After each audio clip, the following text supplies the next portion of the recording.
Okay. All right. We sit here for 20 minutes. Why does everybody get up at 1 minute to start? The mandatory pee break. Because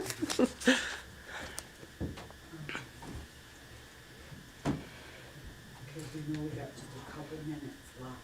Okay, do you see this?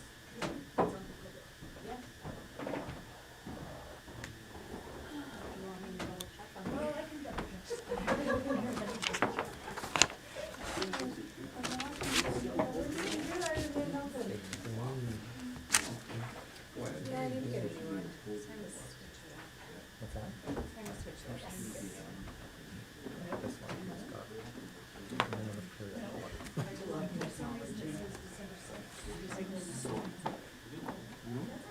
I used to sit like on Walnut Creek and wait until the fire department realized that you're sitting on this and your hip is doing this, which is probably part of.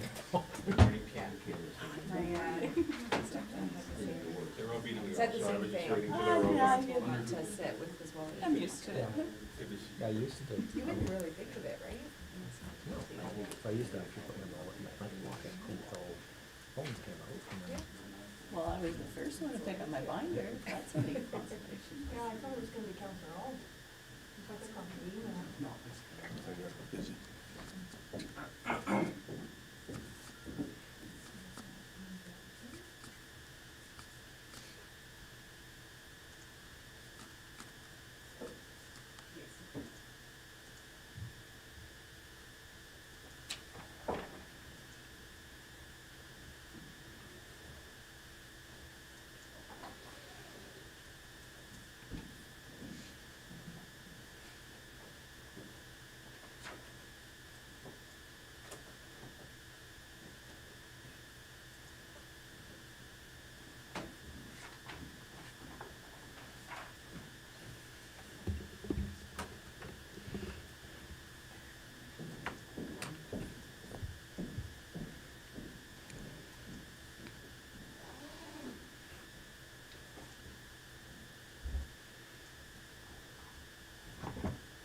I'm ready. Good morning. It's December 7th, Wednesday, December 7th, 2022. This is Town of Rocky Mountain House, the 2023 budget agenda and presentation. So, Mr. Kraus, did you want to start us off with the Thank you, Your Worship. But, I'm actually going to pass it off to our Director of Corporate Services, Okay. who compiled and will give council an overview to start with. Thank you. Good morning, Your Worship and Council, and welcome to the 2023 budget deliberations. Just opening, I know this is a really large document, but I just want to preface that the reason why it's the way it is one, it's a very collaborative process. We work with all the directors and managers. But two, we follow the GFOA US, or the international standards, and they have a sort of a layout that they recommend for budget packages to include certain things, and we follow it very closely. There's a few things we don't include, but it's basically in that layout, so it's, I'd say, international standards. And the other is that we are now fully utilizing the Questica software, and it actually includes, this document includes pages that normally you wouldn't include in a budget, but that we find are so useful. Managers use this every day. It's those detailed ones that actually even go below a sub-account level, where you can show, you know, you have these 5 things making up this supply budget.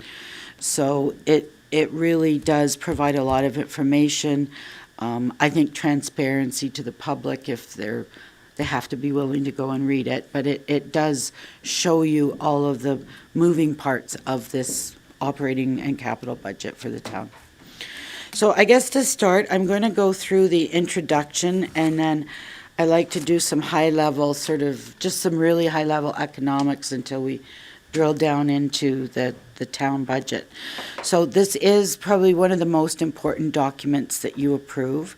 It's required through the MGA. We start the process in August, so it's a lengthy process. We do bring assumptions, and that's how the process starts, is we come to council and identify some of the basic assumptions and get a feel for what council is looking for in this budget. The service level review is another large component, because that's where we have the opportunity to discuss whether there's new things we want to incorporate or things that council, wants to move away from. So it is a lengthy process, and then we meet collaboratively. Probably for 4 to 6 weeks, we have a standing budget meeting with the directors where we review all the changes that we're doing as we incorporate things into the budget. So it's got a lot of work behind it. It's not something we just put together. The total budget this year is, I think, high. It's total $41 million. The operating budget is 24 million and the capital is 17. And there's some reasons for that, and as we get into it, we'll identify those. In the introduction, and I'm going to go through these really quickly because we will hit them as we go through, but I tried to identify some of the major key things that have happened in the budget. We're finally out of COVID, so that's really nice. Everything's running at full operations. Currently, inflation is sitting at 6.8%. This budget does include the first increase since 2019 in property taxes, where we just couldn't do a 0%. We've increased it at 2%. I've done a scan online just to see what other towns are coming in at. So far, what I've seen is Grand Prairie said they were at 1.71. That's the lowest I was able to see. Others, and I didn't list them, but they range from 3.9 to 5.2. There's one municipality, I don't want to say their name in case they changed it, but that was at 7.55. And just this morning, I saw that Canmore is looking at 12.5%. We've done extensive tax rate assessment analysis this year. I've probably been doing it for the last 6 months. We'll discuss that in more detail, but just really trying to determine if there's certain things that are driving tax rates, how we compare, not just with tax rates, but with assessment ratio. I've even drilled down into number of dwellings and population, like age statistics, because that impacts your per capita as well. Our community is actually a little on the low side. We're averaging, my calculations were like 2.04 people per dwelling as opposed to 3 or 4, and that makes a big difference. So done a lot of tax analysis. We did increase franchise fees earlier this year, as you approved, by 3.3%, which was equivalent to a 2% tax increase. And it will cost an average homeowner $29 a year.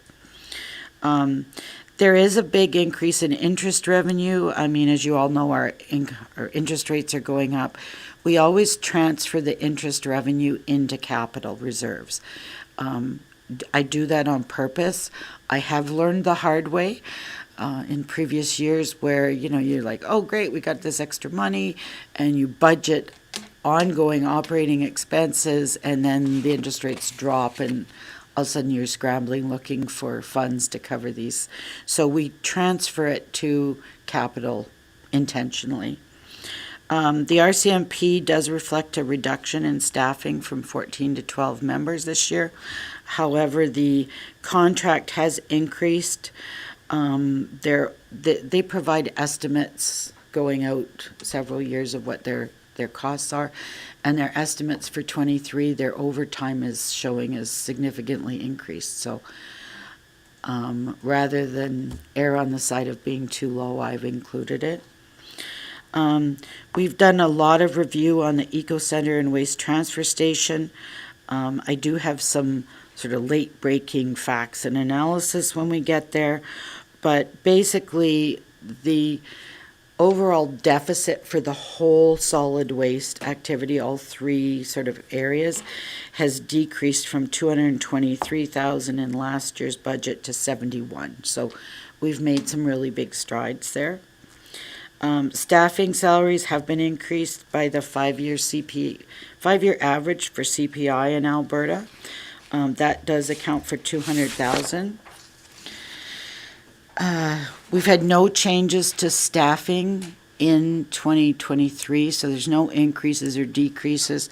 There is a minor decrease of 0.18, and that's just, I work with the directors with part-time staff, and it's just some shifting of hours. Utility rates have stayed the same as previous year.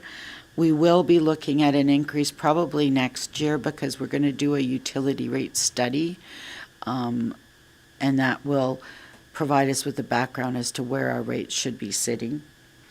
And debenture payments increased this year because the wastewater treatment plant is coming online. We've applied for that debenture, and we'll start paying the principal payments this year. The interest we can defer until it's actually online. So that's sort of the main changes. The capital budget, and I do touch on some of this, but it's a budget of 17,000. Even once we pull the solid waste treatment facility out, it's still high. It's at 9.23. And I just highlighted some of the key areas. Just trying to, there's just been lots on the go in capital, and the demand is not stepping back. We did put some in for preliminary design for the town hall. Again, that's preliminary. I just put it in as a placeholder. We've got a feasibility study that's coming back and will come to council. Fire equipment this year is high. It's almost $1 million. There's a need to replace the vac truck and sewer flusher for $750. Airport enhancements, they're looking at sort of bringing everything up to standard, and we're also looking at the terminal building design. We have included blue bin carts for $250,000. There's one major water sewer replacement. We have some other utility projects. Recreation, they have some mechanical issues at the pool that they're talking about addressing, as well as adding washrooms to the splash park. There's also two other special interest projects, dressing rooms and the pump track. The dressing rooms have only been included because they tie into the feasibility study. It's not intended that these will necessarily go forward, but I didn't want to lose sight of them, so we included it. There's a good chance, depending on the discussion, that they'll get moved to another year. And the pump track is funded 100% by donations. And I've heard just recently that they're not looking at doing anything this coming year, so we might be pushing that out. So, in a real high-level summary, that's the operating budget. The 10-year plan shows a total of $73 million over the 10 years. I would say that probably should be higher. This year, we're going to focus more on trying to get the directors to look a little farther out and identify more projects that they kind of know need to come on stream, so that, because we really want to be able to address that our 10-year plan is reasonable and that we have sufficient funds to maintain ourselves into the long term. And that's the introduction. So I always like to include this Alberta economy indicators at a glance, or I can't talk. I'm not going to go through each one. This is really just more for you to have a look at.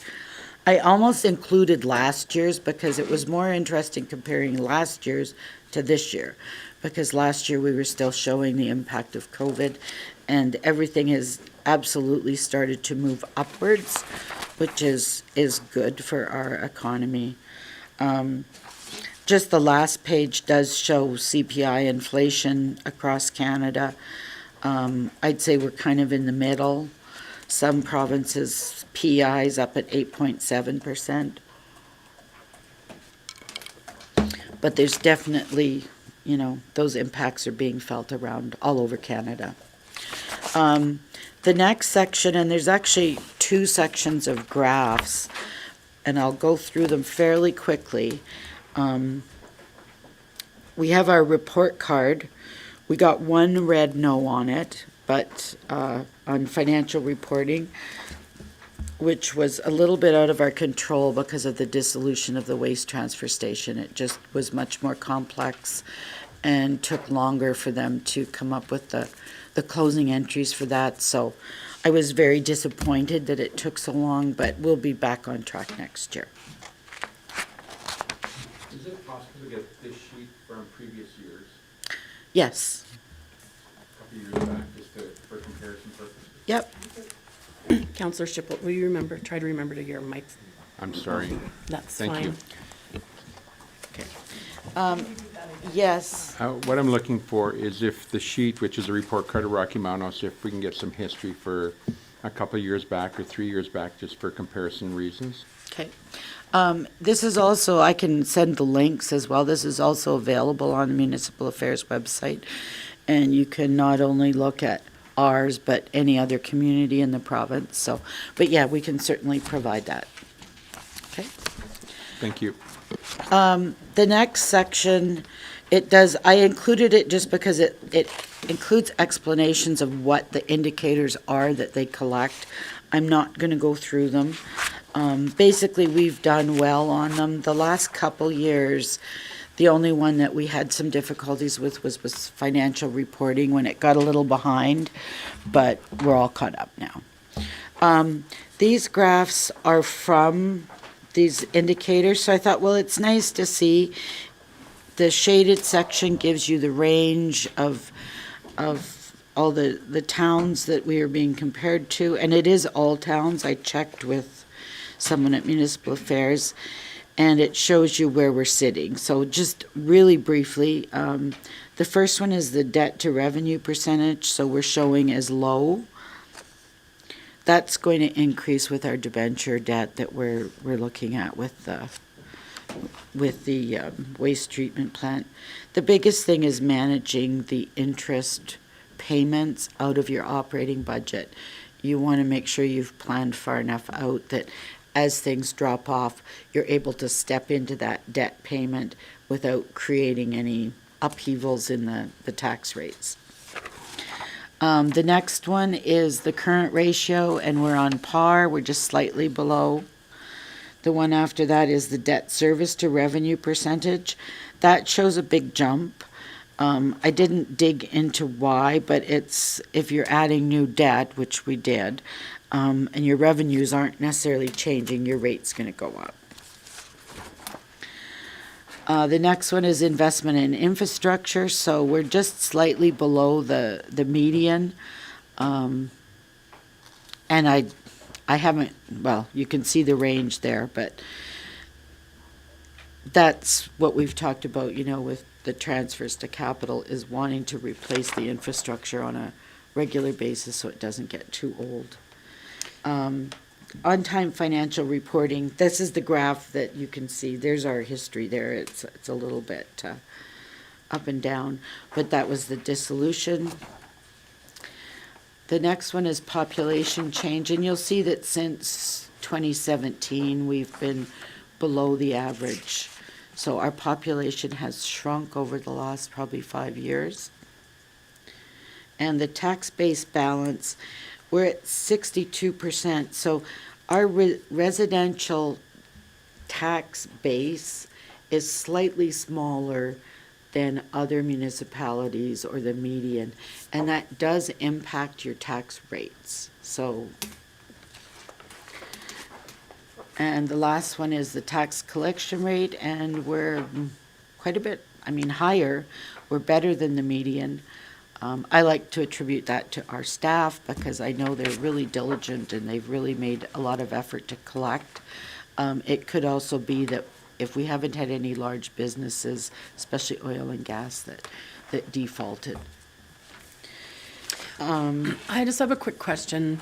when we look at our interest payments, on 17 there, now that the Bank of Canada is going to be increasing our, like they're increasing, how much does it affect, like, do we have a Oh, our secured? debt?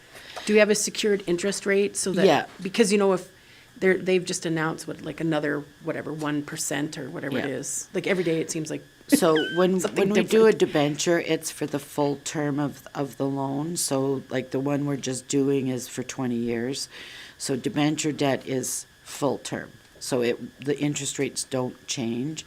The interest rates on our debenture debt are increasing. I mean, the last couple of years, it's been really, really low. So I think the last one that we did, it's up to 4.87 or something like that. So it is increasing, but we're secure. so the interest rate, does it increase then? It doesn't increase, so it's set for that total Yeah. term of the thing. But if we bring on new debt, would it be at the new interest rate? If the interest rates are increasing, then any new debt would be at a higher interest rate, yes. Okay. I can't remember, but like 2-3 years ago, we probably could get a 2% interest rate for 20 years, whereas now it's almost 5%. Okay. It is more advantageous to use the debenture debt because typically those interest rates are lower than what we could get out in the public sector. And so the interest rates, their premiums are going up out of our budget because our debt's going up? Yes. Yeah, okay, thank you.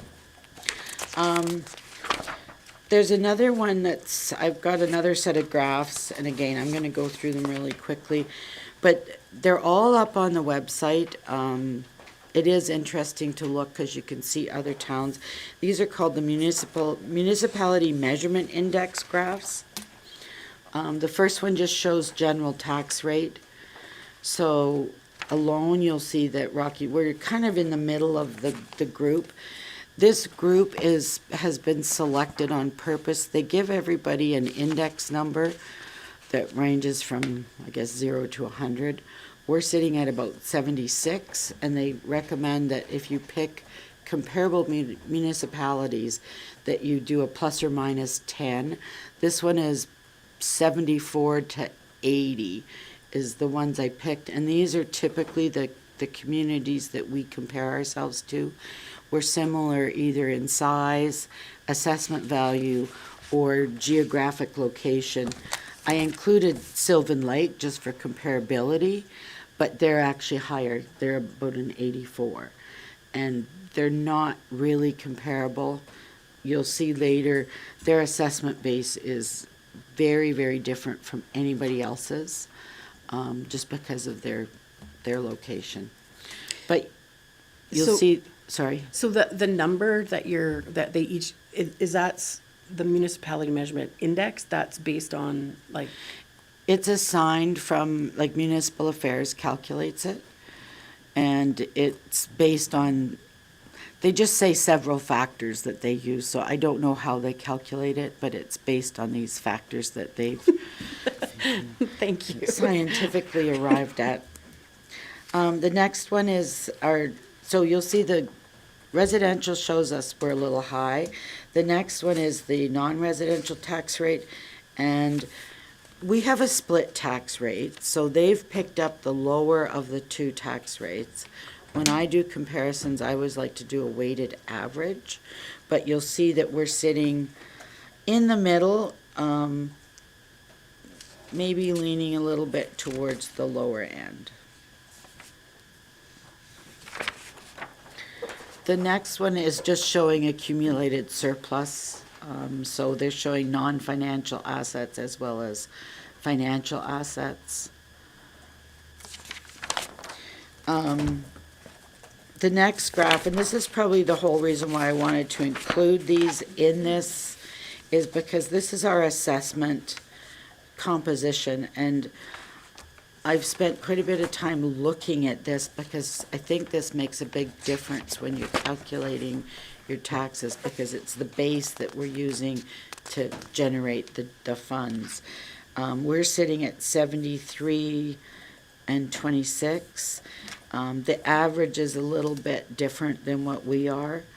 If you look at Sylvan Lake, you'll see their residential assessment is huge.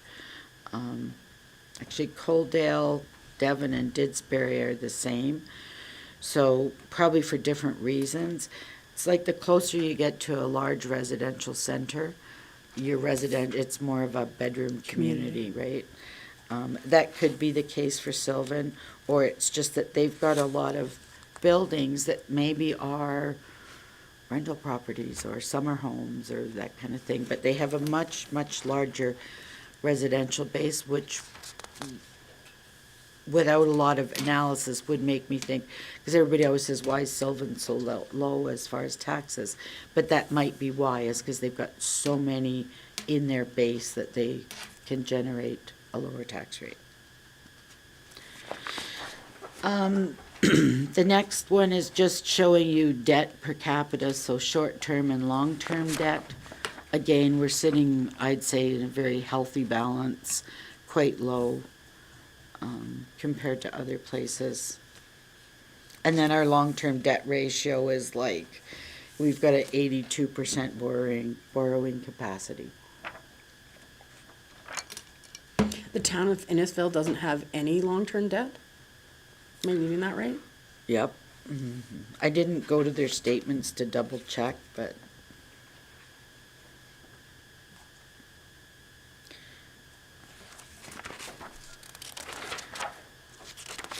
oh, it looks like I have a page duplicated. And then total revenue per capita.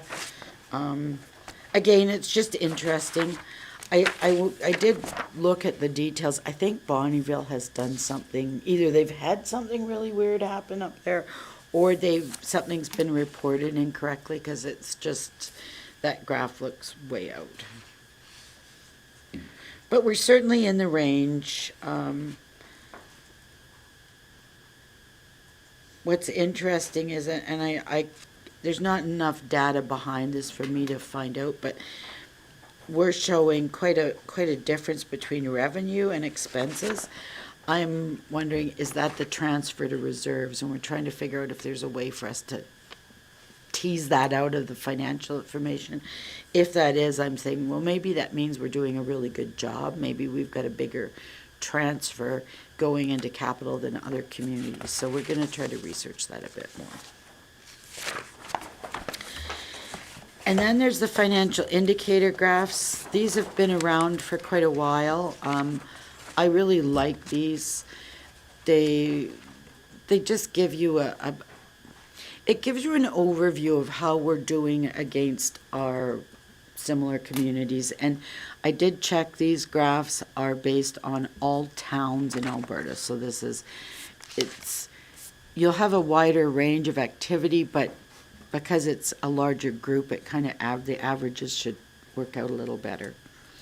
So again, the residential tax rate, we're showing a little on the high side, but what's interesting is the next graph shows the equalized tax rate. So when they take the geography out of people's tax rates and equalize it, we actually come in right on the median. So our tax rates, and you can see from the graph, they've absolutely dropped as far as our averages go, but so has the median. But to me, that's success of the last 4 years of not doing a tax increase. We've successfully got it so that we're in the range, so I think that's a really big key area to look at. The next one is residential assessment. So again, you can see that we're slightly low. Then it looks at the non-residential tax rate. So it's coming in actually a little bit low. And if you look at the equalized rate, it puts us a little bit over once they equalize us.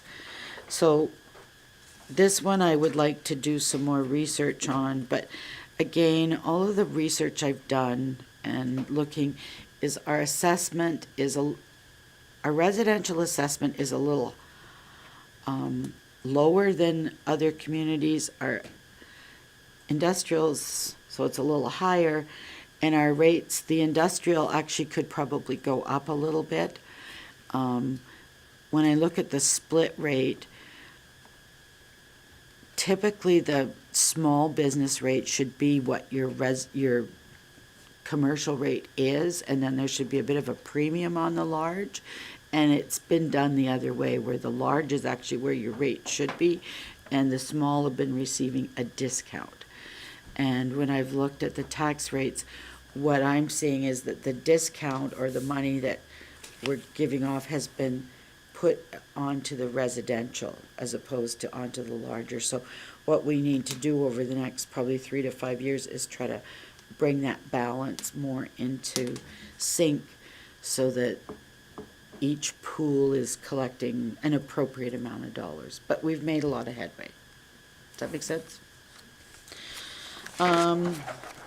So equalized assessment, again, shows the non-residential is a little higher, which is what I was just saying.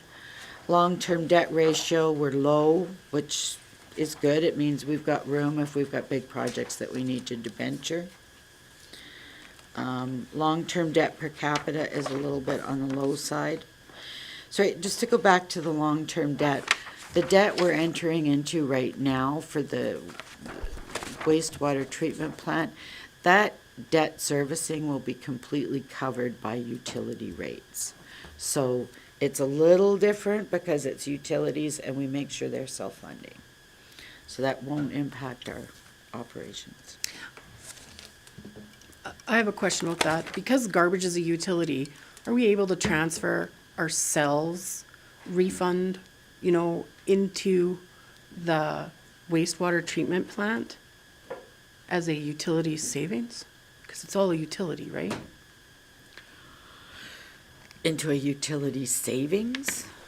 Or, If we take our cells refund, the money Yeah. that we put into the cells, and we put it towards the debenture on the waste treatment plant, would that be allowed? yes, we could discuss that. We need to discuss it Because soon. it's a utility, right? Yeah, because I have the debenture. I was gonna get you to sign it yesterday, so. But, I'm just thinking of like utility, if the debenture comes down, then the utility doesn't increase, right? Rather than subsidizing the utilities with that, subsidize the debenture with that.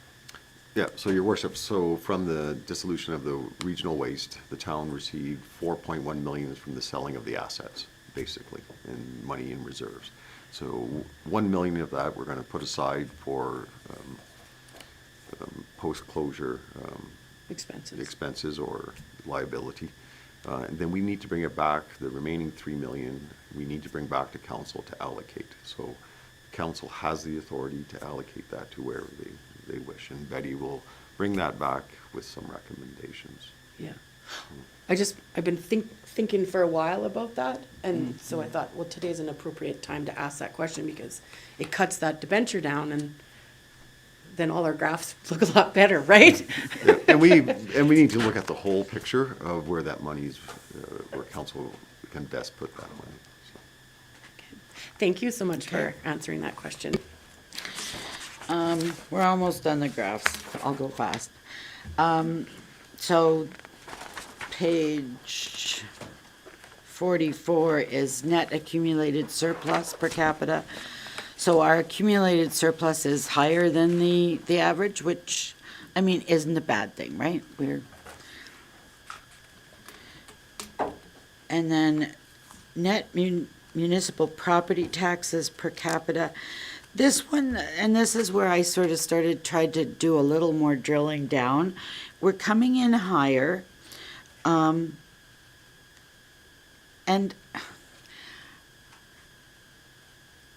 trying to find out the reasons why is the difficulty. You can look at this and go, oh, well, our rates are too high, but they might not be. And you could pull insane amounts of data down and try to analyze it, but basically I think there could be several factors that are driving this. One is population decrease. When I mentioned I went to the SIR reports and pulled the number of dwellings and came up with our population per dwelling is lower than, I'm going to pick Blackfalds just because they're such a growing community. Their average is like 4 people per house because they're young families, they've got kids. Here, I think we have a larger proponent of maybe young working couples and then an older generation where there's fewer people in the house. So that's going to impact your taxes per capita. Would vacancy rate not also impact that? Because this is based on the 2021, Yeah, so, like population, whatever that's called. And during that time, there was, well, they would be probably using this 2016 census data, so I don't know if, like, right spot vacancies would be addressed in this, but absolutely, our town shrunk. So the services are for the existing town when it was 7,000 and we're down a little, so that's gonna impact us. yeah, so it wouldn't necessarily be like there's only one person per household. It could be like there's 50% of the households are empty and 50% have 4 people, right? Like, I mean, just for a different example. But, you know, so I just kind of tried to come up with some mitigating factors. The other is every community, there's some uniqueness to each community depending on the services that we provide. One that we know is that our RCMP is higher than some of the others, so that's going to impact. The other thing that I've seen and just trying to look at globally around the province, the farther away you are from a large center, some of your costs start to change. You know, like if you're more than an hour away, then you have a different needs or basis than somebody that's closer. Say for recreation, you can't necessarily commute. If you live in Sylvan Lake, you can go swimming in Red Deer a lot easier than if you live here. So distance is an issue. And also, and we're going to look at this in the next year, but looking at communities that have larger rec centers, I know that impacts our staffing. So if we can find the ones that have, you know, I think Bonnyville has one, Westlock, Stettler has a larger community. So looking at those, because that absolutely could influence these numbers.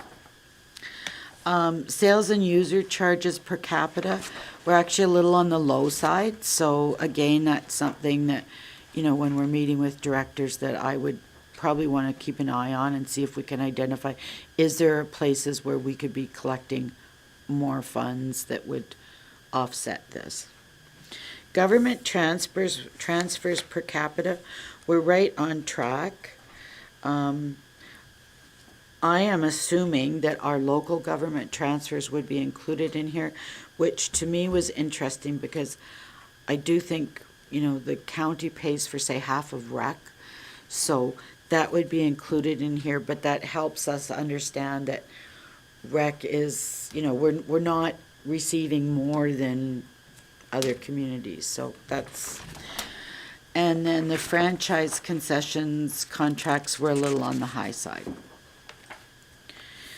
The other page is just a graph showing sort of year over year our ratio between our various sources of tax revenue. And you can see user fees have increased substantially. Then they also go through the expense side, which I like to use again as a basis. The first one is salary, wages, and benefits, and it is higher. We see the climb started in 2017, so I'm thinking that part of that is because of the Christensen Center. So we opened around 2017, that created additional positions and pushed us over the median, which is why I'd like to research other towns that have larger centers that they have to staff. Could it also be that, like, that was a depression, like an economic depression? Could other municipalities have made economic decisions to change their staffing levels based on the economics of the time? Absolutely. I mean, if you look at the whole graph, there was a general uptick for everybody. So maybe they were creating jobs in their communities. You know, it's hard to say. The general and contracted services were a little bit over, and again, you can see it sort of started in 2017. Again, I would think that could be the RCMP, and if we had any big contracted services in the Christensen. Materials, goods, and supplies were actually low, so we're offsetting some of those overages by lesser supplies or contracts. Interest we're right on, which is good.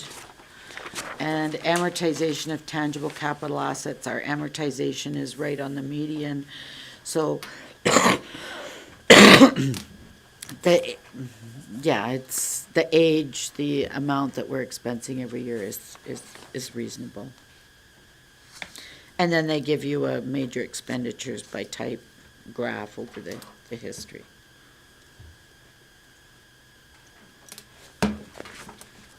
Oh, geez, we still got more. Okay, I'm trying to get through this for you. Then we do by division, which again, if you look at the slicing and dicing, it kind of helps you pinpoint where there's anomalies. General government, we're actually below, so, I mean, that's good. We're not overspending in administrative areas. Protective services, we're high, so you can see quite, and it looks like in 13, I don't know what went on in 13, but everybody had a great big jump, so I'm not sure what went on there. Transportation, we're actually slightly below the median. So as far as, roads and operations, we're not overspending in my mind in that area. Environment, we're right on track. Would that be the retroactive thing? What year are we? No, never mind. This is You asked back a question and then I was trying to solve it. Well, this is back in 13, so there must have been either a big change in reporting or one, and it could be just one community that shot way up. If that's, the min and the max. And then work their way back down. Because the median didn't jump, so I'm thinking it's just maybe a unique circumstance. So environment, we're on track. So that means all your utilities and your solid waste, we're running right on the median for all towns in Alberta. So we're not off target on that area. And then recreation, we've been a little bit on the high side, but I know we've done a lot of reorganizing in the last 3 or 4 years in recreation. It doesn't like that, but now we're bringing ourselves down to what the median is. So I do think there was an increase when it opened, and as operations stabilize, we're able to address those issues. So I really like starting with those because I think it just kind of gives you a bit of an overview of how we compare to our communities throughout Alberta and gives you a feeling for how we're sitting. The next is the budget summary. I'm not going to go through that. I think we had an opportunity to discuss that in more detail during the service level review, but I like to include it in the package because it's there for your reference, and if there's any people in the public that want to read it, then it's available for them as well. I was just going to say, Councillor Shiplet wasn't there. Did you have questions you wanted to ask about that? I just have one question, and in here it makes reference to economic development and pay for service. And I was wondering what pay for service means. I'm on page 66.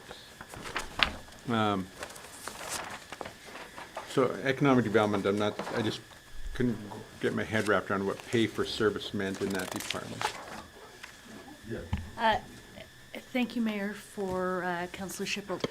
The examples used in the survey were things such as like business development workshops and particularly through COVID, our economic development office did a lot of things like coaching on transitioning to digital marketing and online sales and things, or remote sales. And so that was the premise of that question. Basically, those who are using those services, the the results were they wanted the people who were using those services to pay for those services.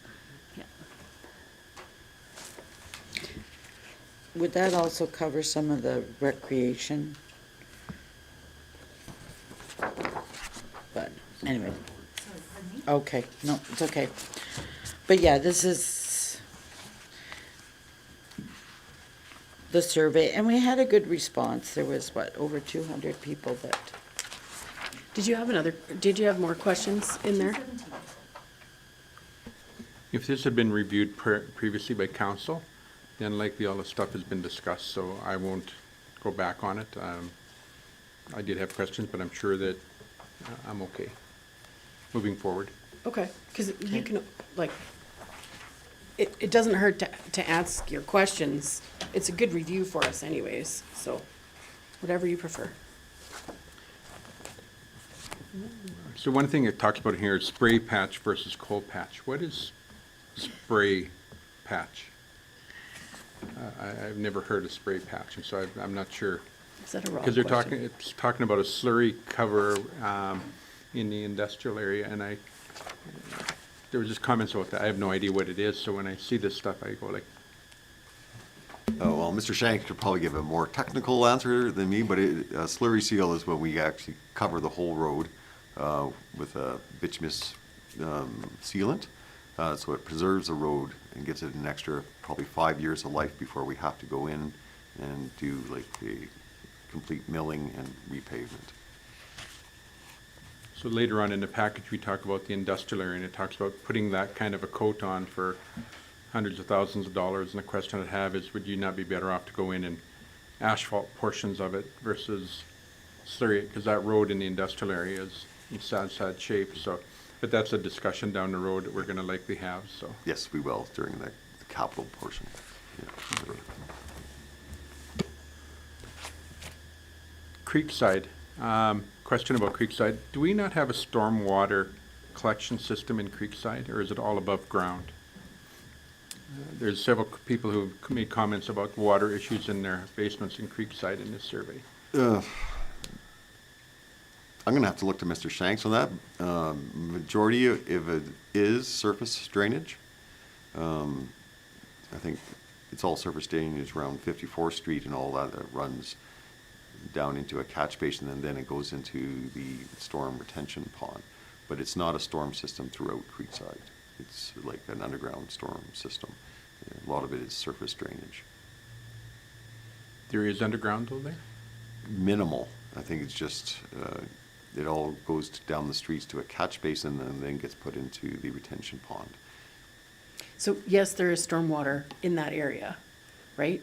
But I just I wanna think know- some of the problem is the landscaping of homes is creating issues where it flows into basements instead of onto the streets and alleys. Does that sound like a, No, doesn't answer my question. okay. Homes are not connected to the storm system. So the question I have here, looking at some of the questions that came up in the survey, was that the stormwater system doesn't take away stormwater. And so if it's above ground stormwater, taking it from point A to point B versus a buried system, the question I have is there a buried system, and how extensive is it in that area? Or is it all above ground? It's a combination of both. Okay. We would have to probably produce you a map to show where. Okay, I'm correct in that, Mr. Shanks, right? Yeah. okay.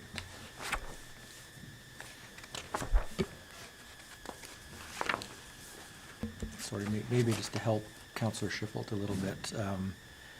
Correct me if I'm wrong, Mr. Kraus, but in Creekside, the residents have been allowed to put their, the sump pumps can go directly into the sewer system as opposed to out on their front lawns. There is a provision, Your Worship, to Councillor Phillips, there is a provision in our water and sewer bylaw for them to do that if they apply. Yeah, but then it's something we try not to encourage, because it goes into our sanitary system then, which leads to other problems. But because of the high water table in Creekside and certain areas of Creekside, we've made that allowance. Okay.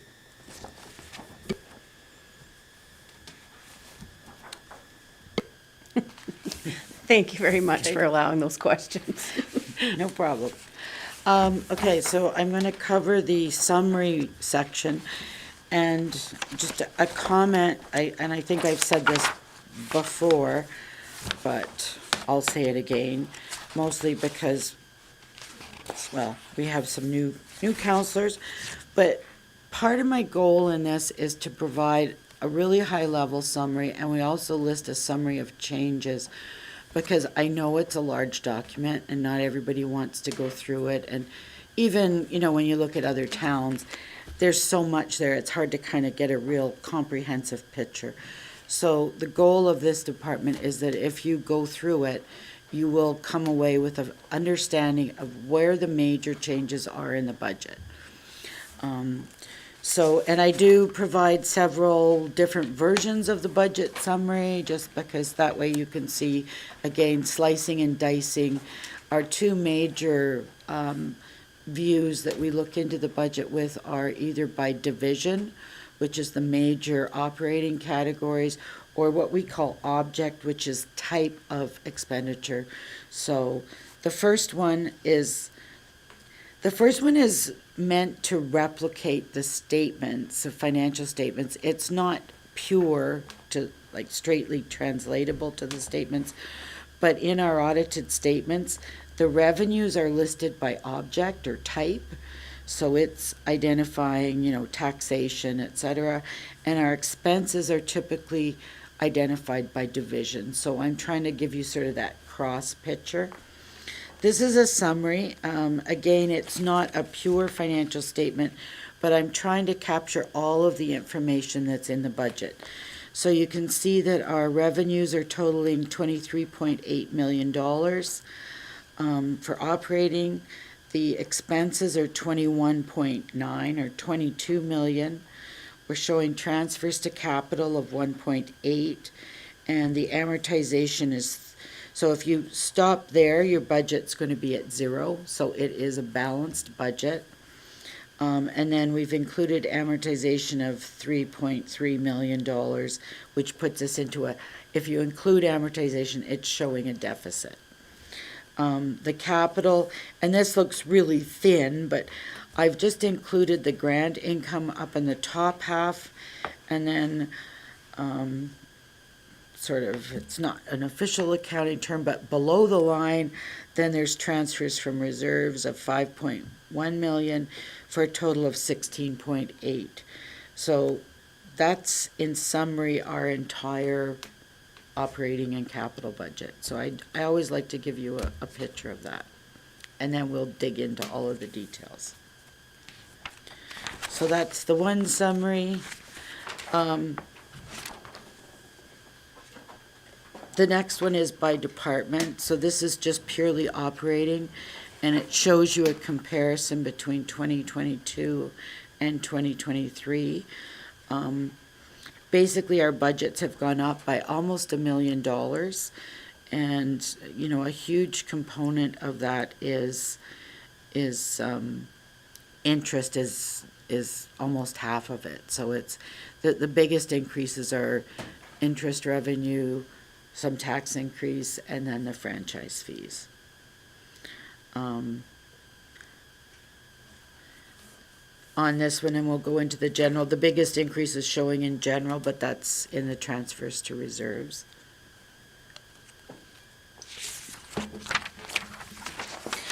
Just a comment too, with this budget, and I mean, it's up to council to decide, but when we do this, I mean, partly because we came and asked you for the assumptions ahead of time. This does include a 2% tax increase.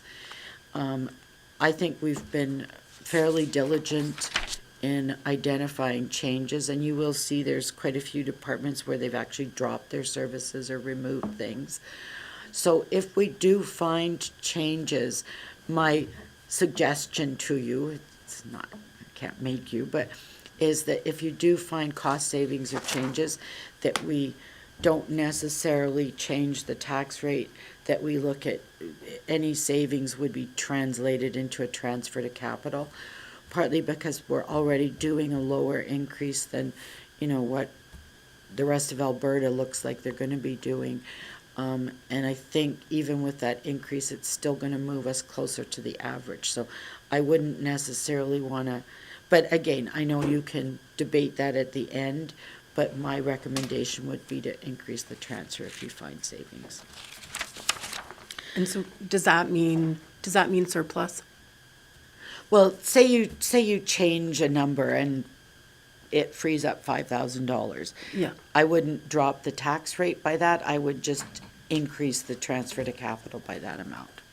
Is that called surplus or no?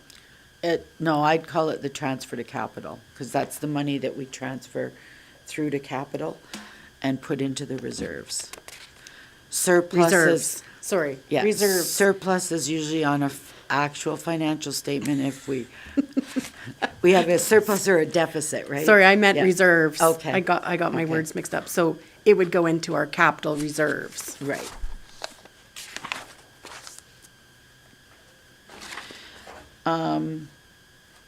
The next one is sorry, I'm gonna go back to this summary by department. I'm gonna just spend a little bit of time on this. You will see, looking at it, that, there's very minute changes in the revenues for all departments, so there's nothing huge. Some of the bigger drops that you're seeing, like the 40,000 in social services and planning development, are one-time grants that they received last year that now are done.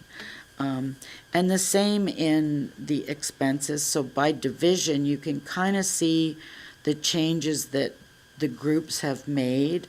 And again, I'm not seeing anything that's really large in terms of increases. So the next page gives you a breakdown by object or type of expenditure. So again, the top is what you're probably used to seeing on your financial statements. Taxation is increased by 192.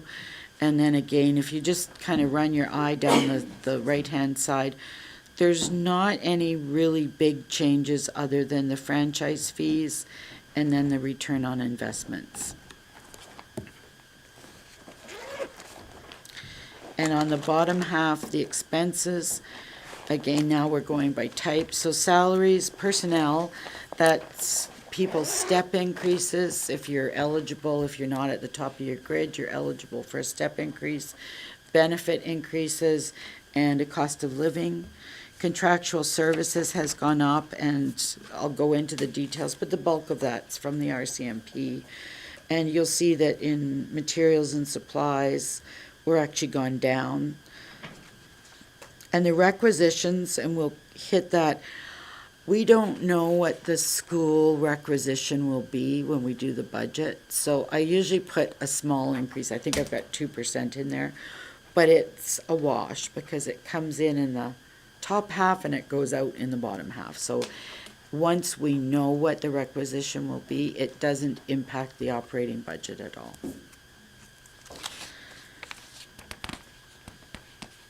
Okay, so this is the 4 pages that I think if you don't want to read the whole book, this is your Coles Notes version of what was changed. So I'm assuming everybody's gone through this. I'll try to go through it quickly and just hit the highlights. Again, you can see there's 182,000 that's being attributed to the tax increase. Requisitions, that's the flow through that we put into the budget. Sales and user fees have actually increased slightly. A big one is the fuel sales increase. It's not a lot of dollars, but it virtually doubled, so that's a good thing. Pool has increased their sales projection. Basically, we've seen, and recreational programming, we've seen huge uptakes in the pool activity and the programming last summer for the kids for summer programs. And I'm sure that's a result of COVID, but people are really anxious to get out and enjoy themselves. Utility sales, overall, there's an increase in utility revenues. Basically, what we do is we update the number of houses, if there's any new residential activity, and flow the rates through and recalculate everything. Question, I'm sorry, I'm just going to back up into user fees and Curtis Field. I don't understand Curtis Field, and possibly Mr. Kraus can explain it, because my impression is Curtis Field is part of the school division's property, and we have revenue coming off that, so I just want to know how. It's not a big number, but it, Yeah, so we have an agreement with the school division. You're right, Curtis Field is school property. We have a maintenance agreement with them, which they pay us, I think it's around $7,000 a year to maintain Curtis Field. And then through that agreement, we are allowed to also charge user fees for that field, which comes back to the town.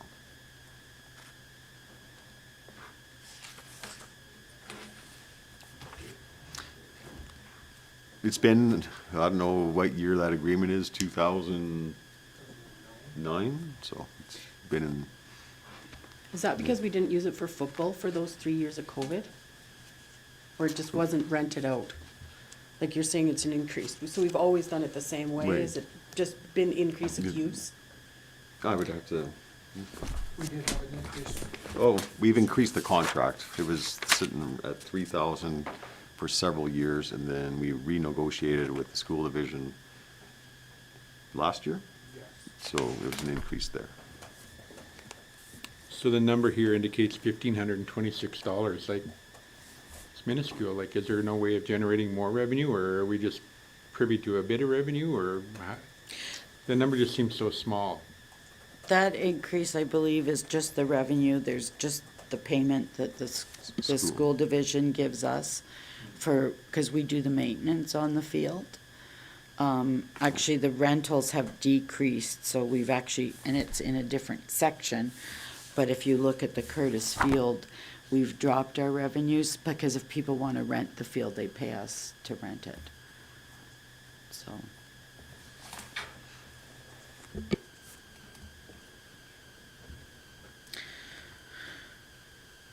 He's good. Okay. I think. Permits and licenses, there's, I mean, a very small increase just to reflect actual activities. I know planning in the last year did see a big increase in development activity, which we hope will continue. Fines, actually, were adjusted down. We increased utility penalties. Again, when we're doing the budget, I'm looking at last year's budget, I'm looking at actuals, I'm looking at current. We do a lot of analysis when we come up with these numbers. So the utility penalties were increased.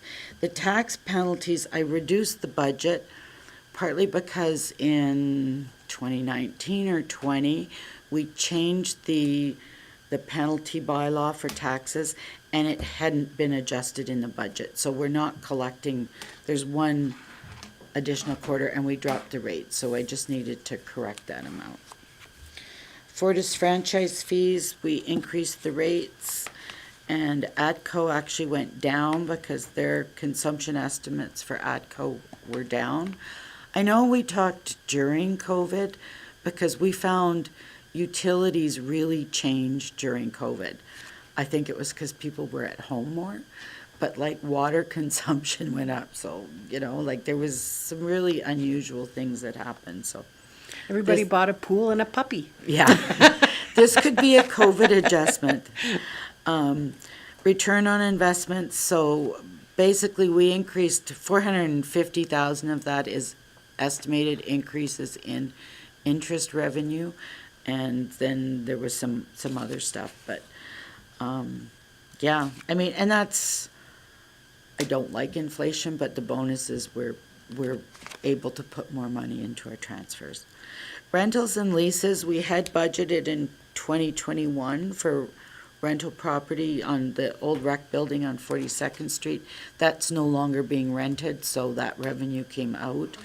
I know the Director of Community Services is looking at other opportunities. Right now, it's listed, I think, for sale, right?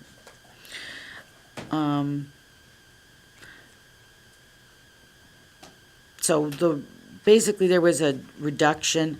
Public land rental went down. Part of this was, and we always discover things that are new, is when we as a town rent something, a piece of land, to a for-profit organization, we're not charged taxes on our land, but if it goes to somebody and they make money or make revenue, then the assessment changes. So with our new assessor, he actually caught a couple of properties that are now we're being charged tax dollars on, so it's something that we'll have to look at in the future. So I think you said it backwards. Not for profit, we don't pay revenue tax on. Sorry, yeah. You said, I caught it wrong. I caught it opposite. So anyways, Okay. we wanted to recognize that in the budget. Ice rental went down a little bit. Guest services increased a little bit. NSRP, we adjusted it down by a small amount. The rentals and the activities out there are increasing, but I know we didn't get quite as much revenue as we thought we would from the summer programs. Sponsorships and donations, unfortunately, that has decreased significantly for sponsors and donations. We lost one of the recreation center large sponsorships, so, And that's the one that's going to be lost forever now, right? yeah, Yeah, because the other one got replaced, right? I believe so. This was just the incorporated sponsorship. I thought, okay. Sorry. The other one was reflected in this year's budget. This was reflected. Okay. So in the last 2 years, we've lost 2 big sponsorships for there. Grant income overall has increased slightly, but we had a couple of one-time projects that were done. And the grant income that increases is more our 50% cost sharing with the county. So if our recreational activities have gone up, then their share increases. And the library requisition did increase. And then we just have some miscellaneous. I moved this one. Normally this one here, the student grants, should be in grant income, but because we present to the county, and I was doing the rec stuff, and just for ease of presentation, I moved that one into miscellaneous, just so if they're looking at it, they're not going, well, we're not paying that. So it matches what they're receiving. So that's the total changes in revenue. As far as the expenditure side, so personnel changes increased by $338,000, and I've tried to break it down into the major categories. Benefits did increase, the COLA and step increases. Under contractual services, there's quite a list. About 200,000 of that is what I call operating projects, and we changed a little bit of the way we record things in capital. Some of these projects, and I think it's done different ways all over the place, but some projects, they're large dollars, but they're not really capital, like a pump replacement. It might cost $35,000, but if it's actually a repair and maintenance. So we've included those in the operating budget this year, partly just so that we're a little more reflective of how the financial statements will end up. But it will give you a little bit more of pockets of one-time activity to compensate for that, rather than, say if we added 100,000 and then all of a sudden it's like, oh my God, we got to increase taxes. To compensate for that, if we put something in that I knew was a one-time activity that wasn't utilities, I would take it, and you'll see there's some lines. I took it out of the reserve transfer so that we're self-funding it, so that it's not going to impact your taxation decisions. Does that make sense? Clear as mud. So I noticed that we're Oh, kind of, okay. we're behind on schedule, but I'm just saying, we'll finish this and then we'll take a break, Yeah. rather than, so that you can complete. And we'll catch Does up. that sound Yep. No, that's reasonable? good. I just, In case anybody's eyes are watering. We'll take a break. right So after. under contracted services, Counselor Schippel, did you have a question? Your light is on. I do so. Okay. Oh, okay, My question is about benefit changes, because when you go through the budgets of the individual departments, it's typically 6 and 7% of a change for benefits.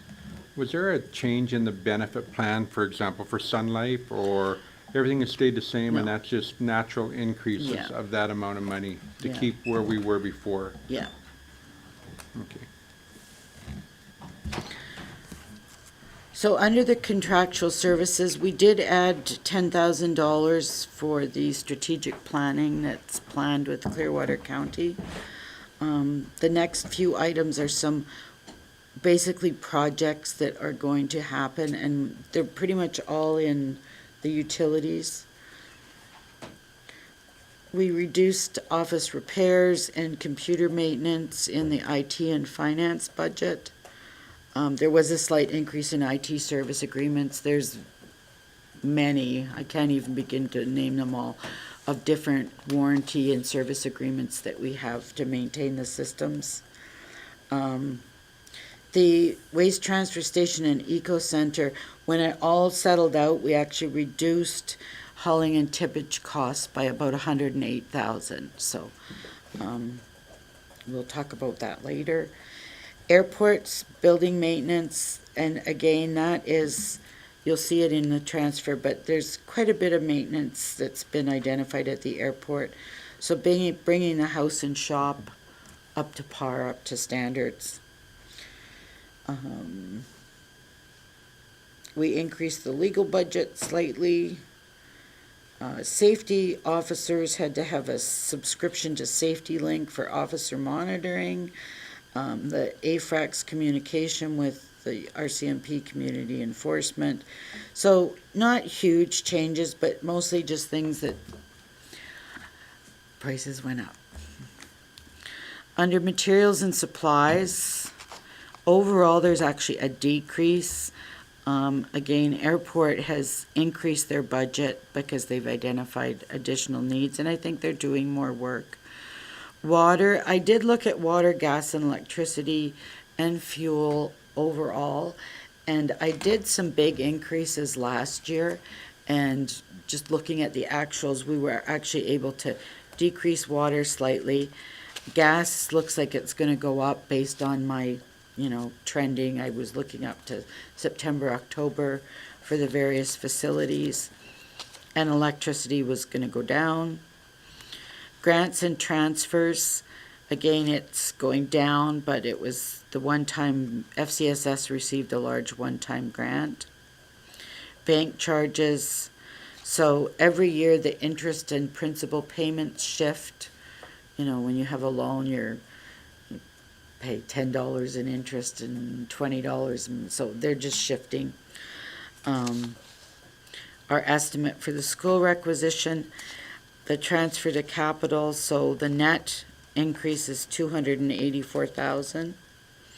And then we've got a new debenture payment coming out for the wastewater treatment plant, and we will discuss that more. So those are the major changes within the budget, other than, just small adjustments.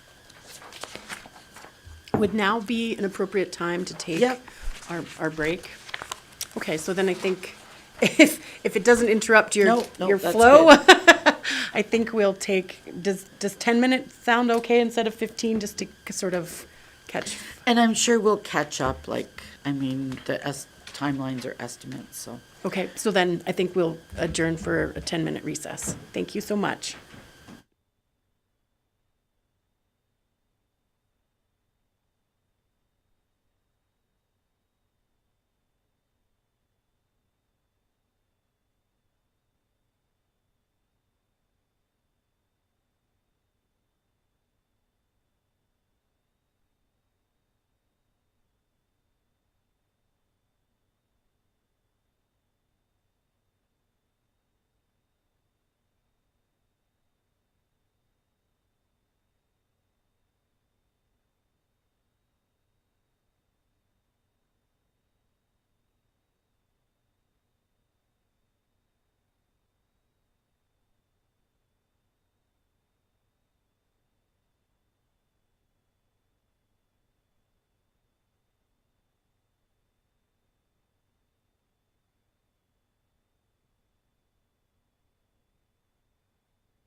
I'm ready.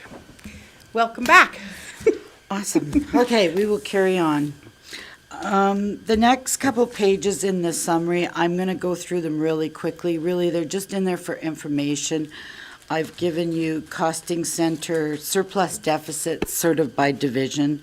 So it kind of, again, gives you a overview of revenues and expenses, and the deficits by each division are really sort of kind of what we subsidize the departments by with the taxes. So there's a couple of those. And then we do have a 5-year operating budget. I haven't spent a lot of time in the last couple years trying to really fine tune this. We could spend a lot more time on it.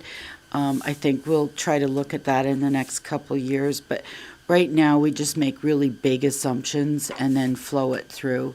And the big assumptions are basically taxes and salaries. This year there was a big change, is it trying to look in utilities, because Graham discovered that you can budget operating impacts in the capital budget, which is really good. So he worked with the staff to identify what our needs were operating wise, and they flow through into future years. So that is included. But again, we haven't done a lot of work other than make sure that they're balanced. So I've got three little sections, well, probably 3 big sections, but we'll go through these fairly quick and then we'll hit the body of the budget. So I always like to give you a little bit of a staffing explanation and history. So we include an organization chart. There really has been, I'd say, virtually no changes to this in the last year, so everything is status quo. I break out the budgets, the salary and benefit budgets by division and with FTEs, so you can see, and again, there's been no changes. We have the full-time equivalent, and I'm not sure if you're familiar with that, but an FTE is one employee working full-time hours. So all the part-time are kind of calculated in at fractions. So we have more than 80.81 employees, but just they all roll down into that number of FTEs. The next 2 pages, I kind of give a summary, and we've got some history now. So there's the last 4 years of staffing, so you can see if there's been any changes. Probably the only increase was we did budget for a bylaw summer student. One of the requests was from the community peace officers was if they could have a summer student, and we're applying through the Canada Summer Students Grants Program. They seem very generous. We usually get what we ask for, which is awesome, and it's great for youth. So that is an increase, but mostly it's just minor increases with the part-time staff. Thank you. I think Councillor Shipult has a question. I'm going to back it up a couple pages when we talk about policing and our community police officers. So from these numbers, I just want to know if my rationale is correct. If I divide the amount of RCMP members we support, which is 12, so it costs us basically $222,000 per RCMP member and approximately $150,000 per community police officer. Would that be an appropriate number to use by the numbers that are on here? Which page are you on? 127.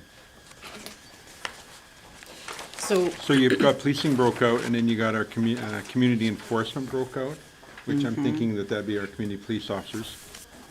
So, and there's 3, so if you divide the numbers, I just want to, in my own mind, get the variance between what an RCMP member costs us and what a community police officer costs us. So can I ask Mr. Kraus to weigh in on that, because I want to ask if the school that we get subsidized officers is in that budget, or does it get subsidized outside of that budget? And to explain that. So your specific question is on the school resource officers? Well, so my question is because Mr. Schippel maybe, or Counselor Schippel maybe doesn't know is that how the resource workers, because that subsidy would be taken out of that area, right? On page 127? Later on in the budget, it does make reference to that, that? and that number does come Yeah. out. So to answer Council Schippel's question, approximately yes, your calculations, but not entirely direct. I think an RCMP officer is more like around the 180 mark, or closer to 2. And the only reason I'm saying that is because there's costs in there that we have to pay regardless of how many officers are there. Like, for example, we pay lease for the RCMP detachment and utilities and maintenance costs. So there's some of that in that total number. But if you look around, probably around 200,000 for an RCMP officer, that's probably fairly close. Right. What he's doing, I would factor revenue into that. I don't know if you're just taking the expense side or, yeah, so I'm looking at a sheet you don't have, but you could go, but you could go to the protective services section, but the policing, there's $910,000 worth of revenue coming in, and that's through grants, if there's any fines, and then the county, we also have 5 administrative staff working at the RCMP, so they have a federal complement as well as the town pays, and the county cost shares in that as well, so they pay half of that. So, yeah, you're right, the RCMP does, I think, work out to about 150 net, but we pay a little bit more than that. But the community enforcement, the expenditures for that are 449, but the revenue coming in is, if you go to their section, it's almost 100,000. So they're coming in around more 113,000. So they are still cheaper and providing a slightly different service because we've got the dogs in there and the bylaw enforcement. Does that answer your question? Okay. Okay, so staffing, I think it's basically covered.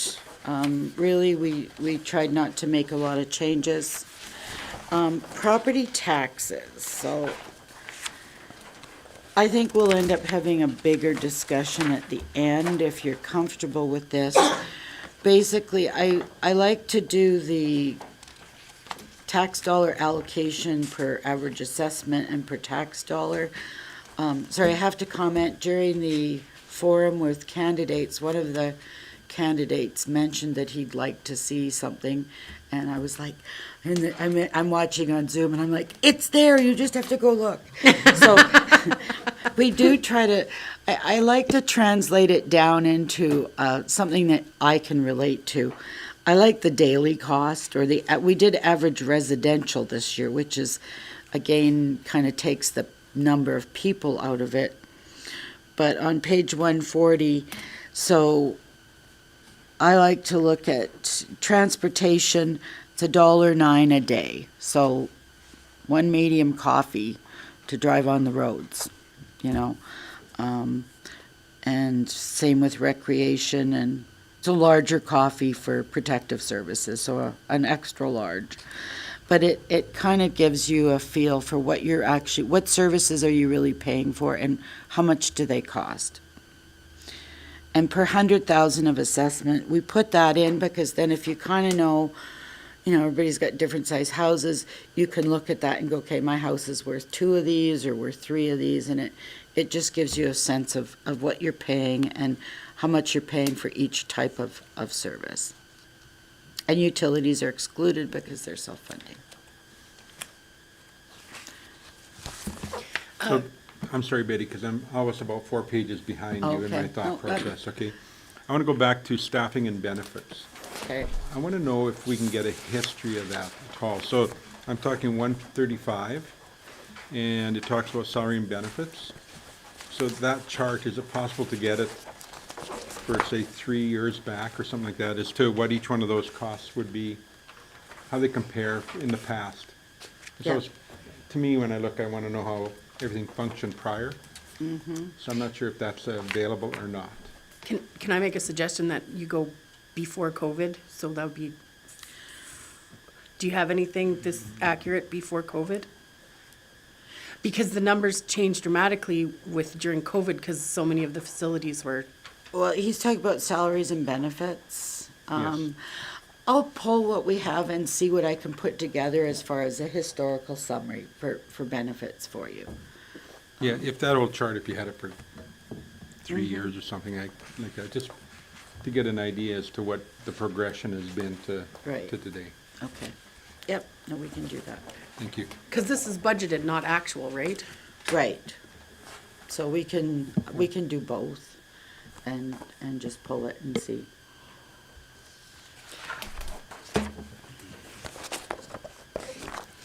So we're back Okay. on 140? Is that where we Yeah, at now again? property taxes. So we like to give you kind of a dollar snapshot, and then just identify the requisition. So 24 cents of every dollar is actually going to the school and senior requisition, so it's not just us. The next page is our assessment. So when we do the initial budget, I do contact the assessor. He hasn't made a lot of changes yet. I mean, they collect data and if there's sales, et cetera. But this is a preliminary assessment. So as you can see, compared to the final assessment that we had in April, May, when we did the taxation, he did make a couple of changes after that, but right now we do our calculations based on this assessment. When we come back with the tax bylaw, we have a new updated assessment, and say if we, I mean, I'm gonna pick a number, say we decide 8% is the residential tax rate out of this budget, it might shift a little bit come April, depending on what's happened with the assessment. I don't think there's gonna be, one thing I do check with him is I don't think there's gonna be any big new assessment. That's the other big split that we're virtually ignoring right now, is that every year you look at what new tax dollars you're generating out of new construction. I'd say in the last 3 years, there's been virtually none. In a regular economy, years gone back, you're probably looking at anywhere from, say, 30 to 100,000 every year in new assessment, which is hard for a community when you don't have that new assessment coming on board to help you defray the costs. Counselor Schipel. I'm sorry, with questions. Oh, no, that's fine. I have two questions here. One is the assessment. So we have different categories of assessment. I would like to know what the large business and large industrial variance generates for revenue. So when I talk about businesses of 50 employees or more, if we didn't have that category and it was the same as all commercial, normal commercial versus large commercial or large industrial, what is the tax dollars generated by having that additional category from those businesses? Does Okay. that make sense? And I don't have the papers or the details here. One of the difficulties, and I really encountered this when I was trying to come up with a solution for this, is the large commercial, and I think everybody's got their own viewpoint out there, right? Like the large commercials say, oh, I'm paying way too much. In actual fact, it's the small that are not paying enough. So you're saying, can I identify the extra that the large are paying? Yeah, absolutely. But it's really, if we tried to take that away and put them down, and Dean probably knows because I'd go in, I can't make this work. The increase to residential would be astronomical. Residential or small business? Well, to everybody, because, So, yeah, I'm not suggesting. yeah, okay. What I'm wanting to Just know is what the difference is. what the difference is. Okay, yeah, And I guess there seems to be a perceived thought out there that, you're right, I pay far too much taxes, 'cause I got 50 employees, whereas my neighbor who's in the same business has less. Yeah. What happens? And so I want to know if we can, if there's somehow either eliminating or growing the two together or melding them or Right. doing something. And I'm gonna get to that in just 2 Okay. minutes. But, yeah, no, absolutely, good question. And you had another question? The second question, and this could be maybe more so for Mr. Kraus, and this has to do with the McNutt subdivision. So as we generate, under the Municipal Government Act, you can have different assessed values for different areas. McNutt subdivision pays the same as River Road, for example, in terms of taxation, but yet we don't give them the services of the town, no sidewalks. There's a whole bunch of Water issues, and the sewer. water, sewer, all that kind of stuff. So the question from those people all the time seems to be, man, we pay a lot of tax for what we get, and I'm wondering if McNutt subdivision could be addressed in a different fashion for assessment. Well, it could, but taxes aren't related to services, right? You're doing a community as a whole. And one day I spent half an hour with a resident in McNutt to go through their assessment and taxation. And the example I used is, for example, my lot, my house, and I start comparing my assessment to his assessment at that time. My land value was $100,000, and his was actually less, but his was the same, $100,000, but his lot was 3 times mine. So what I explained to him basically was my lot value is equal to yours, even though it's a third of your size, because in my lot value is the cost of the water mains, the sewer mains, the sidewalks, the curbs. So it works out in assessment, not necessarily in the taxes. So if McNutt had water, sewer, curb, gutter, paved roads, their assessment value would dramatically increase. 100%. Yeah, so it's not so much the tax rate, it's the assessment. That's correct.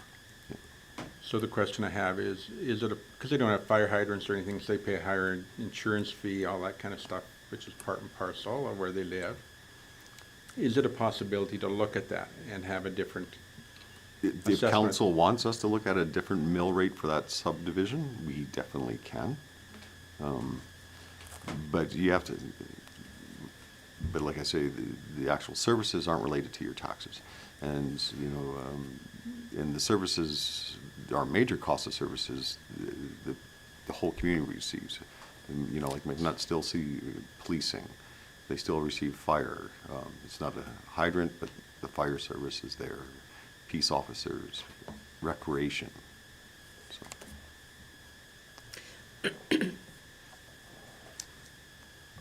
I think they're comparing across the field, right? Yeah, and that's, and if the subdivision of McNutt wanted water, sewer, and paved road, that would be, the only fair way to achieve that would be through a local improvement, Yeah. which would increase their taxes Again. right? Because they would be the only ones benefiting from those improvements. In their minds, so they're thinking that they're already paying that premium, and they're comparing to 60th Street or whatever.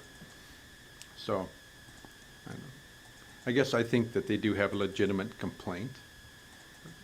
Whether, I know what you're saying, and you're giving that as, hey, well, this doesn't involve assessment, but in their minds, they don't realize that. So, hopefully we can put on our list to have a discussion about.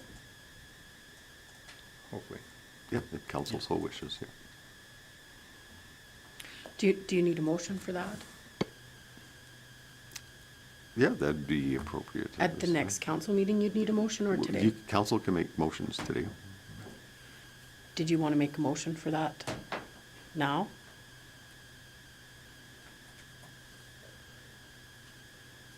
To look at it in the future? Okay. Okay, so if you want to word she'll put up in the thing, and then we can. And we could certainly bring back like options, like say, if you do this, this is what it'll look like. If you do this, this is what it'll look like. Okay. that we review the assessment for the McNutt subdivision. Do- Would that be the motion? So, Your Worship, we can't really review the assessment, because the No, that's true. assessment, but what you're looking at is. Mill rate. The mill rate. Okay, the mill rate. Would it be a category? To put it in Yeah. a different It category? would be a different category. I'm just trying to help him word. Yeah, Yep, no. thank you.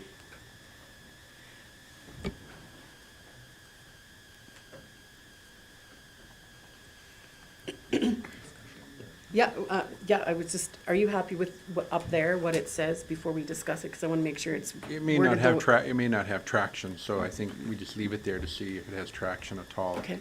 So- I think if we look, You know, if I may, Your Worship, you got to be careful, and it can't be just the McNutt subdivision. You'd have to look at all the properties in town that don't have, you know, the paved road, water, and sewer, because we do have other areas with that.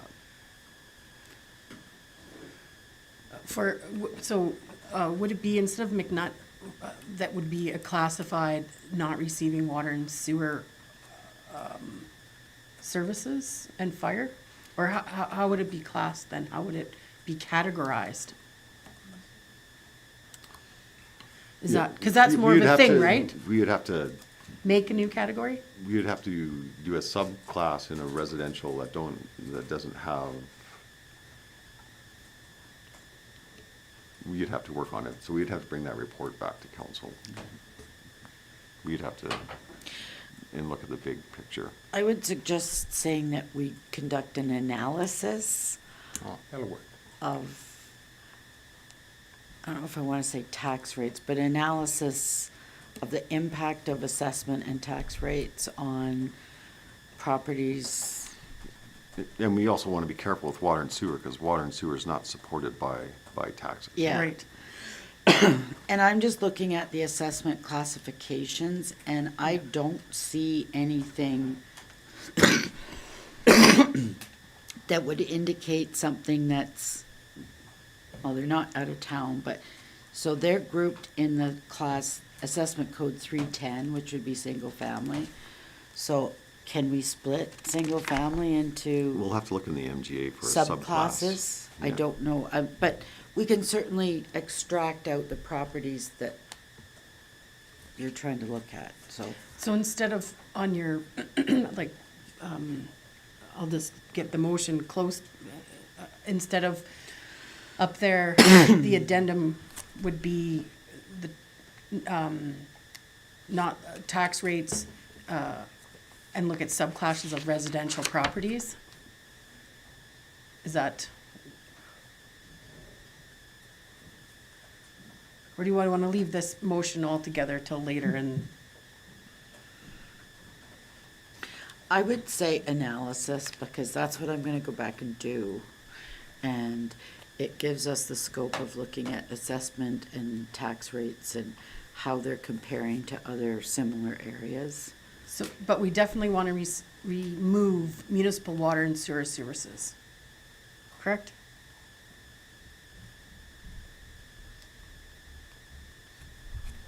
Just for, We'll conduct an analysis of it, because it's also a comparison of assessment, just Yeah. like the example I gave. My value, the value of my property is, you know, like my land is higher because of the improvements in front. So, and their value is lower, so even if we're paying the same mill rate, they're probably paying the proportion of tax they should be. But we'll do that analysis, and we can bring it for council if council passes the motion. okay, so we're gonna have some discussion now. Counselor Hutchinson, did you still have some discussion before I go to Counselor Phillips? Counselor Phillips? Yeah, my discussion is, I mean, this isn't just unique to McNutt. There are, acreages out by Quinland, kind of that are on their own well and septic as well.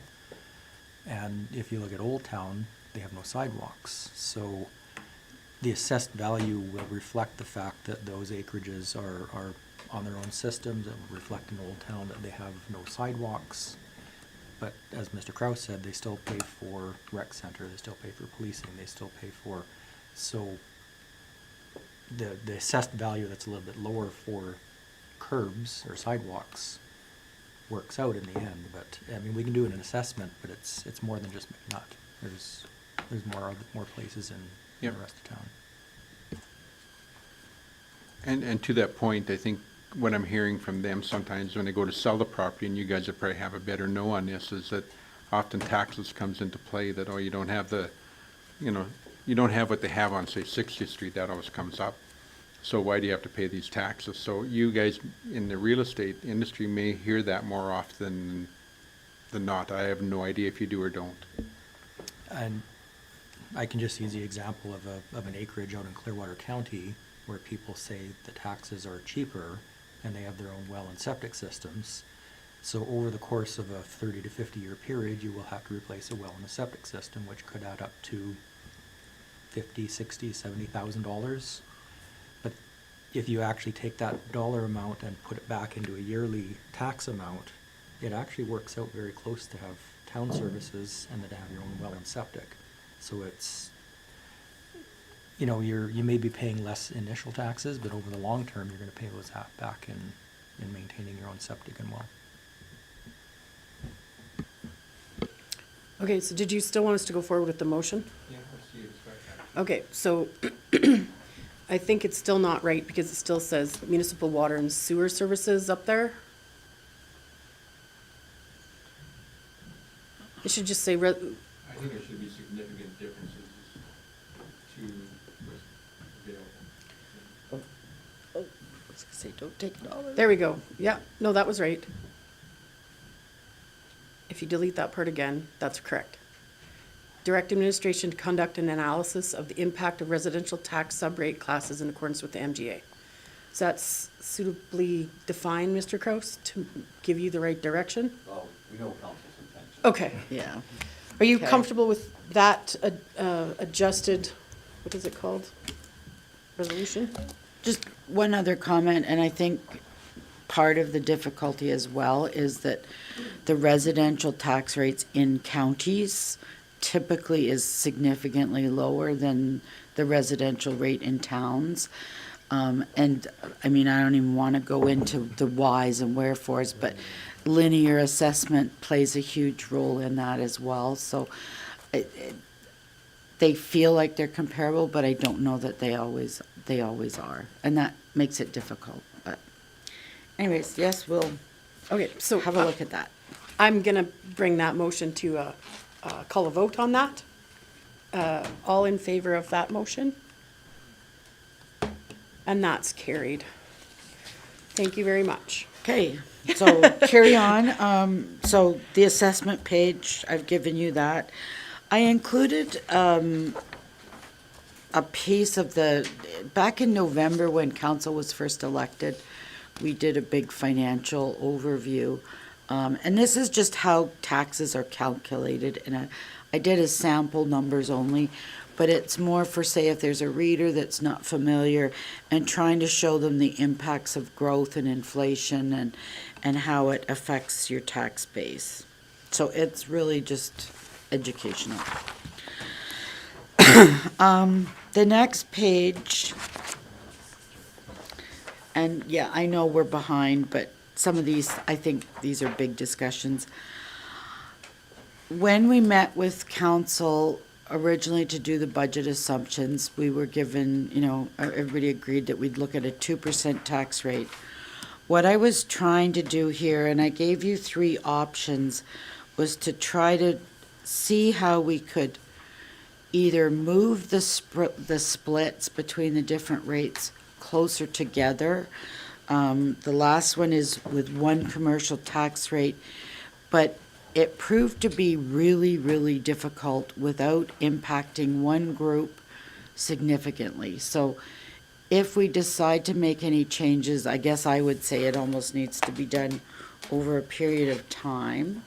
I went so far as even downloading all the non-residential assessments. So I have a spreadsheet of everybody individually.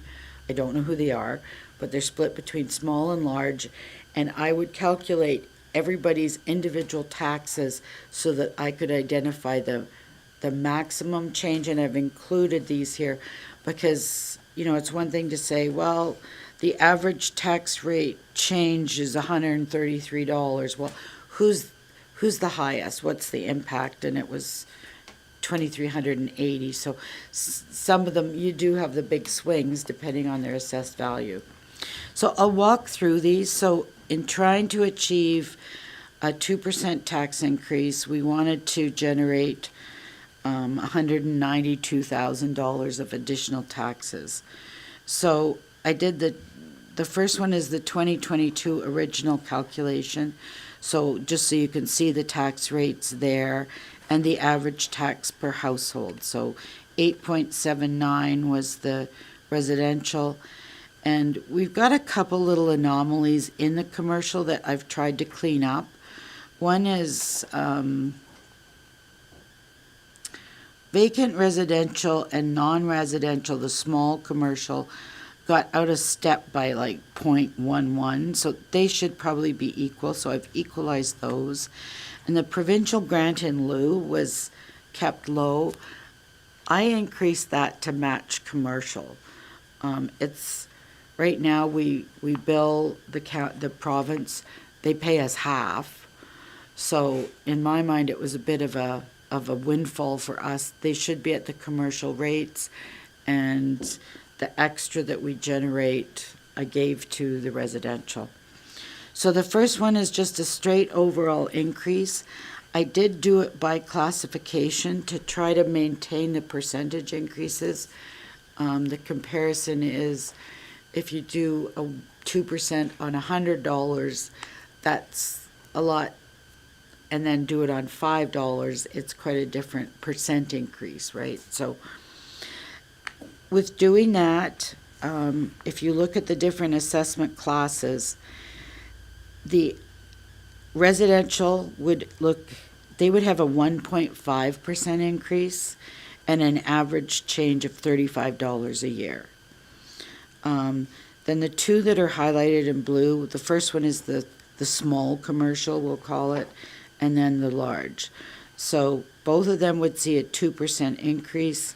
The average would be 133 and 347, and the highs, and I did look, and in both categories of large and small, there's only a very small select few that have really high assessments, but that's because they've got huge buildings. Canadian Tire being one, right? Like, I mean, that's a big building, big parking lot. So that one is a 2% increase. Then I spent a lot of time analyzing assessment ratios and tax ratios and comparisons to other municipalities and what would happen if they all did 4% and if we did 2%, how would we, so a whole bunch of sort of what if scenarios. And this was the closest I could come if you wanted to try to start moving people in a certain direction. So residential would go up by 1.29%. So it would be sitting just below 9%. Small res would be slightly higher at 11.16 compared to 11.06, so 0.1. But that would mean almost a 3% increase for them. And then if we kept the large residential at 14.1, so we're dropping it by 0.04. So they're really subtle tax changes, but they have a big impact on individual assessments. So that's sort of my modified version of trying to move the commercial rates slightly closer together. I ended up not doing a really big change because I tried them and they got big. So it's not something we have to decide right now. We've got till we set the tax rates. But I guess it depends on how comfortable you are, what size of an increase would we be willing to look at on the commercial side. I just have a quick question, and it goes back to Mr. Schipple, or Councillor Schipple's earlier question. I thought the mill rate changed for big business, so am I correct in saying for 11% is commercial, and That's, then 14%, is the or if I large. look at, above, it's 10.8 or whatever, and it goes to 13.7? Right, So the only difference is like 3% difference between regular business yeah, and bigger commercial, right, like what he asked earlier? yes. Is just 3% unless you go to option 3 then, Right. right? Or option Yeah. 2. And I've included the number of properties, so there's 286, I'm calling them small commercial, I mean, it's kind of, and then there's 47 large. So that's option 2. Then I gave you option 3 because it really shows you the swings of where we'd have to go. If we put, and this was one commercial tax rate,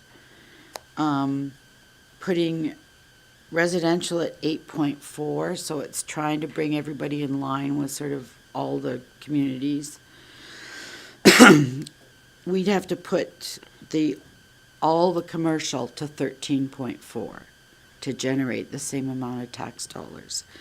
And the percentages over on the side show you that it'd be a minus 4.87% for residential, but the small commercial would be looking at a 24% increase, and the large would be looking at a 3% decrease. So it would save, the highest large business would save 30, like the biggest one that pays the absolute most would save 3,500, and the savings would be lower than that throughout. But the largest increase for small commercial would be $21,000. So, I mean, if we want to go to one rate, absolutely, and we can do more scenarios for you, but that's the size of a swing that we need to manage to get there. Can you just clarify option 2 for me? We still have 2 different rates between small and large. And it says here, bring commercial rates closer together, Right, closer to each other? yes, Oh, okay. yeah, so trying to, you know, Baby steps. yeah, like I don't know that, and I don't know your comfort level, right? So it's, here's one big giant step, or you do it over 5 years and agree that you're gonna move that. My last question, and then I'll go to Councillor Hutchinson, is on that, on the option 3, the residential rate 8.4, when you say that it's closer, you didn't do one where it was 8.4 and then you just kept the normal rates for everything else, you just did 2% and then the other options? We'd be short, sorry, run that by me again. Well, on option 3, it Right. says, when you said that, 8.44 for residential rate is closer to the municipal average, is that where you got 8.44 from? Right, and I was also looking at the commercial rates provincially as well. Okay. And if we went any lower on that, we wouldn't collect enough tax dollars. Right, so that's what I was asking, so. Yeah. We didn't do one where we raised taxes but kept residential rates at 8.44 and kept the separation, right? We just did a 2. that's No, the I 2% didn't do modified. that. Okay, all right, And I can, but we probably wouldn't collect enough money. okay. I believe Councillor Hutchinson has a question. Do other municipalities do splits like this with large and small? What's the norm, I guess, is kind of my question. Or is there a norm? Maybe I'll just comment, when looking at the analysis, and both Graham and I looked at it, there's an average when you look at tax rates and assessment, but I don't know that there's a norm. We saw everything from, some communities are 100% zero between the two to, like, the cities, their tax rates are 21% plus for commercial. So it is all over the map. I think it's and there's probably so many things behind how they got there. It's nice to look at averages, but I've come to the conclusion that if we're in the range, I'm happy, because it's everywhere. As far as split rates, and maybe Mr. Kraus would like to speak, I don't know that it's really common. I think some do it, but I do think that there's logic behind it, because, and I'll let him explain that, but just, sorry, but it's not an unsound practice. Sorry. So this was just introduced in the MGA like 4 or 5 years ago now, I think. And some municipalities picked up on it or went forward with it, and others did not. Clearwater County does also.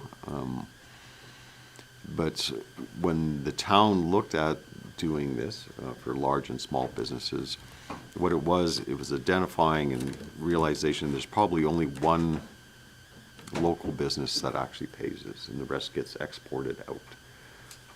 So TELUS would pay it, and Fortis would pay it, and McDonald's, because the land is owned by McDonald's in Toronto. So those are the ones. So at that time, it was the rationale of council that it made sense to do it this way. Because it was the large corporations that were just picking up a larger share of the taxes, if that makes sense. One of the theories, I think, behind having a split rate like this is when you're a large business, I mean, and I don't want to get into tax theory, but just some of it's based on ability to pay, you know. So if they're a multi-million-dollar international corporation, their ability to generate profits or revenues is probably better than a individual store owner on Main Street. So it's kind of looking at their ability to generate more income to cover the taxes.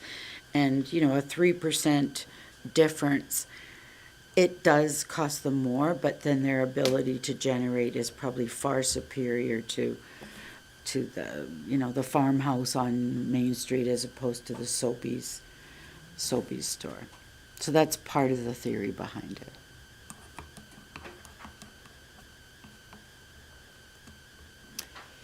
I don't see any other questions, so thank you very much for that explanation. Okay. So I'm going to leave this, but yeah, it was interesting to go and really try to drill into this. There's a lot of, as I've kind of said, there's a lot of reasons behind it, like just average assessments, like the average assessment split is 78-22 for residential and commercial, and we're sitting at 74-26.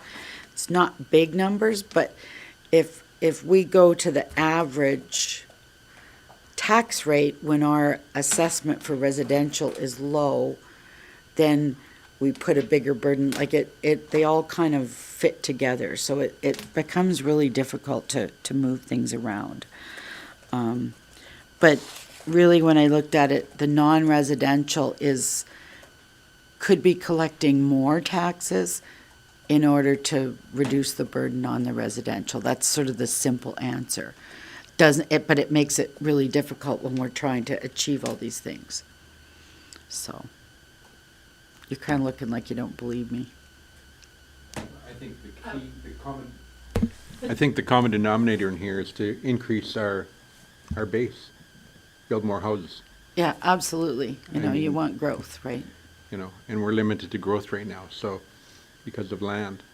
So everything sort of boils down to Yeah. getting more tax base. And I think the town in the last 4 years has really worked hard at holding the line. So they've made, and you can see that one graph, we've made a lot of progress towards getting closer, because absolutely the taxes were high. So there's been a lot of movement, but now we're really into the fine tuning stages. And we'll continue doing analysis, because that's what we like to do, so. I wondered if anybody's ever analyzed taxes as much as we have here, so just saying. But we will continue that, and I mean, it's, for this budget purpose, you know, we want to look at the overall tax rate, but I just want to make you aware that we can make some minute changes within those major classifications that can do a little bit more shifting. And if you like the idea of a 3 to 5 year plan, we can, you know, develop some more assumptions on where you'd like to see that go, and then go back with some options for you. Or just start building more houses, that would be great. And businesses, we need lots more of that. Okay, so the last section that we'll cover is utilities. So again, I always include a utility analysis. Basically, it's pretty status quo for water and sewer this year. We did not change the rates. There wasn't a huge increase. We went from 2657 accounts to 2668, so there's 11. And then the residential or non-residential went up from 419 to 424. So the revenues generated are staying about the same. We also updated the utility comparison. Again, this is just, we actually go onto everybody's website and pull up their utilities. But just to give you an idea of where we sit with our comparators, I'd say we're on the lower end. Edson is really unusual. I don't know what they do or how they process their water, but, or if they do have a big, is it a sawmill up there? So I'm not sure what the logic is. I'd have to call them and talk to them. But we're sitting on par. As far as our solid waste fees, we're, I'd say, in the middle. I mean, Lacomb's higher. Excuse me, Councillor Shippold has another question. I'm sorry. So when you talk about accounts, and you indicated earlier you're going to do a study in terms of utility accounts or utilities. I'm not sure what that's going to encompass, but there's many residents out there. For example, I pay $100 a month, but there's a lot of people out there that pay $30 a month because they don't have a water meter. And so I want to know if that be part of the study to try to get everybody on to where we're going to get more people on meters paying their proportionate share, because they put on an equal strain on the system. They get away with paying a whole bunch less. So will that be part of the study, to look at all those residences that pay such a minimal fee? Okay. Do we have any that aren't metered? Lots. I believe all properties that have water to the building have a meter. We just went through that whole process of putting meters in.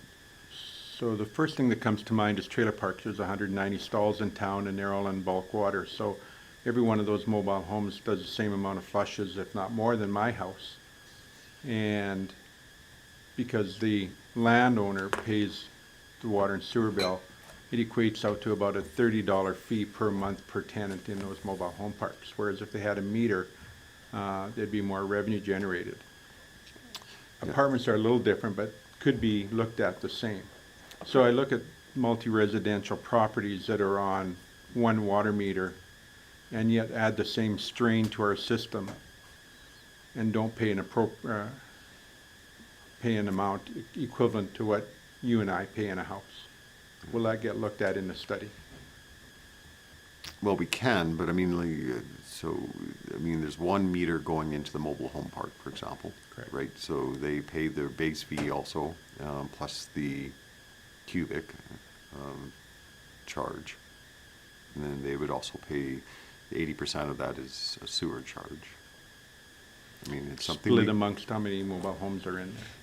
So do they have the same base rate charge? Do they pay the 14, 15 and then the metering? Or do they pay a higher base charge because they're a bulk place. And I that's, think that would that's, solve that, that's right? the area we would have to look at is the base charge. Because then the base charge would match, depending on how many houses were hooked up. Because right now, your house pays a base rate of 14, and they may pay you 14 over 30 houses, but their metering would be exactly the same. Is that correct? Mhm.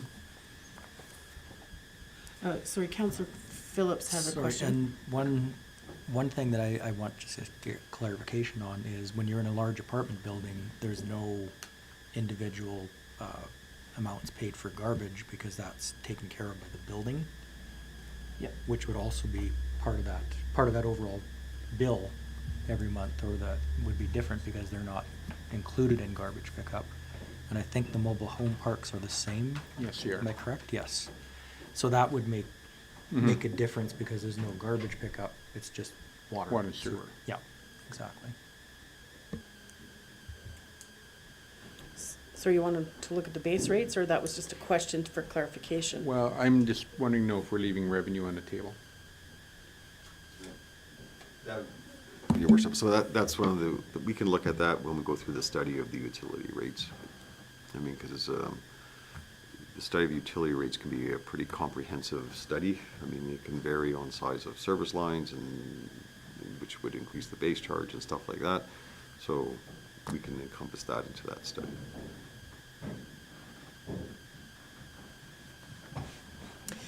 Thank you very much. Okay.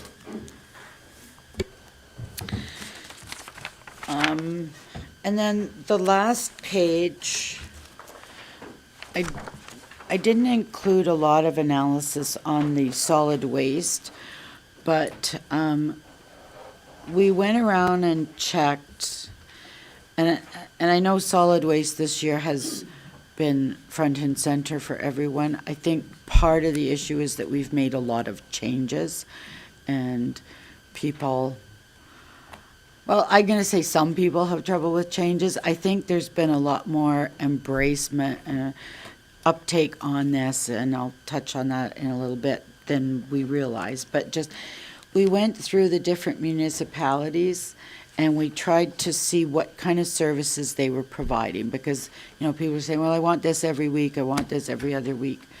So if you look at Rocky Mountain House, there's solid waste, recycling, and organics. So orange means bi-weekly, and blue is weekly, and gray is there's nothing. So we're pretty much providing bi-weekly service now. If you look at Sylvan Lake, they're doing weekly garbage pickup and bi-weekly recycling and bi-weekly organics. Lacombe was interesting. They have dumpsters in their community. Like, you actually, sounds like you walk down the street to throw your garbage out. So they have a completely different arrangements within their community. Edson is doing every other week for garbage. They don't do recycling, and they do weekly organics. And at the bottom, we've shown cost for going to, so we charge $3 a bag. Edson's charging $10 for extra garbage, and they're doing every other week. Innisfail is doing bi-weekly basically for everything, and they charge by size. Pinoca is bi-weekly for everything except for in the summer, and they charge $8 for the first 100 kilograms, so they have a weigh scale at their transfer station. And then Blackfalds is weekly for everything, and they only run organics in the summer. So it was interesting to see what other communities are doing, and again, there's a bit of a range, but we're not completely different.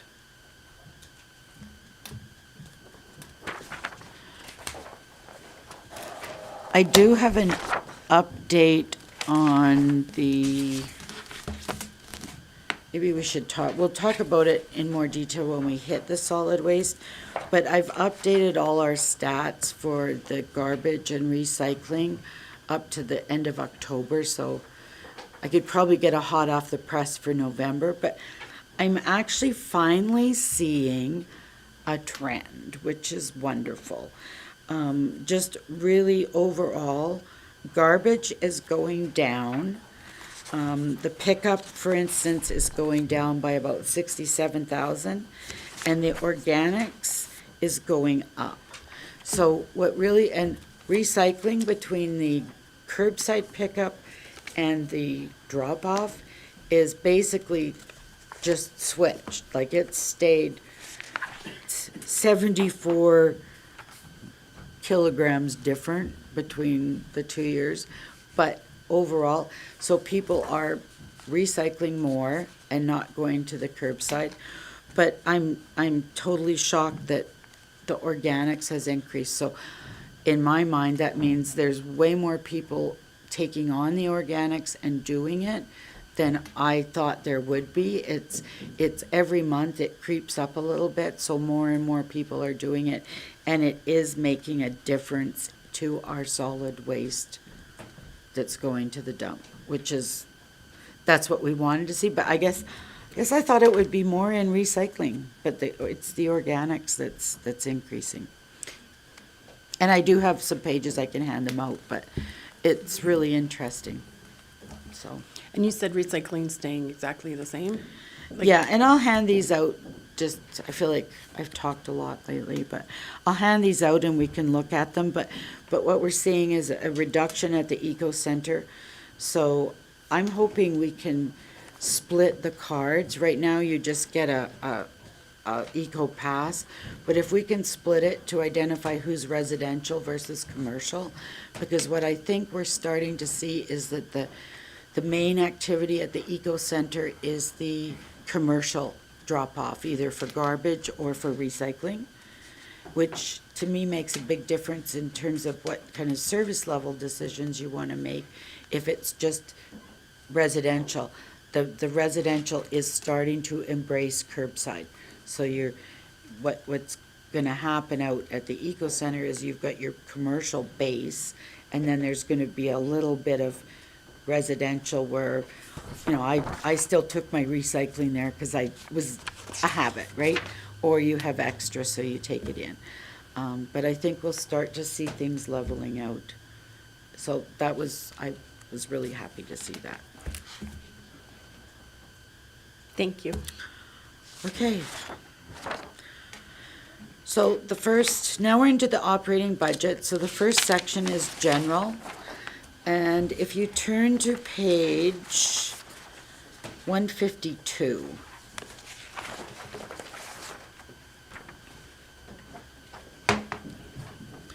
And I'm giving a little bit of extra explanation because we have a new council, just so that on some of the categories. So this is mostly revenue and the requisitions. It's sort of the big global revenues that aren't attributed to one specific area. So this is the taxes that we're looking at, the educational requisitions, which I've talked about, just have a 2% change, the franchise fees, interest, and any provincial operating grants, and then the requisitions.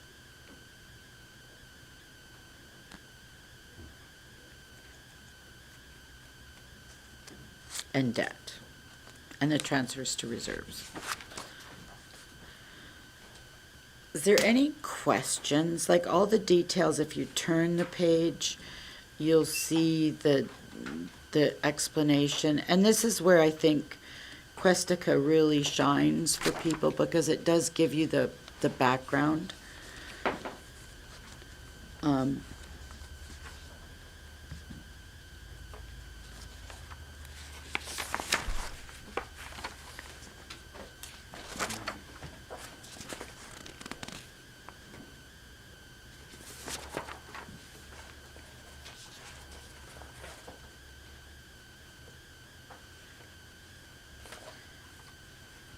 Just trying to look and see if there's any highlights.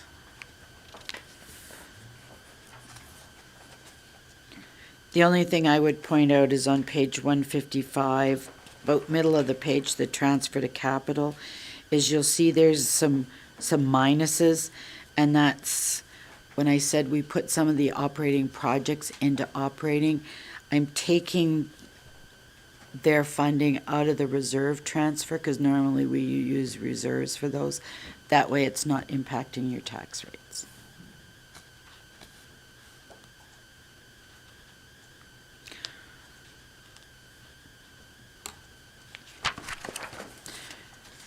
The next section, if we go to the next tab, is legislative. And again, there's not a whole lot of changes here. I didn't make any changes at all to councilors' remuneration. I know we did add one potential council meeting a month, but last year we didn't really drop it. And council has been coming in, I'd say on the whole, under budget for the year. So I'm comfortable leaving it the way it is. The only big change is we added $10,000 for that regional session with the county. And we'll have to look at that budget number going with council hiring consultant for the strategic plan, which was $6,500 that council discussed yesterday. And then also council's discussion of bringing in for governance team building. So that is not in here too. So we would need to increase this budget to accommodate that.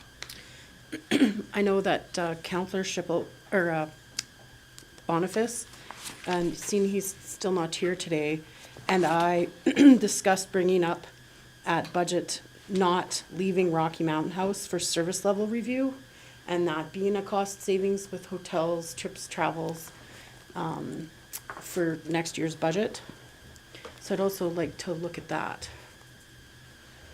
as well when we're discussing this, the budget summary, because I believe that's in there as well. This is the place to discuss. Yep. So if you go to, if Just you checking. go to page 162, now we're starting to get into the meat of where you want to discuss it. So you'll see, we have a general department called council admin, and this is where things that affect council but aren't your individual budgets. So we've got some other board honorariums, and then there's general council training sessions. So that's money that's not really earmarked for anything, so that 5,000 could go towards any of those fees. And then there's the 17 for the strategic. Yeah, so that was because I don't know what the actual costs were for hotels and trips and travel.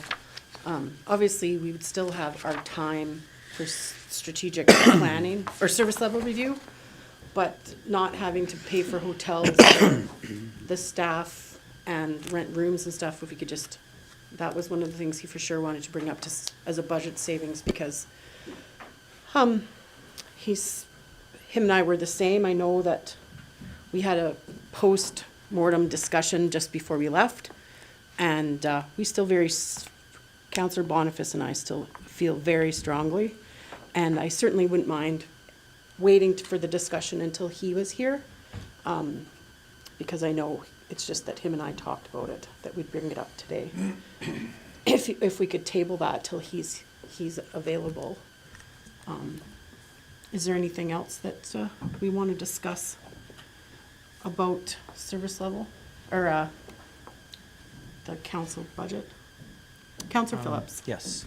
First of all, I would like to hear words from Councillor Boniface's mouth first, as opposed to hearsay, just so we're getting it right from the source. Yes, this is obviously something that I know we've had kind of little discussions about it preliminary, but you know, this is something that no council ever wants to look at, because it's their own salaries. However, it's been 4 years, and it needs to be looked at from a remuneration point of view, even from a vehicle expense point of view, because we all use our personal vehicles for council duties, but there's no vehicle remuneration. So I know this is something we need to look at, and I know we're going to, but as far as the service level review, I mean, obviously that'll be a discussion we have when Councillor Boniface is here, but I would like to hear it out of hear the words from him, but that's just my preference. But this is an overall topic that we definitely have to have, because it's been 4 years, and it's one of those things when it gets neglected for too long, all of a sudden it becomes a large budgetary item. And this is something that should be no different than any other budgetary item, where you look at it every year, whether it be small increases or no increases, but to look at it on a regular basis so that it's not 5 years or 6 years and then you get a big jump that creates an uproar. Councillor Schippold. So, back in the day, it used to be tied into staff raises. Whatever the staff got is what the councillors got. And I don't know, it's not like that anymore, I assume. And so it was an easy thing, because whatever you give the staff, everybody got it. It was across the board. And it was tied in that way. So I'm not sure if that maybe would make sense to do that again, and then it removes that discussion about our own personal needs, other than, if you're going to add something in for personal vehicle mileage on a regular basis, like another entry, another line, then that would be a different discussion. But in terms of increases, it used to be tied in to whatever the staff got. So, just. Councillor Hutchinson. I definitely agree with Len. I would like to see even possibly the structure of the policy changing. Maybe look at perhaps a per hourly rate. There's been times where, just for example, you were here for 1 hour and you were here for 5 hours, or under the 4 hours, and you're both getting paid the same for it. So I think it definitely is something that needs to be reviewed, and I don't know when the time is for that. Not here? I don't know. Well, so we certainly could, and correct me if I'm wrong, make a motion, but today we're just looking at, because it's a bylaw, we'd have to do a bylaw discussion on remuneration, is that correct? Your worship, so remuneration is a policy, so council Sorry. can change it any time by resolution.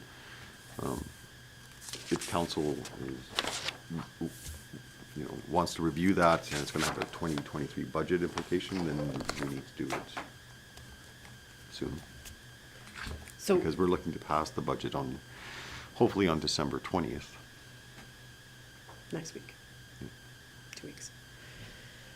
So we should have that discussion now. So before we continue on at a nice break point, I'm just gonna look at the ladies, because lunch is here, and we're just slightly behind our schedule. So if we broke from now, 12 o'clock till 1 o'clock, rather than whatever it was, 11:45 to 1, that saves us 15 minutes. Is everybody okay with that for the break? And then we can continue discussions following lunch.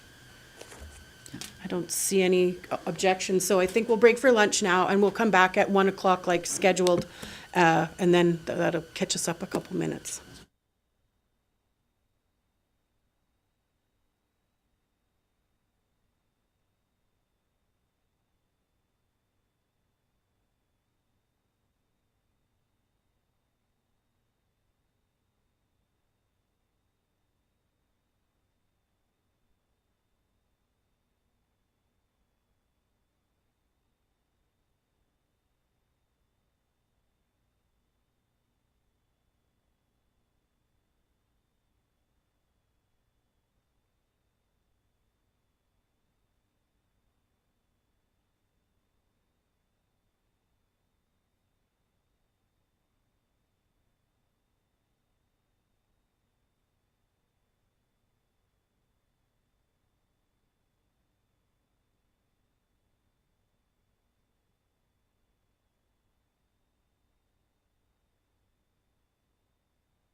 Thank you very much.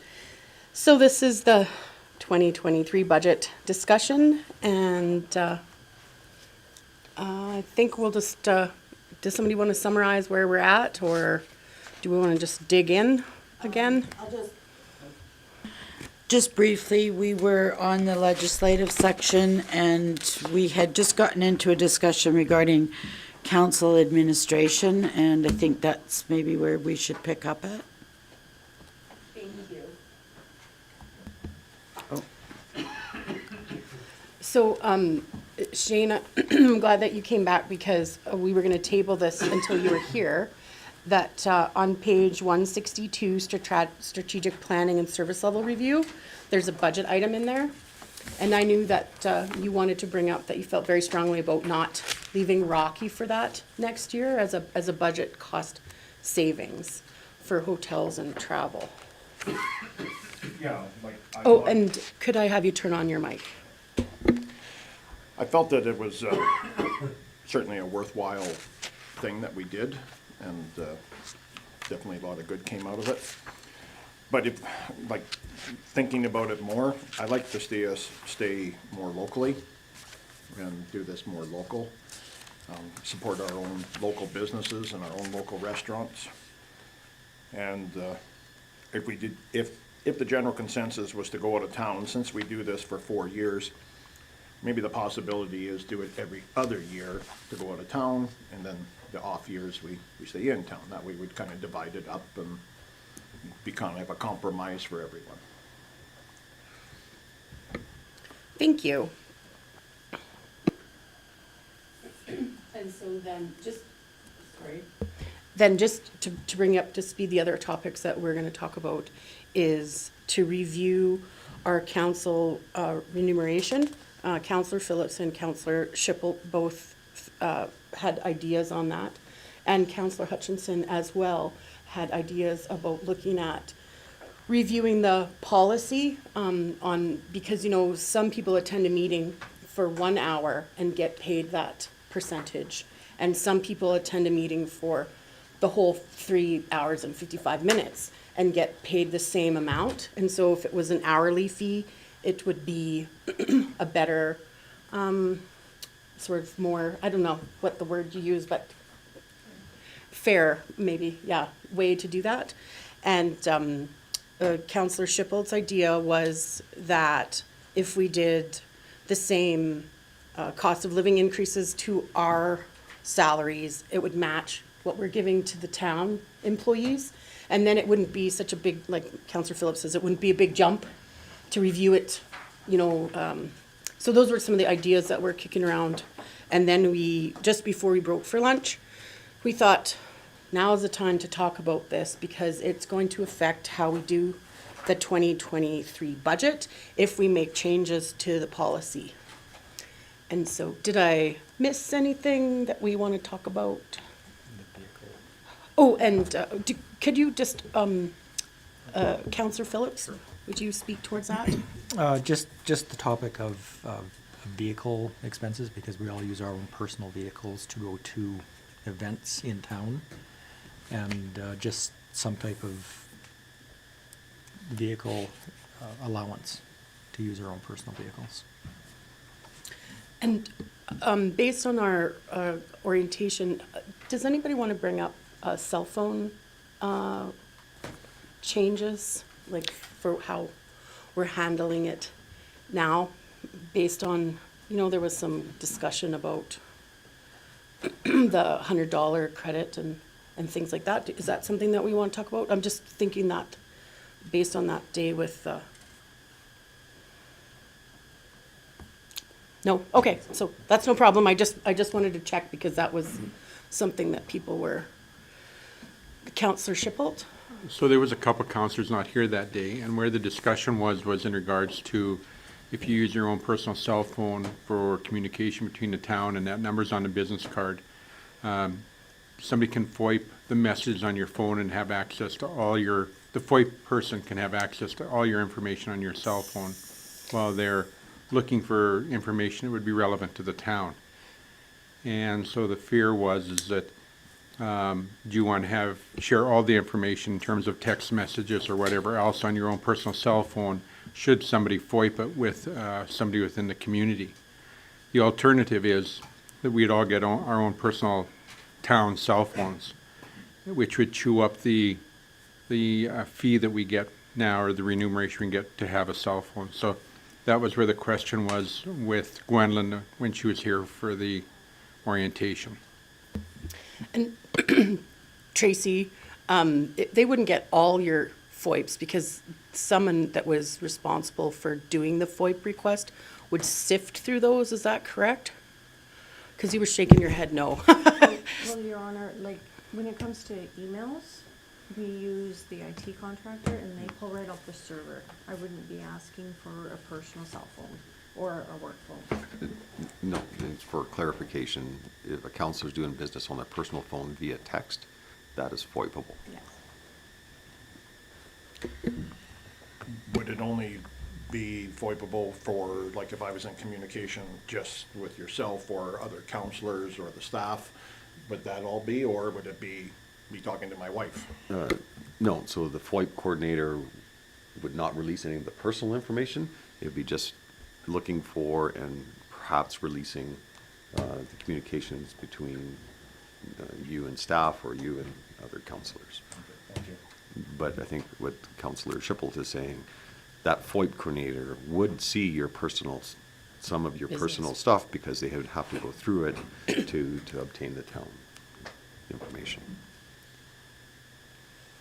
And so that would impact the budget as well, right? It just, because I'm just bringing up things that fit into this. It's not, I'm not saying that we have to do it, I'm just saying that now's the time to, am I correct, yeah, Mr. so- Coast? yeah, so Now's you- the time to deal with all No, these like yeah. little things. Yeah, so for your worship, so you've covered a broad spectrum of topics here. So for administration's sake, can we just guide through each one as it falls into the budget? Yeah. So on page 162, if I could bring back it to council training where the service level review is listed, just for verification, because we do need to amend that budget line item, because council just approved or wanted a strategic plan review for 6,500, which is not included in here. And then council also wants a governance or team building exercise that we discussed yesterday. And that cost isn't in here either. And that's going to vary, because council selected three firms to get quotes from, and those three firms actually offer quite a varied service. So it's going to be somewhere between 3,000, probably close to 8,000, I would guess, for the higher end one. And that's not included in here. But what is included in this budget line item is strat planning with the regional strat plan. And I think Betty has included $10,000 for that. Now, the ICC just met, did the goals, and looking at strategies for that. So we're unsure where the three municipalities are going to take that into 2023. Is that going to be the conclusion of it, which is now just a 2022 cost and doesn't need to be in the budget? Or do we need to put an allowance or keep that allowance in there if the three councils want to take it further? So we really, if council wants to keep that contingency in there, we probably need to add like $15,000 to that line item, just to cover the town strat plan and the governance team building exercise.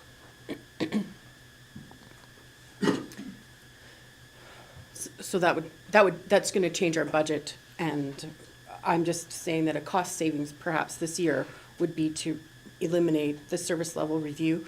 Do we know what our actual cost was for that event? I haven't for- tried to compile that, no. And do you know what portion of the 17? It'd be 7 would be a good guess, because 10 was for the other thing? That's approximately what we're allowing for the service level review. So if we changed, like remove the service level review was an idea, right? And then we don't go out of town this year and put our strat planning for 6,500, which we've already passed a motion on.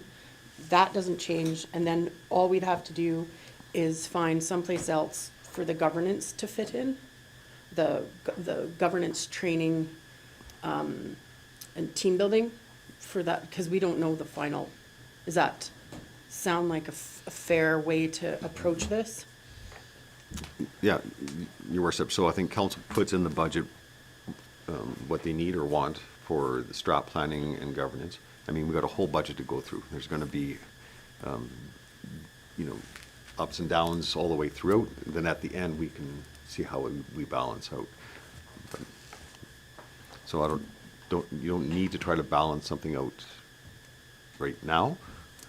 It just depends what council wants to do. So that is your discussion now, I guess, if you want a service level in town or out of town or. So I feel the same as Councillor Boniface, that I'd really like to do service level review in town. Does anybody else have any comments? Councillor Chappelle. I like that plan as well, to reallocate some of the monies that we're going to be maybe next year spent, or this coming year spent on going out of town.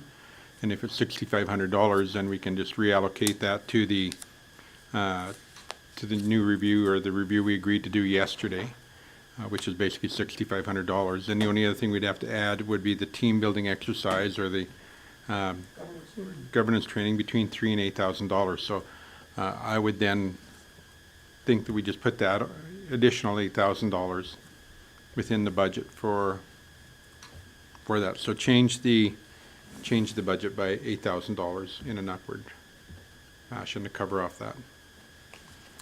And if it needs to be in a motion, I could also put that in a motion if you need that. I just want to see if there's any other conversation. Councillor Phillips?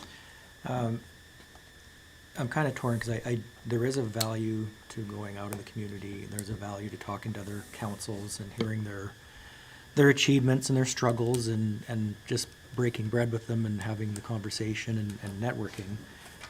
There is that value, and the value of being away from this room to go and have some ideas and basically to learn, not learn, but be more free, not having the household items and chores sitting in the back of our mind because we're going home at night. However, you know, there are budgetary items that need to be added into here. Maybe for this year, we look at maybe not going out of town, but for the next year, we go out of town again. I think that's a good compromise, but there is a definite value to doing it. There's no question there's a value to being away from this room where we're in all the time. Sometimes you can get stagnant, and to go somewhere where your mind is free to concentrate just on the service level. But for the year, for this 1 year, maybe it's not a bad idea, and then we can relook at that. As long as I've got my mic on. The hourly fee thing that Councillor Hutchinson had brought up, I think that would probably be more of discussion when we talk about the remuneration at our next council meeting. I think that's probably the place for that discussion, and it's a holistic discussion, unless someone has different ideas. The one thing I would like to see in the budget is the vehicle allowance, because it's simply it's a reality. We use our personal vehicles a lot, and there should be some compensation for it. Thank you very much. And I think we're just going to, Mr. Kraus, if there's any other discussion on just this page of service level review and governance, I think that's where you wanted us to stick to first and then do the next things next. Is that right? Councillor Auld? I'm fine with that as well. Taking the out-of-town service level review and doing a by every other year. But just a reminder that governance was just a quote to get some options. We don't know if that's going to get passed or not. So I don't know if we need to add that into the budget here right now. But yeah, I'm with the service level review. I'm fine with going every other year. So I think, yes, Counselor Hutchinson? Yeah, I'd be okay with that too, but I think we also have to realize that there's still gonna be a number that needs to be in service level review, because there is an expense involved. So if it was just, you know, this page stay pretty much status quo and just maybe the comments would be different under the training section. So actually, while you have your mic on, Counselor Hutchinson, I know that this has been an item that you've wanted to see happen for a long time. And I think now's the time to put it in our budget, the governance training item that we're calling it, you know, the team building governance training. And so I thought maybe you wanted to voice how strongly you want to see that happen by putting it in the budget now. Well, as I said, whether it says a specific governance training or not, it would just be that the numbers in the budget, I feel would pretty much be staying the same if we added the extra 2 items that we were talking about doing. We would still be short, I think is where we're at. We would be short whatever the 6,500 would replace the service level review, and then we still have to add, and we're just asking to make sure that we add that. Is that not correct, Mr. Kraus? Yeah, so thank you, Your Worship. So on the first training, general council training sessions of 5,000, that's a contingency for anything that comes up in the year that council may want to take. And then the 17,000 is 10,000 for the regional strategic planning and 7,000 for the service level review. That's the way it sits right now. If council, and that 7,000 for the service level review will be dependent on where council holds that. Like if it's in this room, well, then that number can drop. But if we take it to a hotel or golf course or something like that, then we still need funds for that. Then so it depends really on that 7,000, what council where they want to hold the service level review. Because the staffing and all that cost, that's covered elsewhere in the budget, and council's honorarium as council is covered elsewhere in the budget. Do you think that general council training sessions, if we put that to 8,000, then it would cover this team building governance training, and then the whole, just increase it by 3,000 and switch service level review to strat planning? And that would everybody be fine with that in the budget? And do you need a motion for that? Because it's money. Councillor Boniface? I'm sorry to butt in. I think listening to Mr. Kraus in his explanation there, I think I would feel better about leaving the $5,000 alone in the training, because he said that's for something that comes up that the council wants to do, and we have basically a year ahead that we have no idea what's going to happen. Leave the $17,000 as it is, with the money there for the service level review. As Mr. Kraus pointed out, if we don't do it in our chambers here and we choose to go somewhere else, then we're still going to have a budgetary amount. Ms. Quinlan, would it be better to leave it there, and then if we don't spend it all, it's okay? And a budget is a budget, so yeah, if you don't spend it all. There is an additional $10,000 below for this county strat planning. So I'm wondering if I have extra double. money in that training thing of the 17,000. I mean, without going back and looking. And just a comment, we keep a running tally as we go through this, so, you can identify that you think we need maybe $3,000 to $8,000 more in here, and as we go, we're both keeping track, and you probably are too, so there's 3 of us, 4 of us.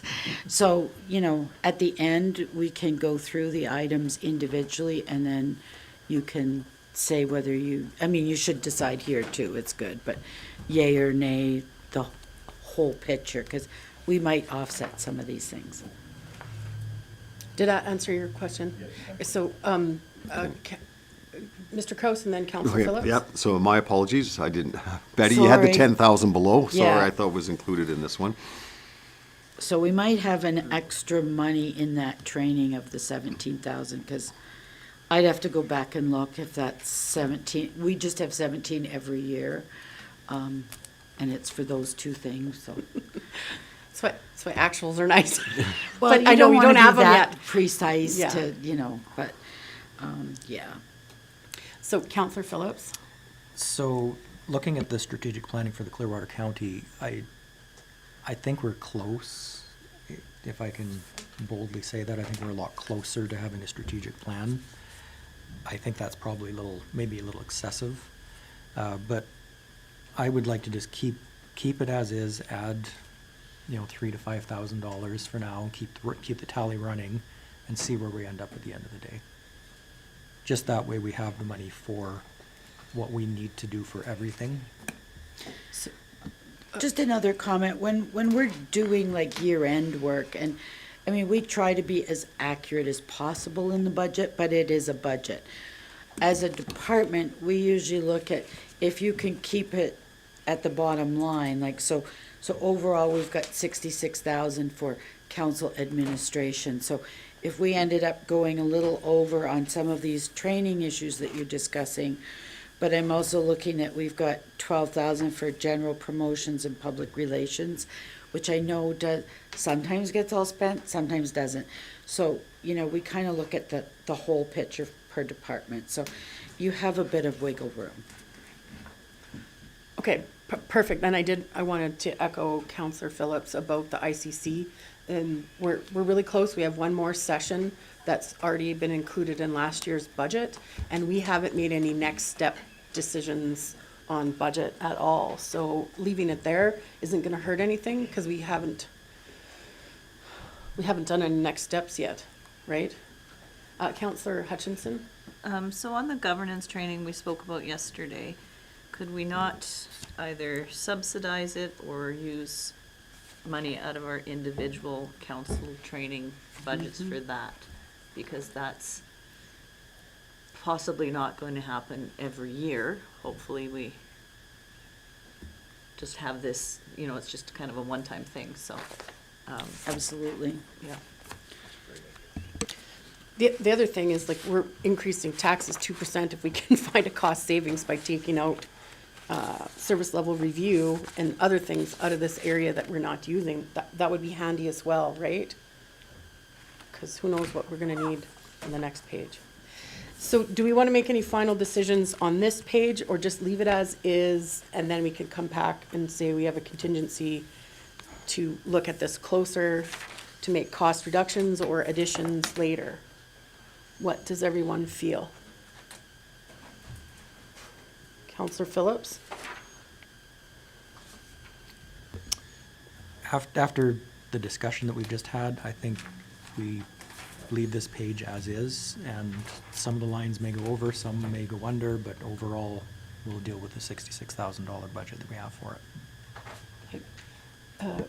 Did anybody else want to speak to Counselor Ald? I thought you were going for your, no. Counselor Hutchinson, are you? Yeah. So seeing that's to be consensus, you'll go on. Awesome. Okay, the next group of pages are all individual counselor budgets.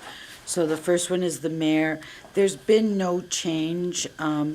We, basically everybody's right now, I think, running a little bit under budget. So and budgeting for council meetings is actually quite difficult, because the per diems, it's really hard to measure how many meetings, but overall it's under. I know there's been talk about looking at some of the rates. Even if we changed to an hourly rate, I wouldn't suggest changing this until we've got some actuals to be able to look at how it's going. But basically, these budgets are staying the same. So the mayor has her per diem, there's training and travel. The mayor gets a little bit more because they do tend to be more active than a regular council member. We have the communications budget, and I have a question to talk to Mr. Kraus afterwards about the phones.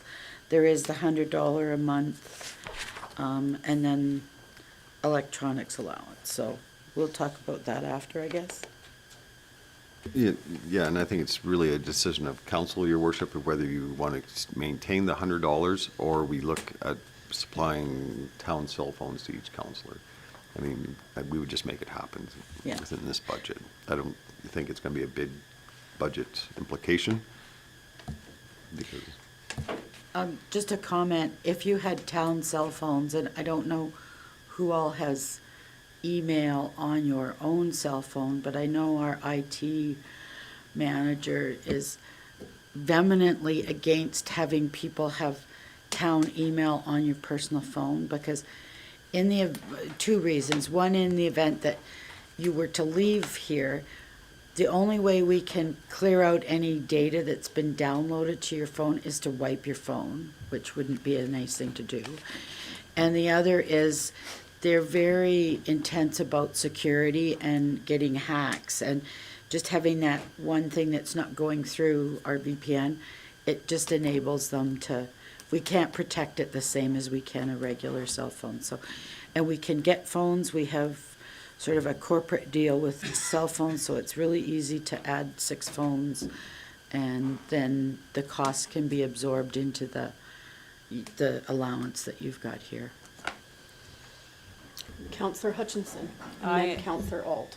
I'm totally in favor with getting town phones for all of us. And then we'd be reducing that $100 a month, correct? Replacing it, right? Yeah, and the plans won't be $100. Counselor Alt? Yeah, I was gonna echo the same thing. You're not gonna wipe my phone, and that's the only way I get town email access, so. Yeah. I don't carry my Surface Pro anywhere, so if that's our only option, then I think that's the way we have to go. Counselor Boniface? Can they be really little ones? Counselor Phillips, and then Counselor Caprero. Yeah, I obviously hearing the explanation on why and the what fors, it makes more sense that happened. So yes, I'm definitely in favor of that. I would still like to have the discussion on vehicle expense as well, but I as far as the cell phone goes, I agree with that one. I was just gonna say that I agree as well. That makes the most sense to me. And we'll just get the last counselor so that we're all on board. Yeah, that's where I'm at too. Okay. So do we need a motion for that, or is that? Doesn't matter, it's up to you. Okay, so we'll put that as a check mark Proceed, that, yep. that we need to do that. Now, where would we talk about, where would we talk about the travel? transportation? Would it be in here or somewhere else? I think Because if we bring the travel policy back, it would be addressed within the travel policy. is that the one that you asked for the next council meeting? Yes, Councillor Ald's already And put a motion to do that at as the a next rule, I meeting. don't know that council spends, mind you, we've had COVID, but there's almost 12,000 a year. There's training and travel budgets within each counselor. I don't think we've typically expended all of those every year. So if we change that policy, the cost would go into there, and I don't think we'd have to adjust the budget. Can I ask a question too? Because I wouldn't mind if we called some of my salary travel, like on a tax basis, you know, and then just like switch it like that. Would that be something that you'd be okay with? Is just call what we're already getting something different? Or would you like to see a higher amount per diem, or whatever you want to call it, with salary? Just while we're here. I mean, that's, I understand where you're coming from, because a vehicle allowance is a non-taxable item, whereas a wage is a taxable No, item. it's- I think, It's taxable benefit. is it a taxable benefit? Okay. Okay, then I don't think it matters then. Okay, so, Yeah. so then you wanted to see a higher amount? Well, I think if we're gonna have that discussion at our next council meeting, we can just have the whole holistic discussion then and talk Okay. about it all at once. Okay. Does anybody else have any comments about that? Okay, thank you. So I'm gonna basically say, we've done the legislative section. The honorariums between the mayor and councillors has not changed, and we do monitor them and send you reports quarterly, so I think they're good to stay the way they are this year. So I just have one last question before we go. If we wanted to review the per diem and that, we can do that at a later date, and it shouldn't affect the budget, correct? In theory? Because Go ahead. that's was the, I guess that's dependent on the change of the per diem, right? I think if council wanted to do a COLA, for example, I don't think it would have a major impact on this budget. But if you're looking at a significant increase in remuneration, then yes. what would 2% that we're giving what are we giving the staff? 3.28. How much would that change our, how much would change, Graham, Where's how my much would it change our calculator budget? Just because that was one of the things that we brought up, and I just If want you to, brought up Questica, you could pull the, while he's looking that up, Counselor Phillips has a question. I mean, I think this is kind of premature, just saying COLA. I mean, that's a little Yeah. premature to just give out that number. I think once we have the discussion next week, we'll have a much better idea of what we're looking for, what we're looking at. That's only for transportation, but there's other items that we wanted to Right. discuss. but if you look at the whole honorarium policy, I was gonna say something. You, I guess I want to put it into context a little bit. It might be, I'm in a real ballpark, say $3,000. We're talking a $24 million budget, so a $3,000 adjustment. Yes, on a line-by-line basis, could be an impact, but globally, it's fairly small. So, I know I'm used to just looking at every line by line I and know. going, we could cut that 3,000 there, and we could cut that 3,000 there, and then at the end, you have $100,000 savings. That's Yeah. just my, but, I mean, you just me. have a number?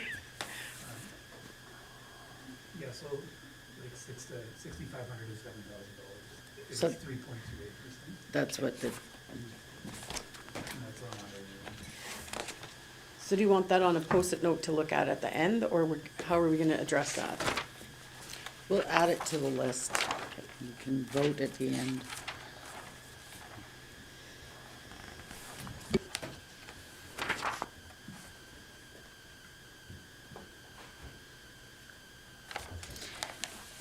Does the current honorarium policy address COLA at all? It doesn't, okay.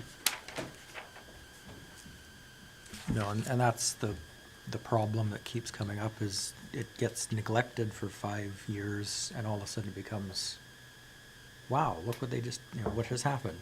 Yeah. That's because it hasn't been addressed for 5 years. If you do that with any budgetary item and not address it for 5 years, you're gonna have a shortfall at the end of those 5 years. So it's something that just needs to be addressed on a timely basis, and then it doesn't become a wow item, that's all. Okay, so I think we can move forward with Okay. that being said. Does that feel correct to everyone? I don't see any objections to that. Okay, we're almost ready for Director Schwader. One more section.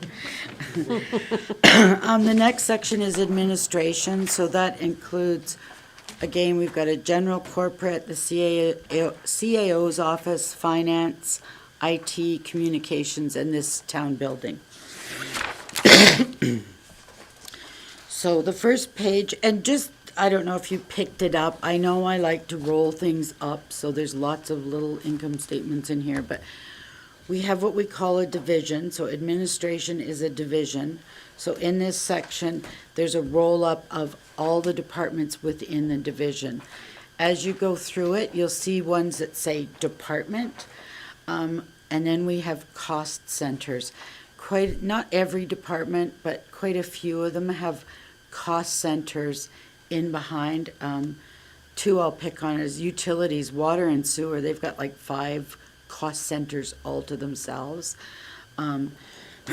So if you see something that says department and there's more than one cost center, I'm rolling them up together. So just so that you get a full picture of what that activity is like. So there's 3 layers within each section, just so you know.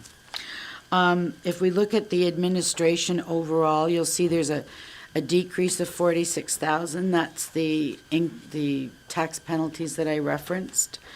And then throughout, we've got salary, step, and COLA increases. And overall, there's been a decrease throughout this division overall. And then if we go to general corporate, the next section, that is, sometimes I like going to the next page over, but, so fees for general service that we actually, on page 196, we increased them because we're seeing an increase in that revenue. And then grants to individual organizations, we decreased that by 6,000. We had a notation in there of collecting 6,000 for in-kind donations, and we just haven't been recording anything. That's like, if we go plow something or do something for a service group, and so we just took it out. It wasn't being used. And then the debenture interest went down. This, under the grants and transfers, I think there's 2 discussions that need to be had. One is, I know we did receive that letter in our package yesterday on the healthcare recruitment, the 14,000. So that 14,000 is in the budget, because you've got 174,000 of grants that you give out to different organizations. I did leave it's a blank, but the Compassionate Care Hospice Society, they requested the increase of funding to 170,000 with a potential split with the Clearwater County. Now, we currently give them $20,000. So this is where you need to have that discussion is, do you want to increase it to that much? Or do we, is it something that this is the business that the town wants to be in? Yeah, so let's open it for discussion. Counselor Phillips? So if my addition skills work out, that's a $65,000 Yeah. addition to the budget is what that would cost for the second bed. I mean, yeah, it's, to have end-of-life care available to people is obviously a very important thing, for sure, there's no doubt about it. Being conscious of that, we still have a budget to deal with too, so $65,000 is probably almost a 1% addition to the tax. 3/4. The 3/4 91,000 is Okay. 1%, so you're looking at Yeah, 3/4. Definitely would have a significant impact on our budget, for sure. Do you think we could find $65,000 worth of savings someplace else? Like we just, no, I know, but I'm back to my $3,000 in 5 different places, right? If we found 65 divided by 5, right? It's 6 things that we could cut by $5,000, and then it's solved, right? That's all I'm saying. I know it's a big item. I understand what you're saying, So, yeah. I'm not saying that we need to do this specifically, but I am definitely, and I'll go to Councillor Hutchinson next. I am definitely in favor of the program that they provide. It is I feel an important service. It's only 1 bed. We have 1 bedroom, like 1 suite now. Covers 1 family at a time, and certainly aging is, and that last step is, it also takes the strain off of our hospital, right? And the other, anyway, so that's my, Councillor Hutchinson. I agree it's a valuable service that they provide, but I just hesitate as to, is it the municipality's responsibility and where is provincial and federal with, you know, like he said when he did his presentation, there is no structure fit anywhere into our Alberta healthcare system for it. And I think if we would have heard about something, this is a plan they had, and it's going to happen as a 5-year goal kind of thing or something, and had a 20,000 this year, 30,000 next, 40,000 at gradual. It's just that's a large price tag to, and it's not that you can put a price tag on end of life care, but it's a hard one, and I just wonder if should be 100% our responsibility or shared responsibility with the county. So, oh, sorry, go ahead, Councillor Phillips. Yeah, I agree with Councillor Hutchinson. It's the downloading from the province that's happening on municipalities is not just in the healthcare industry or the mental healthcare industry or homelessness or whatever. It's dominant that we are being downloaded on, and where, not that this isn't a very worthwhile item, for sure it is, but how does a municipality manage its budget and keep things going when continually taking on more and more and more of the social issues and social needs? And that's a very interesting topic for this table, because we're the ones that have to deal with that.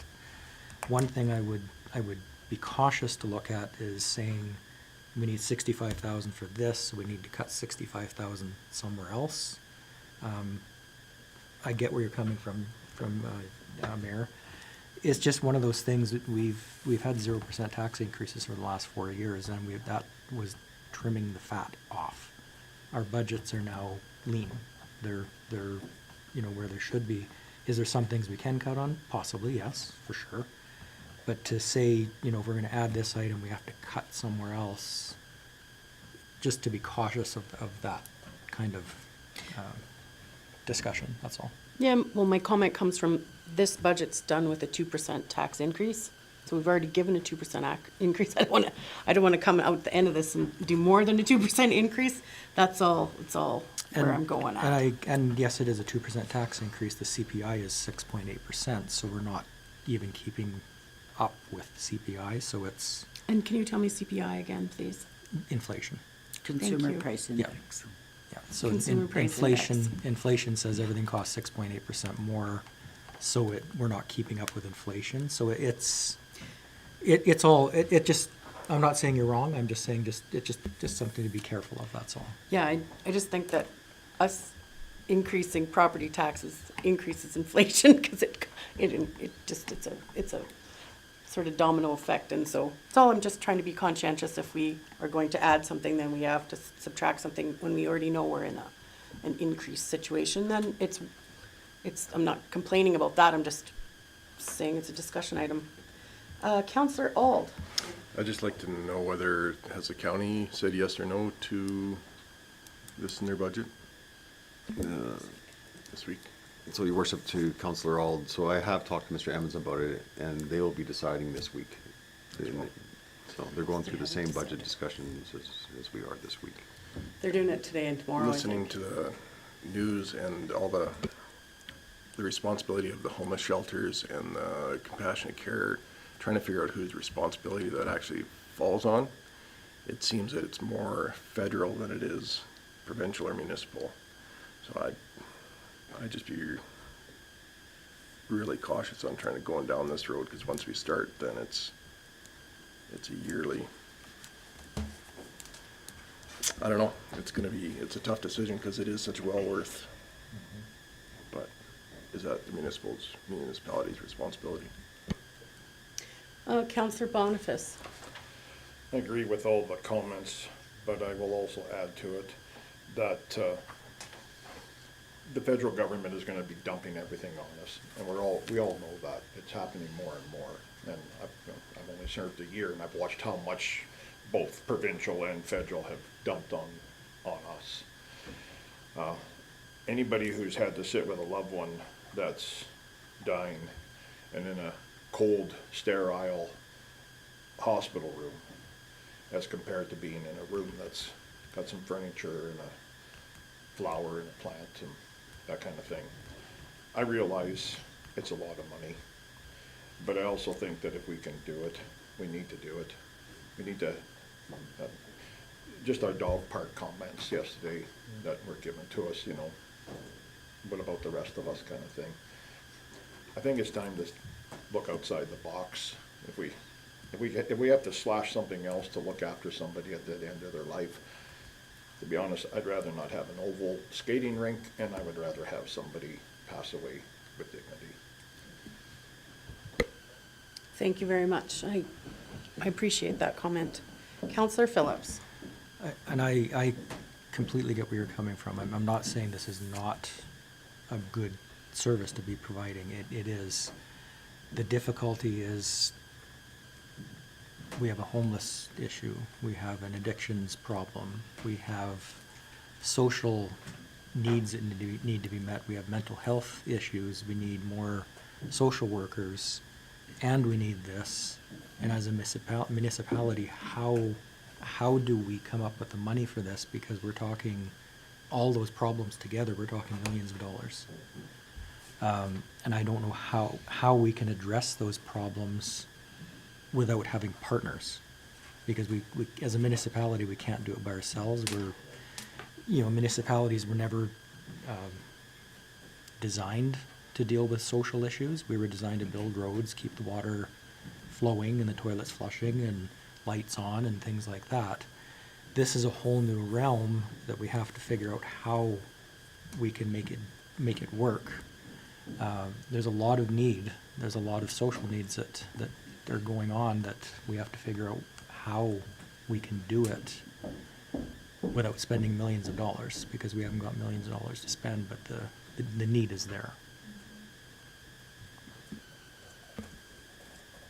Councillor Hutchinson. It doesn't definitely solve the problem, but is this something that as a municipality we want to move forward with and put a resolution forward to Alberta municipalities to look at fitting compassionate care into the system someplace? An idea for discussion? I don't have any opinions on that, but I agree with Councillor Boniface. I'd like to see this item, looking at all the other things we spend money on, I think this is, and it's not covered by any other healthcare system. And it's not like it used to be covered by these guys and now it's covered by these guys. Nobody's covering it. It's a service that we provide. They wouldn't be asking for a second room if there wasn't a need in our community. And we have the Good Sam Center that has the capability of providing that, which not every community across Alberta maybe has that where this could be provided. So I'll look for things to find $65,000 somewhere else if we could add it to here.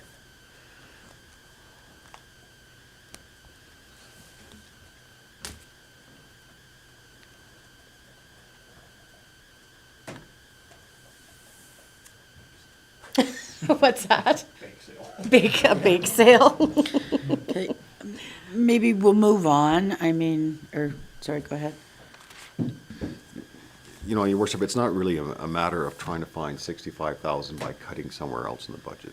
This is really, council's job doing the budget isn't to go line by line and cut a little bit here and a little bit there. If you've taken Community 101, the budget we're showing council today is actually not even recommended. What Community 101 is roll up your budget so the councils don't focus on the line by line items. And Mr. Cuff says the same thing. So really at this level, it's what services does council want to provide to the community and how far do they go into the social realm? Because health is not a municipal responsibility. So really the question to council is, do we want to go into the social realm here? And would we be willing to tax more for the 65,000? That's where your answer will lie.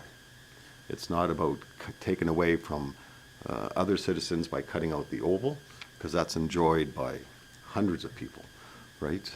So that's where council has to start or make their decision at. Okay. So with that being said, Counselor Shippold. Well, the question is, are we the low-lying fruit? So it's easy to come to the town and the county because they know us and we're here. The question I would have, I think it's a needed item in our community. Have they knocked on the door of the federal and provincial governments? And is there any funding out there? Are we the first in line or are we the third in line? And I haven't heard that. And so my question would be, before I'd be willing to say, yeah, let's fund it, what are the other options you've explored before you knocked on our door? And I think that to me is, you know, if there's no other funding out there, then maybe we are the ones. But nothing here tells me that at this point, so. Counselor Alt. I agree with Councilor Shipple. If we decide as a group that we are going to get into the social, more into the social well-being, then it's going to have a huge domino effect. We're going to get into the homeless housing. We're going to get into, like Len said earlier, the addictions. It's not going to be a $65,000 budget. So we need to decide whether we are going to be in the business of social wellness or if that is our responsibility or not.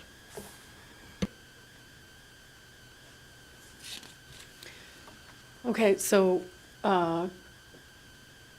do we want further discussion or do we leave the budget as is and go to the next topic? Does anybody feel strongly one way or the other? Counselor Shippold. Since I'm new here, has this group come forward with a presentation here, and what was the discussion there, and have they explored every other option out there? So, my understanding is that they have explored a million options, and that this is just the funding for the suite. They're gonna provide the same as like at the hospital, they're gonna provide the bed, this cost is for what the room rent is at a discount, is what, like, I could be wrong, and I don't have the presentation there, but as far as I understand, they've been doing it for a couple of years, like, probably 10 years, because they've had that room for 2 years or whatever. There's a need there, and they haven't found it anywhere else. Counselor Hutchinson, do you have something to add, like, am I in the wrong track on that? Just with the, at the Good Sam, the operational, you know, the AHS staff, 24-hour care and whatnot is provided, or is a service that they get being in that facility. So operationally, it's not, it wouldn't be a burden falling on us because they do raise money and have their donations and whatnot. From how I understood it, this amount is just for the room, the furnishings to add on, to build, and it might be worthwhile, I could find it, but go back on a couple council meetings ago and look at the presentation. And they're stuck in that position where they've done all their research that they've got in front of them, and the Alberta government wants senior or people to age in their own homes, not going into facilities. So that's kind of a sum it up, I guess. Yeah, so that's why we put it on the budget. I don't think we would have just put it to budget in order to, if we didn't at the time of the presentation think that it was necessary. Counselor Caprero? Is this an item that we have to decide today, or can we wait and see what the county decides with their budget of this item and then kind of form our opinion or make our decision then? So, Your Worship, to Councilor Caprero, yeah, it's all about timing. I mean, council can wait. I mean, our goal is to have the budget passed December 20th. Council is not forced to have the budget passed December 20th, but then we have to pass an interim budget and bring the budget back in January, for example. So if council wanted to wait, I mean, it's a possibility.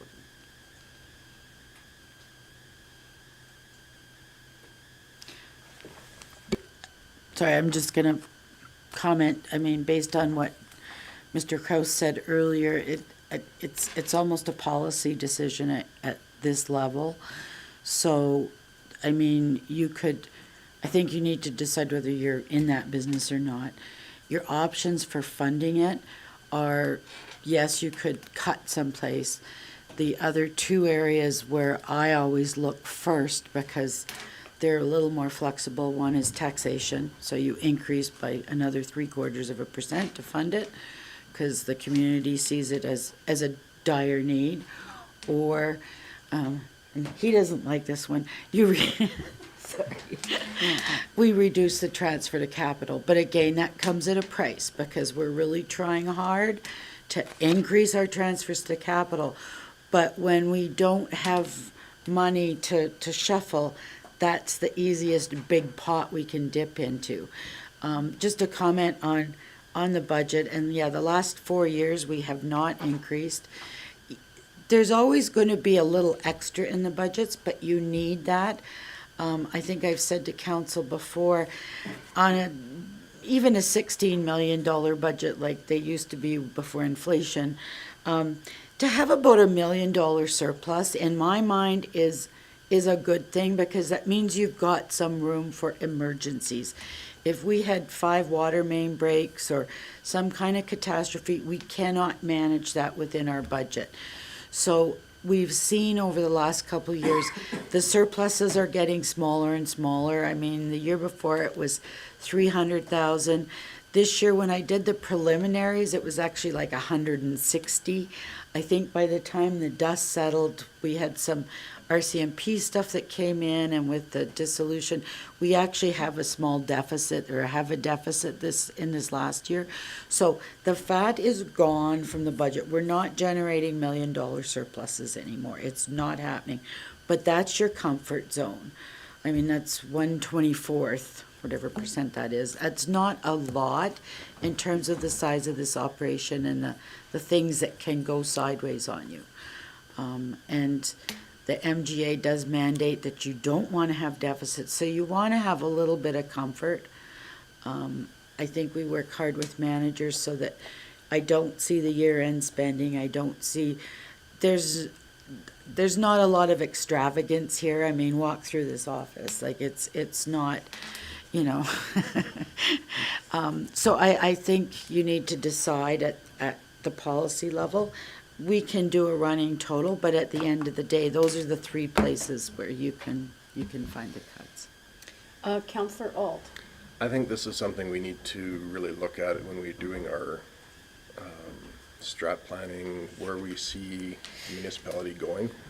If we open these doors, we're going to be going down the road of funding homeless shelters, funding the addictions, funding all of the social needs aspects in our community. And as important as they are, it's going to be tax increases, it's going to pay for it. So this would be somewhere we need to use our public engagement and get the public involved if they're comfortable with raising taxes to get into this sector of government or not. Councillor Phillips? I think that's a good point. You know, there's a need. There's no question that there's a need. We have a lot of social needs in this town. You just have to look on Facebook every day and you'll see it. I think this is a bigger discussion item than just the council table, because the residents have to realize if we go down that road, it will result in tax increases.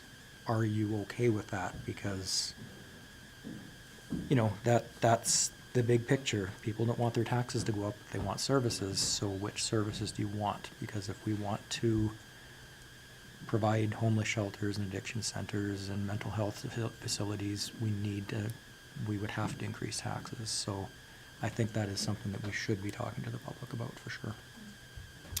Yeah, and just looking at this list, I see we already have a number of health items already on it, including compassionate care. Like there's the Mel Society and the healthcare recruitment. It doesn't specifically say in our value statements, healthcare. We just want a strong, sustainable community. And if we're covering expensive healthcare costs for citizens, you know, then are we still sustainable and, you know, for everyone? My other question is, you know how, the old folks home has a separate line on our taxes? Yes. Is that a provincial government thing, or is that something that we could impose? Like, if we wanted to do something like this at the next budget, could we say, because you live in Rocky and you're supporting the, what is it called? Compassionate Care Hospice Society, this line on your taxes goes directly to them? That's, the seniors requisition is municipal, so it's locally, they generate that amount. You know, let him answer that question. Okay, so for the senior, for the lodge. Yeah. So under the Housing Act of Alberta, Okay. every municipality is required to belong to a housing foundation or housing law or authority. And under the Housing Act, that authority or foundation has the ability to requisition the municipalities that it's in. So it's a provincial. Okay, Yeah. that's all I was asking, because, like, is that something, like, a direction that we would go in to sort of say, we're not in the healthcare, like, services providing, you know, statute, but, In answering, you know, I would have to actually look at the list in the MGA, but under the MGA, council is allowed to have special tax. And I know one is actually for physician recruitment. You can actually have a special tax for physician recruitment or healthcare recruitment. Now, if it's specific to social needs, I would have to look in the MGA for all of them. There's a list of special taxes that council can have. okay. So that's something we could review for next year if the council wants to. Because we are asking, like, if it's not covered anywhere else in the universe, and it's a service that would be, you know, a good asset to our, or service to our community, you know, especially if we're looking at improving seniors coming to our community, you know what I mean? You know,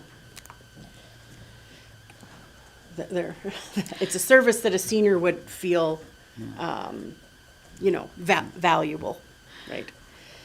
Just a comment, and so I'm kind of trying to go up onto the global level, and I have looked at other municipalities, like all of them in Alberta, and there is a whole section for social services, and typically it's been really small. Like when you go down the list, it's like some of them are zero. So it tends to be really small. I think, and maybe this is a good service level discussion, is rather than saying, okay, let's find 65,000 and take it out of the snow plowing budget, because that would not go That'd over be an well. opposite service. Is kind of look philosophically of your service delivery, and is it something that, you know, if you feel that you need to increase that budget, but look at like versus like. Because then it becomes a discussion of, okay, if you're gonna get in the service, social services, is it compassionate care versus a warming shelter? Then you've got two similar social services competing for the same dollars, as opposed to saying, well, let's take away from the kids that like to swim or the snow plowing, Right. or, you know, and maybe that might help council to have that discussion at some point. Okay. It's hard when one person gets to first and they come, so we haven't seen the presentations on the other ones, and they might be just as needful as this group. So I kind of feel like we're sort of split on, I don't know where we should go. So, do we want to do a show of hands to put it in and put it out and then move on to the next thing? Or do we want like a larger discussion over it? Because I don't know where I'm, Counselor Boniface. I think we should leave it for a larger discussion. I think it's a very in-depth one with lots of passion and our feelings on it, and I don't think today is the place to have that discussion. We're trying to do the budget, so let's just leave it for another day. Okay. Okay. I carry on. feel happy with that answer. Anybody feel any differently? We'll move on. And I know we're behind schedule, but I think this is important. The second year of of a relatively new council, I said, you know, you've got your year of experience, and so you have a much, much better understanding. So I don't think it's a bad thing that we're taking longer. Every time we have these discussions, I think next year when something comes up on a council meeting, we're gonna discuss it then, rather than at budget. Next year, we'll just breeze through this. Okay, so the rest of administration is, we've got the CAO office. There is some increases, but they're step increases. Step in COLA. We did add 10,000 to our legal, because it has been a little bit higher over the last couple years. And those are typically things if we have to deal with HR issues or, you know, do any contractual. We've had lots of contracts on the go, so it was coming in a little bit over. We did reduce the material and supply budgets. We have budgets in both CAO office and corporate services, and I think most of the stuff was going to our department, so we just cut there. So there you go. So not really big changes in this budget. I'm gonna move on. Oh, The numerous amount of FOIP requests we've had, has there been a change for time, staff time on what was spent? Is that something that? they just work faster. So it's not something we need to No, adjust for? no, it's not gonna impact. It does consume a lot more time and makes things more difficult because her time's consumed with other things.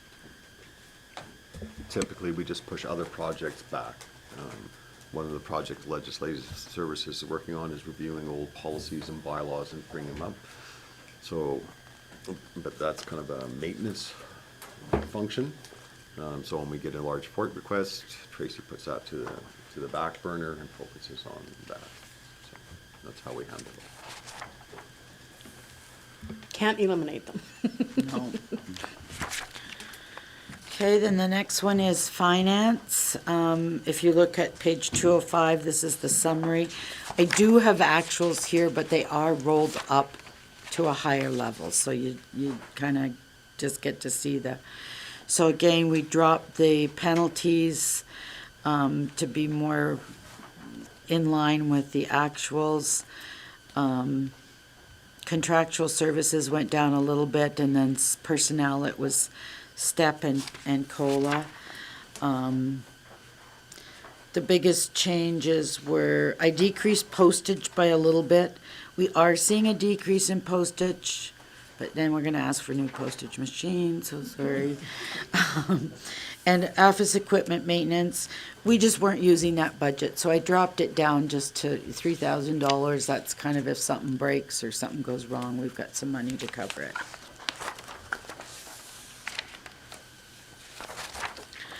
The next one is IT, and again,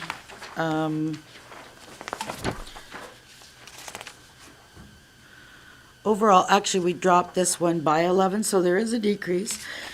I checked, and we run almost, well, over 80 individual workstations. Like it's almost a split between laptops and like desk models, but there's 45 and 55 or 50 of each one. We've got 14 servers. Like it's no small thing. It's actually extremely complex to keep electronics running in this day and age. So, but I did reduce the materials budget because I thought we can probably manage to do less or just have less. Hopefully I don't think there'll be any big surprises this year, so we just decreased the maintenance budget. If Wes goes down, he just doesn't get anything extra. Yep. Tin cans and a string. Yep. Then the next budget is communications, and again, we made no changes to this budget other than salaries and benefits. And if you go to page 216, this is where I really like this software. It gives you a lot of detail as to what kind of activities that are being managed by the communications department.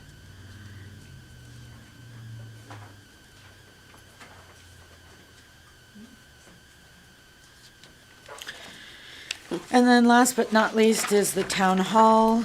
And we have this, you'll see in the number, you'll see a 10 code at the end. 10s are all buildings. So we separate those out so that our maintenance supervisor can manage all of the building budgets across the organization. Again, there wasn't really any changes. Water and sewer changed and gas, but those were based on my reviews of actuals year to date and saying, okay, we're a little bit high, we're a little bit low, and projecting. So that's the administration section.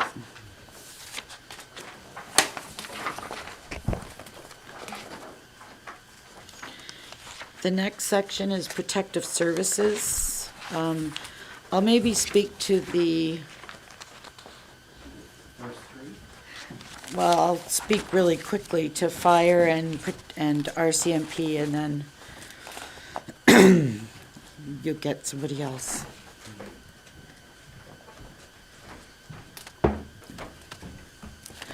So under protective services, if you look on page 222, you'll see that there's been a small decrease in revenue and an increase in expenditures. The bulk of that being basically an extra 100,000 for overtime that they've estimated. I didn't want to put it in, but I'm hesitant to not when that's what they've put in their forecasts. Is that 100,000 globally for the RCMP, or is it locally? That's what they're saying are local.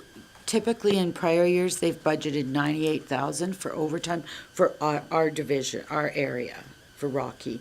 And this year, the forecasts were 200,000.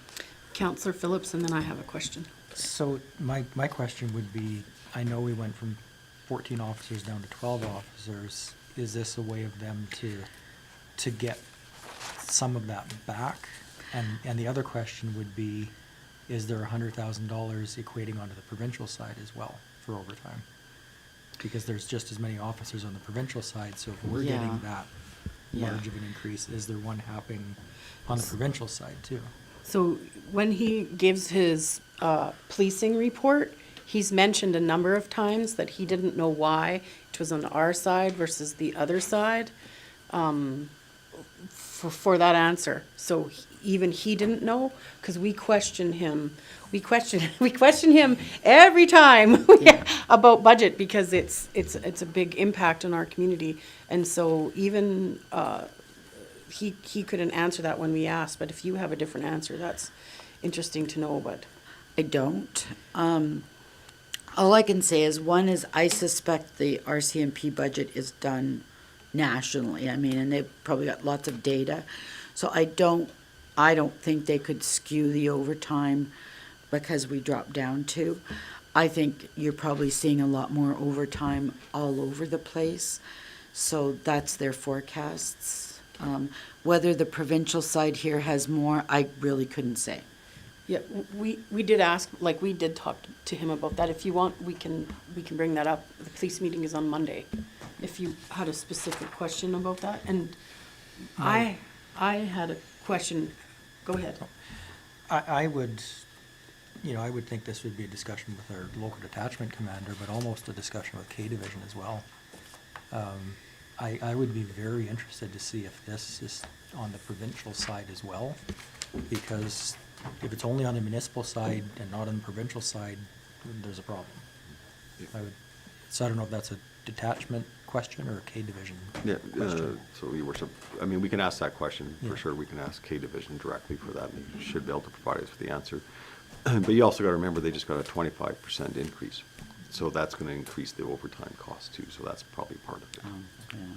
Yeah, and some of it was just like random. Somebody was sick, and that's the day where everything goes sideways. It's just one of them things. So if I could ask my question before Councillor Auld. The 1510 fines and penalties, so that's what we're collecting, right? And it's like a substantial $90,000 increase. On what page? Same one, 222 with the first line, 1510 fines and penalties. We went from Because we don't know that. $1,000 increase. Oh, yeah. So the actuals collected were 83.5. Right. And our budgets are significantly higher. They tend to run that way. A lot of times, there's a huge delay in collecting the fines. I mean, we could But it's- lower it's- them, but then. It's double, like it's 90, Yeah. it's almost, right? It's 90, almost $90,000. It's almost double what we actually collected last year to what this year and next year's budget is. That's why I'm asking the question. Yeah. I circled it So, I mean, when I was. we've been hesitant to reduce them by a lot because you don't get those fines until somebody either pays them or gets stopped at registry's office, right, and has to collect it. Or if they throw it out if it goes to court. So, we budget what they're billing, but then the collection side doesn't always come back So- on track. My follow-up to that is if we're actually only collecting, I'm just gonna use the numbers here. If we're actually only collecting 83 and we're budgeting for 171, then we're gonna have a shortfall of, say, $90,000 off of revenue. Right. That, where does that come from then when we get there? In the big picture, that's your surplus deficit at the end of the year, where I say it's nice to have $1 million or at least $500,000, because then these items, they all kind of flow into it, because there's gonna be people that are under budget as well. And your worship, we got to use 2021 very cautiously, because that was COVID. And We weren't given as many tickets, Tickets, that's where I'm kind of, yeah, like, yeah. are we have a plan to give more tickets, or the fees on tickets increased, like, you know, like, that's why I'm asking so that. when we do the 2023 budget, Betty does see where we're at in the actuals year-to-date for 2022, so I'm trusting Betty. You were seeing that we were on track, so that's why the same budget number went in. Okay, that's perfect, it grabbed my attention, that's all, I will get to you when I'm gonna go to Counselor Auld first, because he's been waiting, and then we'll go to you next. Just correct me if I'm wrong, but we didn't go down to department members, we just didn't fill those positions. That's correct. So we still have 14 positions on our side of the detachment, and 2 are vacant and will stay vacant until council authorizes them to fill it. Thank you very much. Okay, Counselor Phillips. Sorry, and just to add to that 2021 actual number, I remember being back on the policing committee. During COVID, they were purposely not trying to do as many traffic stops to stop the interaction between officers and public so that the transmission of COVID wasn't happening. So there was not that they weren't not stopping people, they were just not really going after it because of the interaction with the public. So that may be a reason why that's not. Perfect, it just grabbed my attention, I thought I would ask the question. Thank you. Okay, so if we carry on, just a couple highlights, like 226 is the RCMP admin. So we have provincial funding because we have the resource officers. We collect funding from the school and Clearwater County on that. And we've got, as I mentioned, we've got the 5 office staff that work the administration. We did change them this year from 7 hours to 7.5. Part of it was because they were having really awkward scheduling issues, because the town staff only worked 7 hours and the federal staff worked 7.5. So you get all this weird stuff happening. So we increased their hours so that they're all matching, and now they can all work same shift, same coffee break, same start time, that kind of thing. And I'm it sorry. does show down here the total cost for an RC member is $218,774, and we pay 70% of that, so we pay $153 on page 227. Counselor Shippo, did that answer your question, or do you still have one to? No, I still have a question. That's Okay. about the proportionate amount that we pay for the RCMP detachment at 41%. If, victim services is in there, all the other members are there, is 41% a realistic amount? Who determines it's 41%? And with 2 less members, Is there any chance of that cost going down to a lesser amount? Has that been explored? That's determined by the federal government. They probably take the full detachment.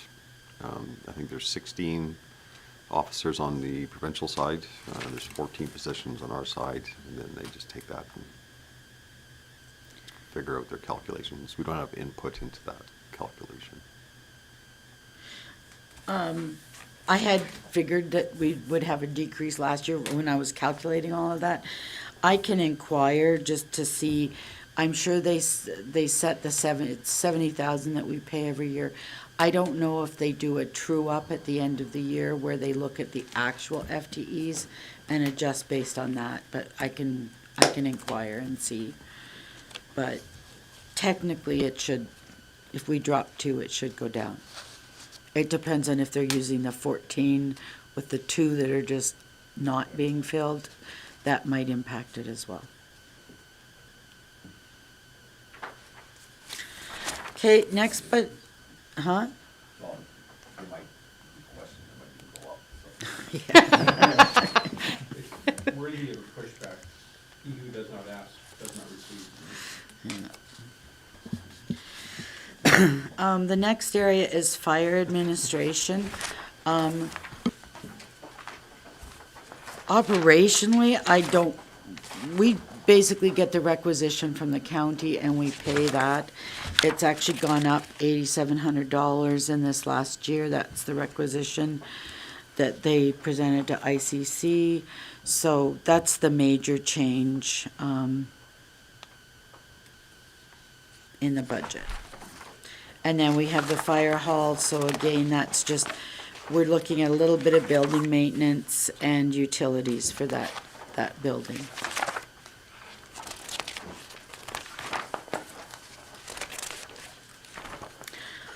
Oh, do I do disaster services, or is that you? I'm more OH&S. Okay. I don't think we changed anything. Yeah, we dropped, well, no, we just reallocated. So, yeah, no, there's just, oh, no, sorry, I'm looking at fire hall.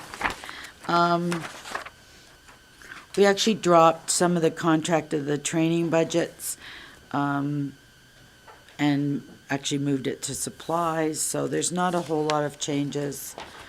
I don't know if Mr. Kraus? Okay.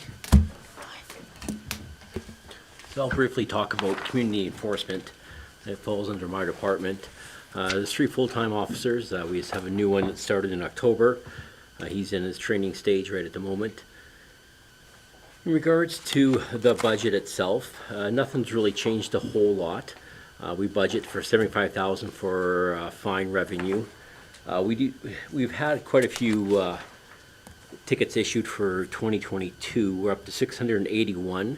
We're talking about tickets as far as COVID and pre-COVID or post-COVID and during COVID.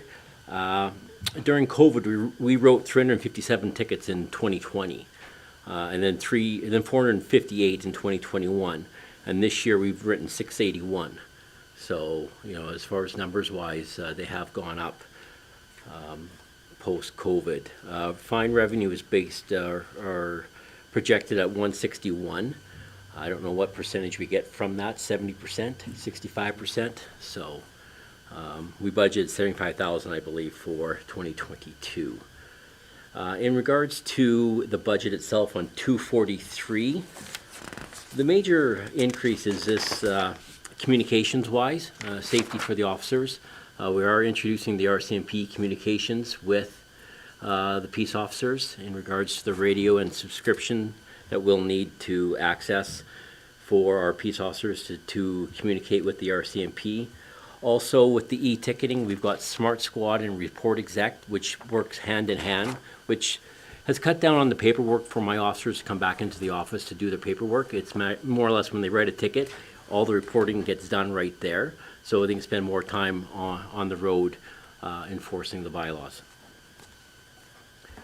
In regards to animal control, we're going to stay the same in regards to working with Roar on a $15,000 contract, and we've budgeted some money for spade and neuter program if that's We do promote it presently, but also we have to look after injured animals as well. So that's status quo in there as well. So overall, we have budgeted an extra $9,000 for a summer student opportunity for a bylaw summer student to come in and to enforce some bylaws, unsightly, animal control, have more of a presence on the walking path, but also to help have more CPOs out on the road and let the bylaw officer do some of the bylaw enforcements. Is that on, oh, sorry, was that on salary and wages then? On Yeah, it would have been incorporated, I 243, believe. like that Yeah. 7%? So we included an extra, I think it was like 600 hours of summer student time in there, so. So that's the $18,000. Well, that would, well, it's roughly works out to be $9,000 because we get a $7 per hour grant. So So, and where So- does that show up at? Because I don't see I that on didn't there. include the grant in this one, just, we tend to go a little on the conservative side with the grants. But yeah, the salary is included, but it would be offset if we're successful by $7 an hour for the grant. Okay, and then Counselor Phillips has a question. Just a quick question, did we get the agreement with the RCMP sorted out with AFRAC's system? No, because Is they that- took it out, right? No, we're working on that, so, yeah. But it's we are, been, yeah, it's been it's signed and it's actually in their hands right at the No, moment, yeah. So, not back though. No. Yeah, so. Yeah, because the subscription, because like I read that, subscription for AFRAC radio system removed for 2022. So that's on page 241. Sorry, that might be me not catching up with my, So, like it's right here. So is that inaccurate then, that we are gonna do yeah, take AFRAC that, for cross that 2022? line out, because I think we put it back in, So I did read things. yeah. No, Just in what case I there was was a- inquiring about is just the agreement. If Just we're there's using a- them. Yeah, an agreement to allow us to use them with the RCMP, that's all. And so that's signed, but are we paying for it then? Well, yet? yeah, we have to pay a yearly fee of $1,600 per officer, as well as radio. So that's where the extra, if you look at page 244, I think Betty included it in the line 2245, where it says Government Smart Squad, Report Exec Safety Link Officer Monitoring.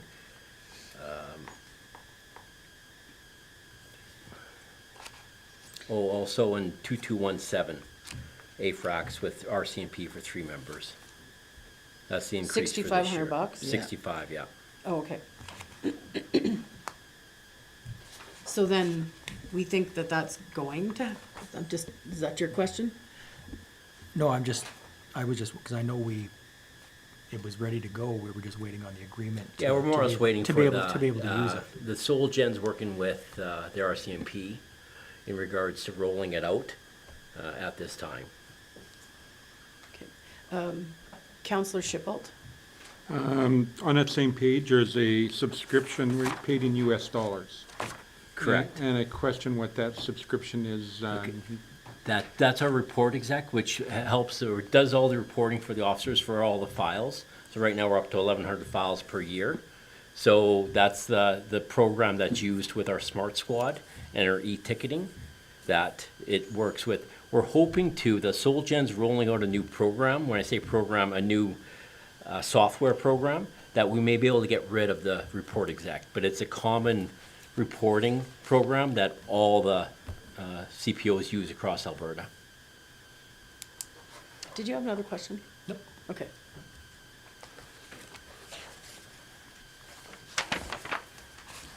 Any other questions in regards to the community enforcement? So I'm just catching our time. I think we have enough time to do occupational health and safety and then have a break. Is that, if that's a good place to rest at, then this section's completed. So I'll bring your attention to page 249. That kind of breaks down as far as our, of course, there's no revenue when it comes to OH&S, but just expenses. But our OH&S coordinator is 60% OH&S 40% planning. So that's where the salary and wages is. We do have contractual services, which is for the employees to take first aid training and other safety courses. We also have in there, we deal with CorePoint for our OHS employees for reporting incidences and that type of stuff. We're happy with the program, but we budgeted this year for if we need to switch over the program to a more compatible, more user-friendly program, that money's there for that changeover. So overall, we've gone down since 2022, roughly $1,500 in the OH&S program. And this year we did get certified, passed our occupation health and safety certification for the next 3 years. Any questions for OH&S? Sorry, I just have to make a comment about OH&S is I think the new program, I think it's done really, really well with the software they've got. The committee's been sort of put in the hands of the staff, and I was the director that got elected this year to sit on it, and they really are embracing it, and it makes a huge difference in the organization for the safety of staff. So I can't speak highly enough of this. So. It's very well done. Good job. Thank you so much. I'll pass So I that think on. we will take a brief 5 or 10 minute recess, maybe do the best we can to be back a little quicker so that we can catch up a little bit. Thank you.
Thank you very much. So we're back to the draft budget for 2023, and we are going to begin the chapter on engineering and operations.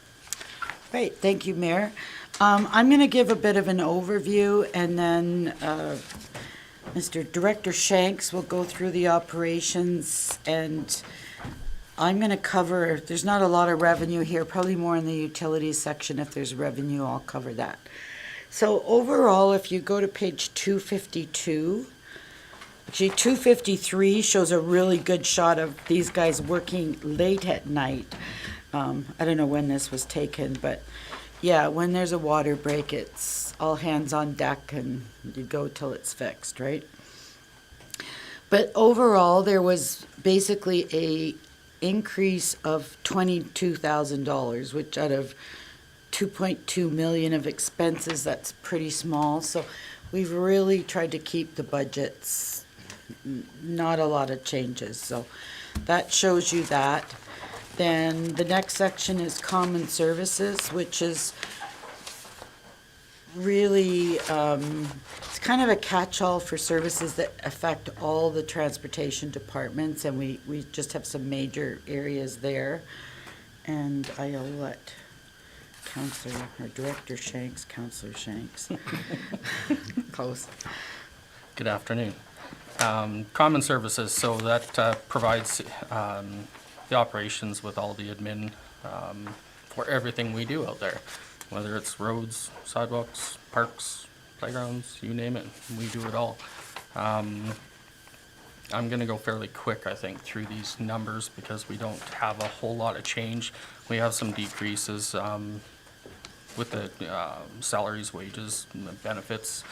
Training hasn't been utilized as much due to COVID. Now that that's gone, we're going back into training again. Communications, slight increase of $350 and increase for professional services of $600. That pretty much takes care of the common services. Nothing's really changed over the last year. We tried to keep it fairly low.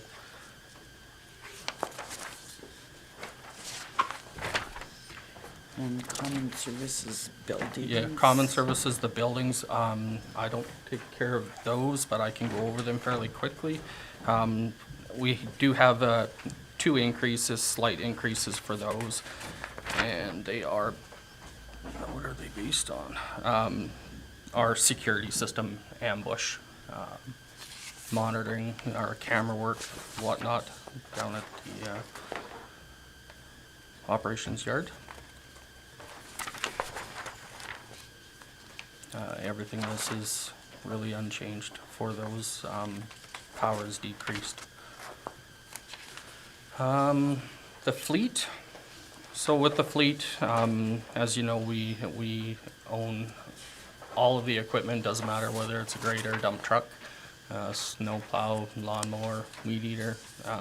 We own them, we maintain them, and we have a pretty robust maintenance program for that.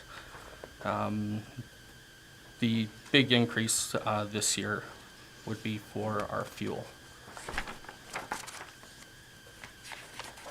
On page 267, so we do have some minor increases, contractual repairs, little $100, materials and supplies $2,000, that's parts and supplies to fix our units, and the fuel increase of $6,200. Any questions on that?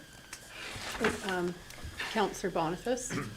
Have we ever looked into the leasing of equipment and vehicles as compared to the cost of purchasing? I know when I was a project manager, we found it more beneficial to tax and costs to lease trucks and then trade them in every 2 years. We leased our cats and all that equipment. And then every 2 years we had new equipment coming in and the other stuff was out the door. So basically before it was starting to break down, it was gone and new stuff was coming in. Financially, it worked out, like, I won't say a lot cheaper, but certainly on par or a little cheaper. Mm-hmm. Yes, we have checked that option out over the past probably 5 years, I would think. For us, it's not feasible to go that route. I don't know what they do in other municipalities, but we have done our research with that, and it just wasn't worth us going that route. Okay, thank you.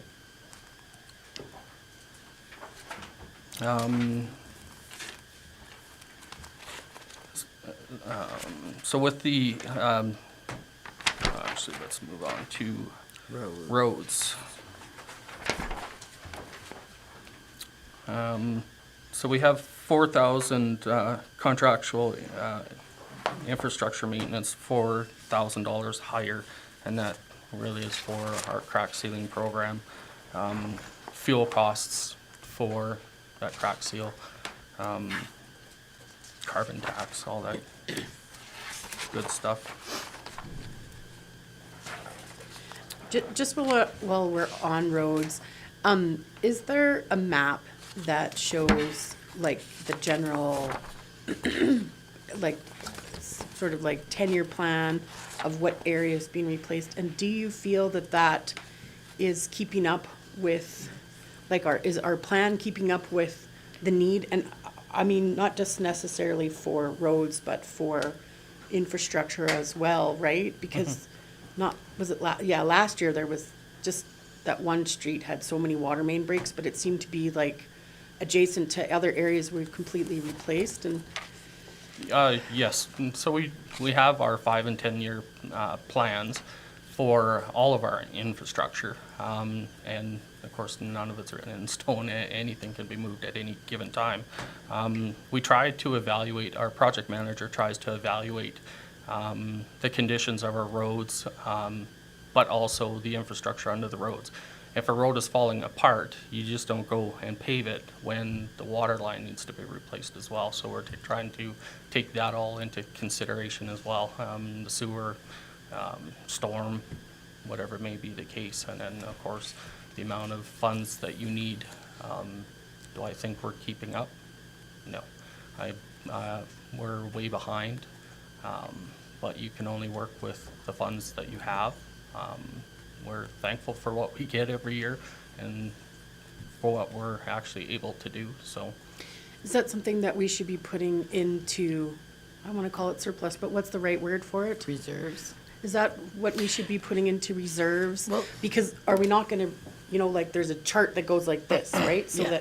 that you come and eventually you're like, I don't know what that chart's called, but. Well, basically, that's why I've said, as much as we can, all municipalities need to increase the transfer to reserves. There's been a change in how reserves are used over the years. In the past, I think towns used to put money away and we would save up for the money to do things. I don't see that happening so much anymore. So we put the money in, and then, to me, that's where the 10-year plan comes in and why we need to make sure it probably needs beefing up, right?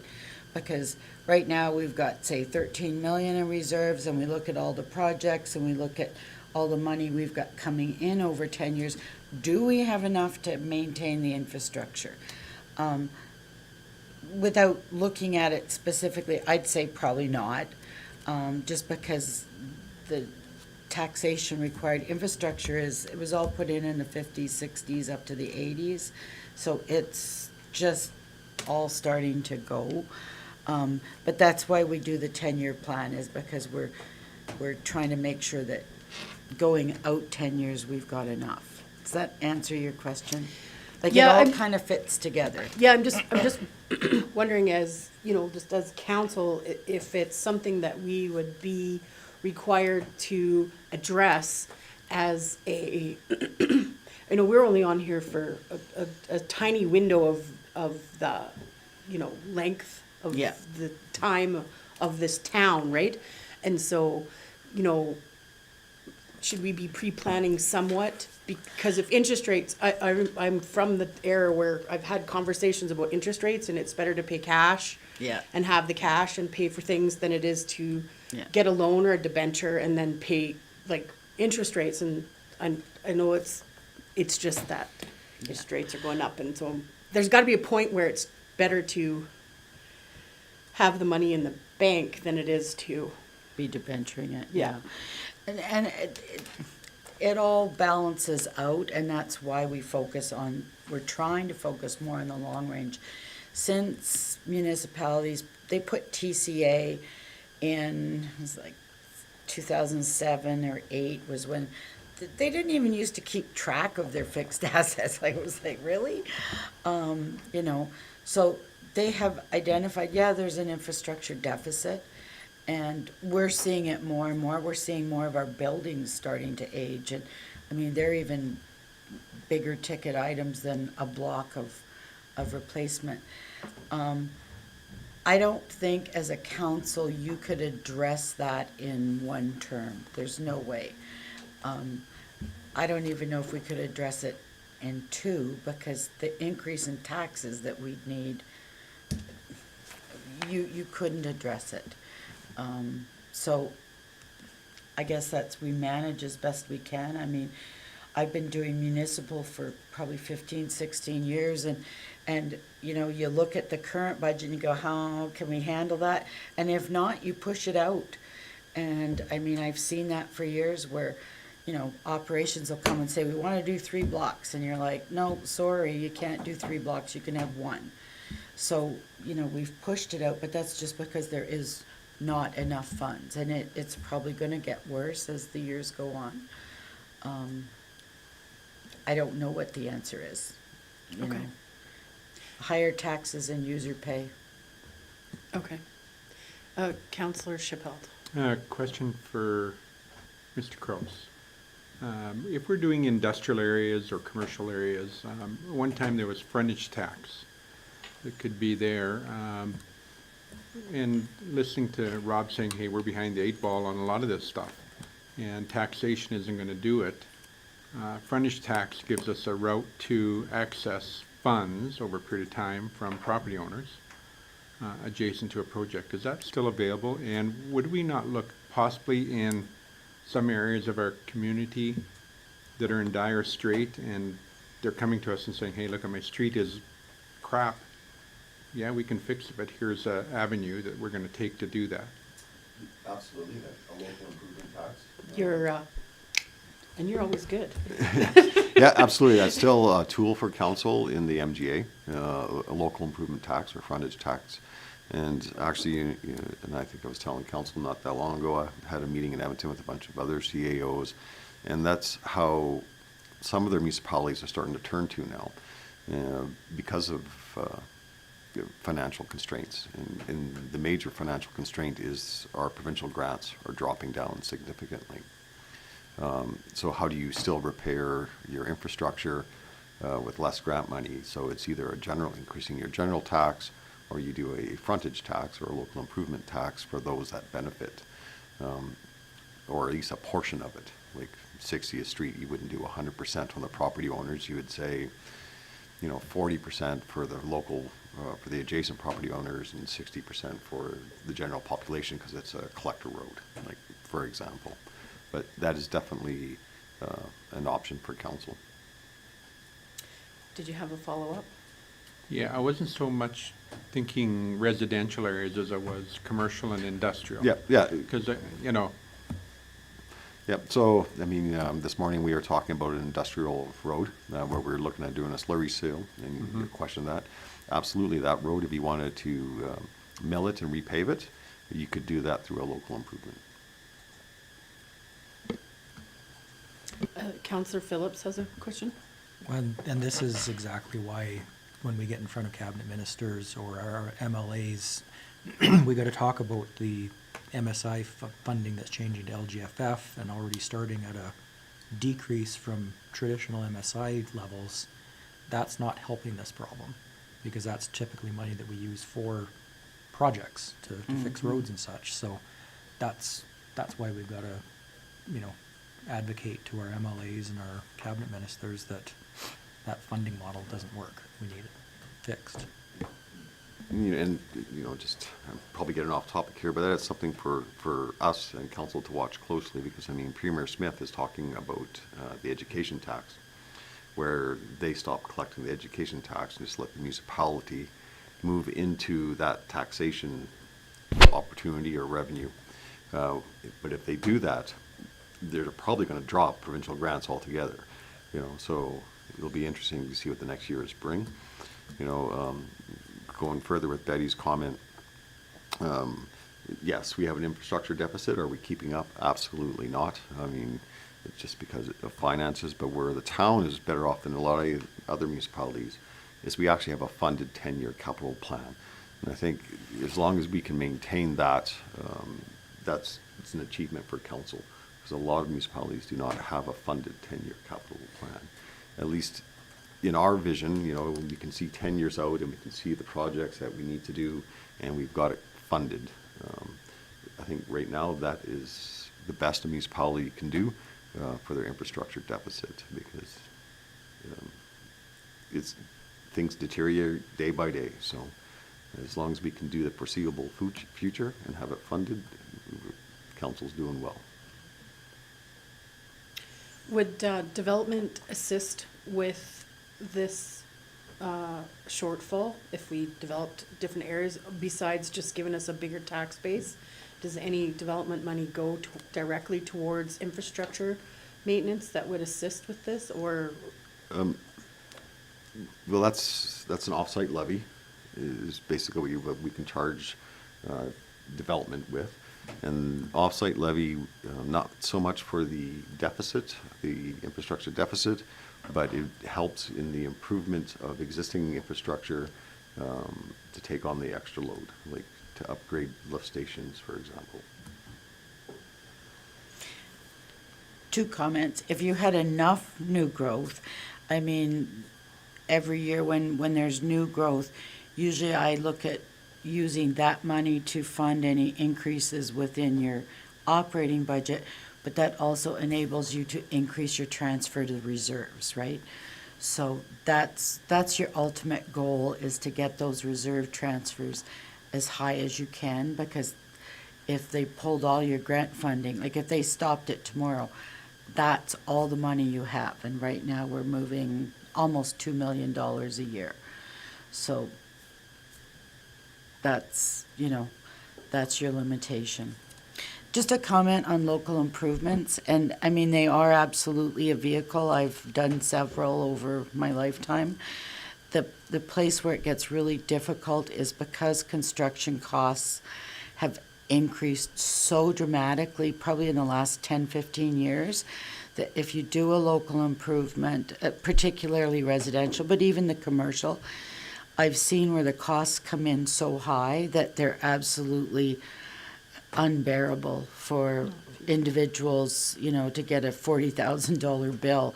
Yeah, you might get 20 years to pay it, but it becomes really, really difficult when you sort of laser in onto a specific property.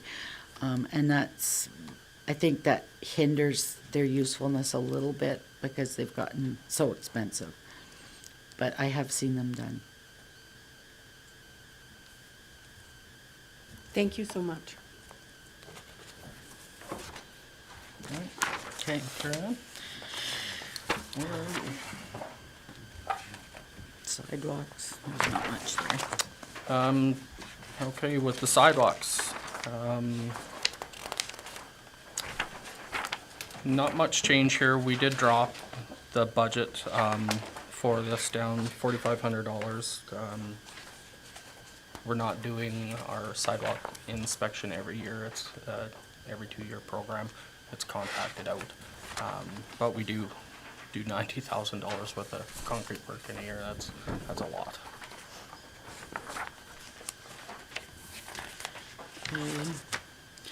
And then, Go ahead. do you want me to do airport? Yes. Okay. Okay, I'll cover airport. So if you go to page 281, it kind of shows you the 2 differences between the year.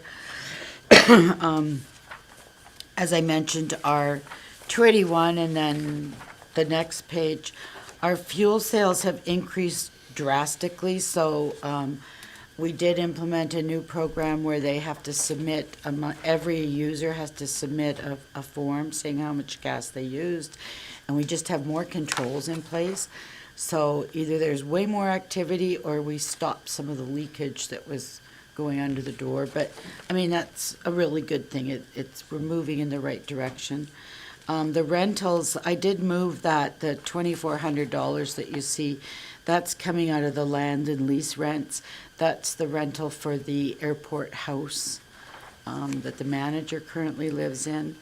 And then, yeah, we had a few fluctuations there.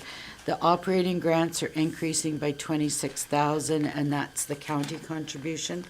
The airport in particular was the one place where we did move several operating projects into. So that's their biggest changes. And you'll see it down under gross recovery, so it's under the other department within airport admin. So airport admin stayed pretty much the same. And then if you carry on to the airport building, you'll see under contracted building maintenance, there's an additional $32,000, and that's to address shop overhead door replacement, kitchen upgrading, shop furnace and water heater replacement, and then just general maintenance around the terminal and house. So they're doing a lot of work out there to bring everything up to a good standard.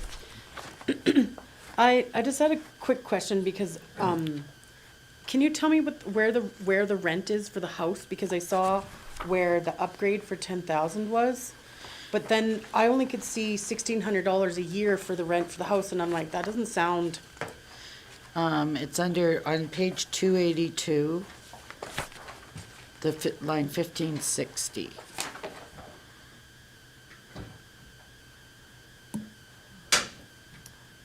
Okay, I don't have line numbers that I can see properly. Oh. Oh, there we The go, top. thank you. 1560. So the $2,400 a year. Right.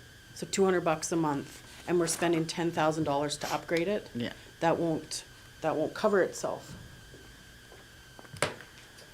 Not currently. I mean, the condition of the house does not warrant a higher rent. But in future years, after it's brought up to standards, I think we'll be looking at increasing the rent. Well, here's just a random question. If the house is in that bad of a condition, would it not be beneficial to replace the house and amortize that rather than putting money into something that you can't get more than $200 a month for? Like if I had a house and I was only getting $200 a month, I wouldn't spend It's been, I mean, it was in really bad shape, I think. So I think it's just about been refurbished now. There's just some last little things to be done on it. Yeah, so when we took over the airport, Yeah. doing the maintenance on the house, we had it fully inspected and we found there was mold in the basement and a lot of water damage, main floor, carpet, drywall, painting, the kitchen, the bathrooms, you name it, it was bad. We have pictures to document everything, whatnot. Before we allowed the new manager to take it over, we had the worst of the worst taken care of. And then it was at least livable for him to be there. It was Okay. either that or he was gonna go rent a house in town and we need somebody On site.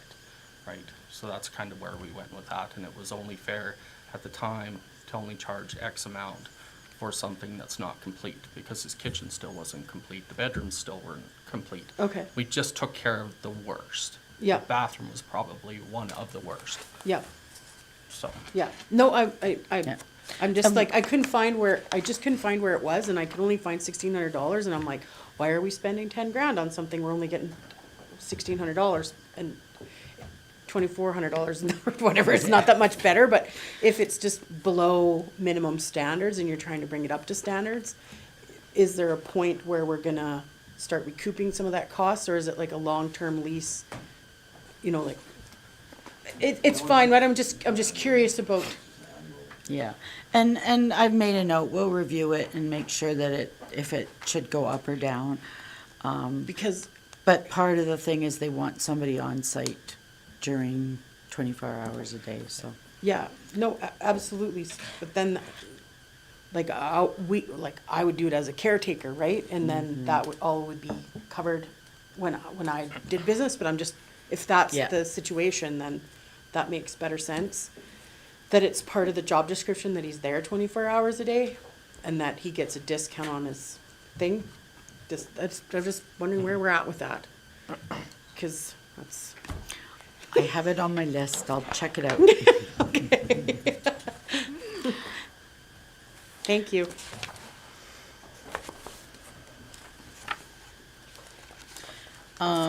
After that, then the next department is, we've got a small budget for storm sewer. And really, there's only, if you go to page 293, we added $5,000 in for the annual CCTV, so just video cameraing the lines to see if there's anything that needs to be done.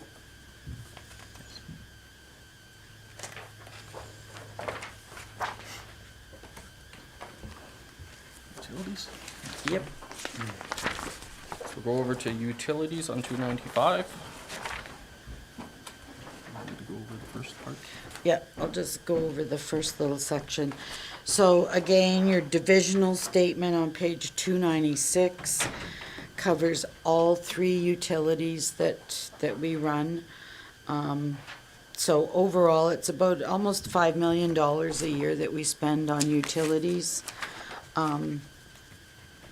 We're only seeing very minor increase of 91,000. Probably the bulk of that is coming from the waste transfer station because we're now charging the fees for the garbage. And then if we go to water,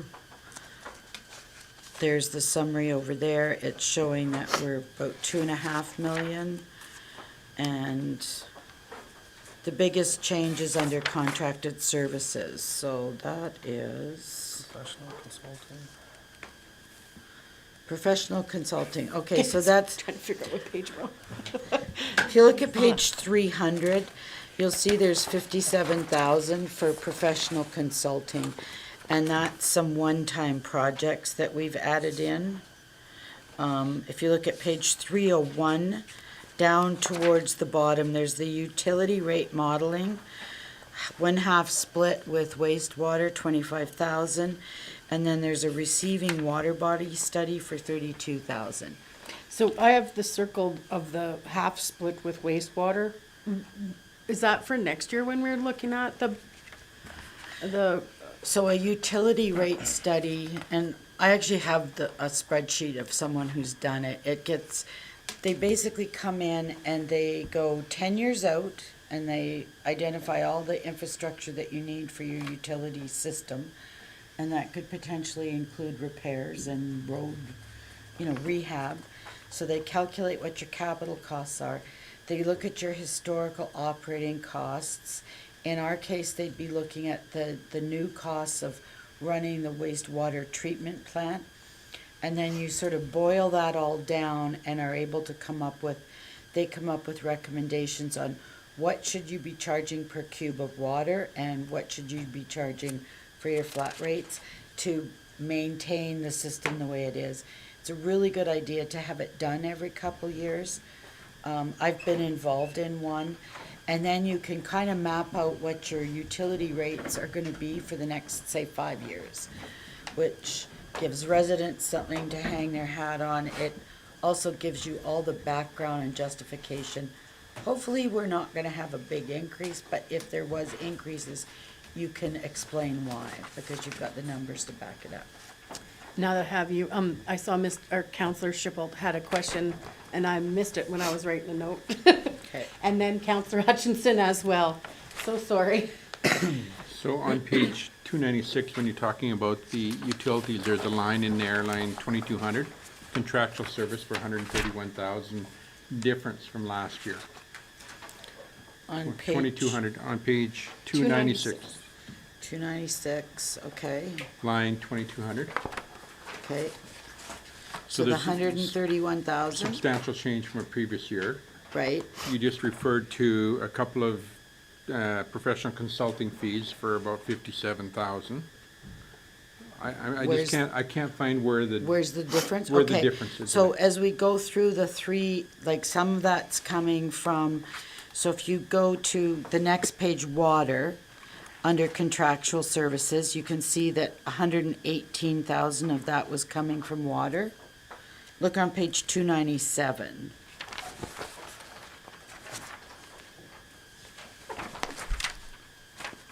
Yeah.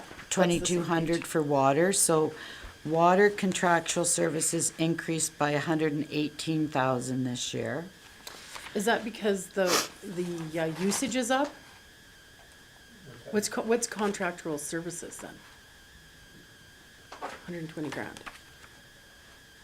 So then if we drill down into each of the water cost centers, so water admin, I'm looking at, there's like 57,000, that's for those two projects.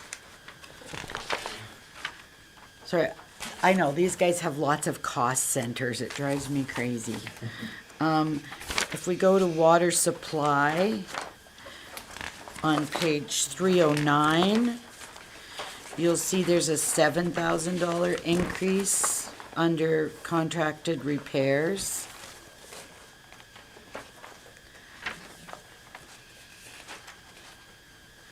And if I look at the detail page on 310, I'm looking at that, that's probably Frazzle Ice. You increase the budget from 25,000 up to 35, so we increased that. So, with that being said, I know that came up, like when we did the tour thing, that there was a thing that we could buy.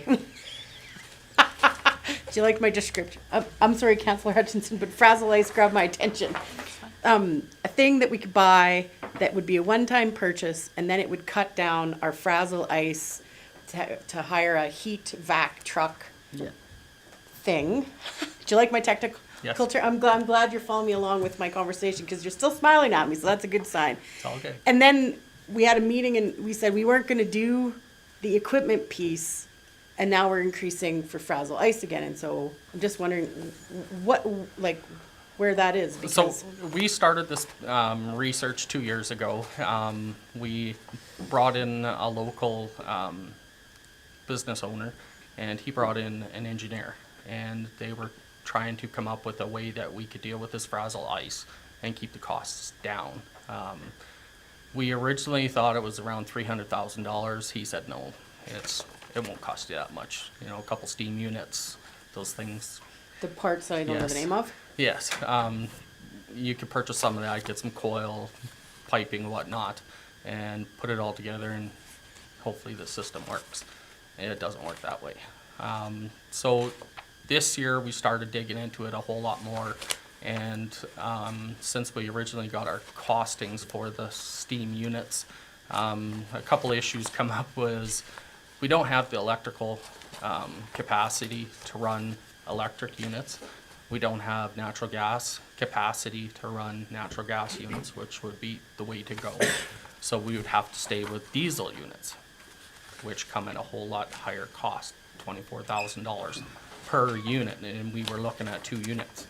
The problem with all of this is we think is gonna work, but we're not sure. So you're taking a big gamble for one. The other one is you're spending between $75,000 and $80,000 for everything set up, and it's going to sit for the majority of its life. It's kind of like an emergency generator. If you don't use it, it just sits there. Okay. So it was not feasible for us to pursue that anymore and just contract it out. And that's only just the unit themselves and the sea container and all the piping, and we would have to bring in a engineer to stamp what we're doing, labor costs, So no overtime costs. No solution to Frazzle Ice yet. Contract it out. Yeah. It's easier to contract it out because they have to worry about the unit itself. They have to worry about the overtime. Whether we're running 24/7 for 5 days, it's all on them. Bringing in 2 units is usually what we would do. Like this past week, we had 1 unit come in. They dealt with it 3 days, and work golden again, making good water, so. Sorry, I Oh, got that's us off okay. track. I don't know if you ever answered Well, it gave Councillor me a Shipple's, but chance that. to look it up, and I know there's And then we'll several, go to like, Councillor water and Hutchinson. sewer are several layers deep. So the 131 on contractual services, when I flipped through all of their departments, the water admin went up 63,000, part of that's those one-time projects. The supply department went up 7,000, and water distribution went up almost 50. It went up 38.5. If you look at page 313, you'll see contracted repairs went up 38,000, and then building maintenance went up 10. And if we look at the detail page, contracted repairs, I'm not sure which ones in particular, but there's a general contracted repairs that's for 177. So they did increase that budget based on what they're looking at, and it covers paving, concrete, water valve and hydrant replacement, so that increased a bit. Distribution pump replacement, I think that That might was the be big ticket item. one of the ones that we moved from capital to operating. And then the building maintenance, the note there, we used to have 85,000 in that budget. And we actually axed it all because there hadn't been any expenditures in that category in the last couple of years. So we dropped it to 0 last year, and they identified that they need $10,000 in there just for general Miscellaneous, building yep. maintenance. So those are the increases in the contracted repairs. Thank you. Okay.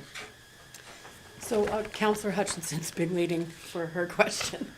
If that was good with you, your light is still on. I know, I still have another question. Okay. Oh. I just had a question, I don't know if this is the right spot, on page 301, the bulk water sales. We've got the prior year average sale, 525. Did we not decide to increase that? Yeah, that is a good question, because that was on our service level. We did. We did increase it, or we did decide that? We did. We Decided decided to increase it. I did not increase the budget. I've still got it based on prior year average sales, 525 at 48,000. So I can recalculate that. Would Because we were gonna go to $8, wasn't it? Nope. No. No, it was $5.50. just a Oh, Yep. Other, somebody else was at $8. yeah, other communities we I thought we- looked into were, I thought we decided to do comparable to the county, what they're charging. What does the county charge? I thought it was like $10 or something. That's why I thought we said 8. Or 8, maybe But we decided? charge, don't we charge sewer on that as well? Or no, that's, Councillor, I'll be able to turn on your light now. That's at mine on, there's 2 lights on. At service level, were we not just researching it and we're gonna bring back comparisons and it was gonna be because we didn't make a decision at service level, it was just gonna be we were looking to get it brought back to council. I was positive we were raising the water to 550. I'll review my notes from service level and my binder, because we'll have to change the fees and rates bylaw for that. And I think there was a few changes in there that we still have to bring to council. Okay, so it's noted anyways that. right. So we'll look at it. If we did change this rate, and there is an offsetting revenue in wastewater because we do charge on both sides, any increase would flow through to reserves. So if we leave this number the way it is and we collect more revenue, all that will happen is more money will go into reserves. So, but we will investigate it. And maybe you can change more pipes then, Rob. Yeah. Yes. Okay, so before we go on, I think Councillor Schipple has a Okay. question, if that, okay. That's good. Mine goes back to Frazzolice. So Frazzolice's been a problem for 25 years. So back in the day, ever since they wanted a water treatment plant. Back then, we talked to an engineer about moving the intake further into the river and dropping it below water level. And they thought that that was going to be a solution. But has anybody ever followed up on a long-term solution to a problem that's been in existence for 25 years to try to eliminate Frazzolice issues? We have, and everybody has the same issue, whether it's here, Red Deer, Ottawa, down in the States. Everybody has the same issue. Frazzle ice is frazzle ice. Moving the intake out farther and going deeper is not the solution, because the frazzle ice is throughout the river, Top to bottom. top to bottom. Right? So what do? We looked at different options as far as, do you heat the pipe as it's coming in? But because the flow coming into the plant is so great, you can't heat it hot enough to be able to take care of that. Our biggest solution is to hit it faster, sooner, and hit it hard. So instead of bringing in, back in the day, we used to run one steam unit, and that was our own. A small unit, the guys would sit down there 24/7, and they would deal with it the best they could, and it took weeks and weeks and weeks. Now we're down to at least 4 or 5 days that could happen, usually with the 2 units. But if we hit it quick, a lot quicker, instead of waiting for it to build, hit it right away, then it stays down, and you can at least produce water and back flush and continue to go ahead. So we need global warming in the river. Yes. And everything goes in stages. There was many years where we didn't have an issue with frazzle ice. If the river freeze over, the problem is solved. We don't have that issue. But it's just this hot, cold trend that we've had for a few years now, is the biggest problem. Councillor Boniface. Do we generate any waste heat at the treatment plant? Sorry? Waste heat. So by waste heat, like a boiler creates waste heat. Yep. The heater creates waste heat. No. So all we have is the building heat itself. There's nothing else that generates a heat source. No, there's not, and we actually looked at that as well, because the raw water, where the water comes in and the frazzle ice sits, it's a huge tank in the ground.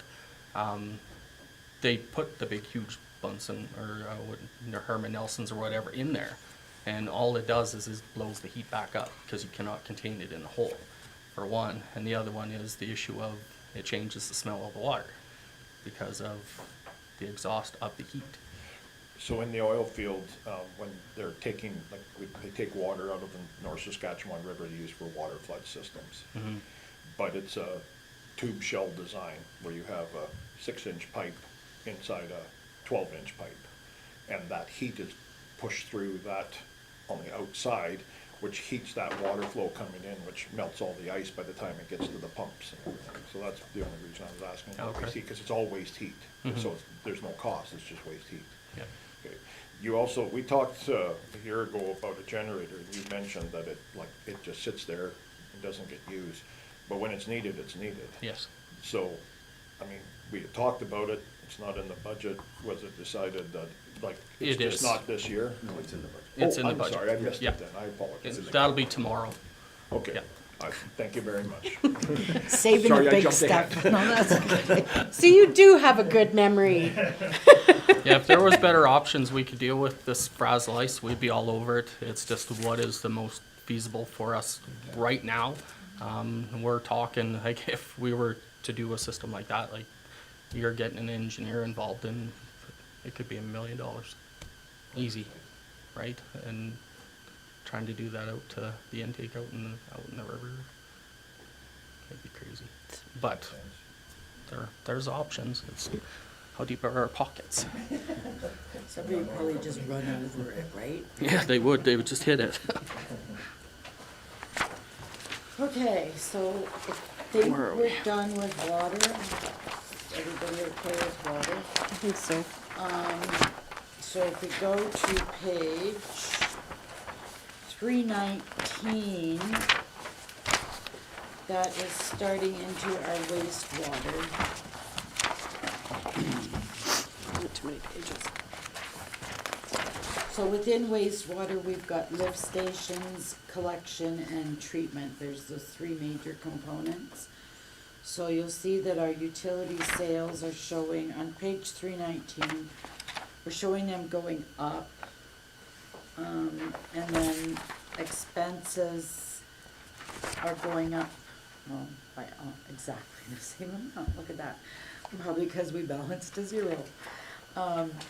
So, again, the biggest changes you're seeing are gonna be in the contractual services, and I'm thinking a lot of it's gonna be because we did move some operating projects into the operating budget as opposed to having them in capital, and then basically then we flip them at year end and flip them back into operating.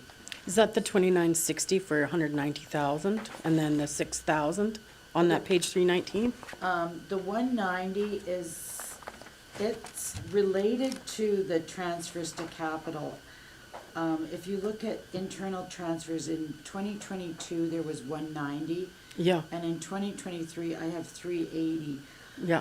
I was having some technical difficulties in Questica, and that should probably be sitting down in the transfer to reserves, because we moved 190,000. I had to double it up to get it, the formula wasn't working. We transfer 190,000 out of administration for IT and admin into the utility accounts, because they're self-funding. So we're saying the support that you get is worth this much money. So this is more just a technical thing in between the two. It's not an It's a clerical increase. thing, it's Yeah, not a. It's not okay. an increase. But the biggest increase is the 124, and supplies went down by 50,000. So now you're probably gonna want me to tell you the three areas of what the contractual services are. So if we look at wastewater admin, contractual services went up by 26,000. So if we go to the detail page, so 323, you'll see that the utility rate modeling is sitting in there for 25. So that's the increase in the admin side. I do want to point out under bulk water sales, up in the revenue section, we did increase the bulk water sales from 116 to 125, and that was based on prior year's actuals, so we. Volume. Yeah, we did increase that budget. So that's gonna go up again at, oh no, that's just volume. No, the rate will increase that too, right? Yeah, it'll increase it some more. If we look at lift stations on page 327, again, you can see that there's a $30,000 increase under contracted repairs and a decrease under power. And if we look at the detail page, Rebuild pump for 5,000 and a VFD replacement pump motor for 12,500. Midway down the page. I can see what my agenda was like. and I did decrease the actual for power, again, based off of actual costs. I downloaded all the utility costs and looked at it, and I had bumped them up last year based on projections, and they were down, so we adjusted it accordingly. The wastewater collection, again, if you look at page 331, you're seeing an increase in contracted repairs of 40,000. And if we go to page 332, that was, we moved the CCTV videoing of sewer lines into operating. So that was a $40,000 increase. Everything else basically stayed the same. Sorry, I'm stealing your thunder. There's no thunder. Keep going, you're doing really well. Did that answer? Yeah. And then if we look at wastewater treatment, we've got the same thing again under contracted services, there's 28,000. If you can tell which ones we increased. that we did. So the increases for the wastewater treatment plant, well, wages and benefits, if we go down to contractual, there are actually some items that are going to be taken out over the next 2 years. The bladder for 7,000, the SRS dump clean out for 26,000, because we won't need to do that anymore with the SRS. That'll be a deleted system. Increased costs for here are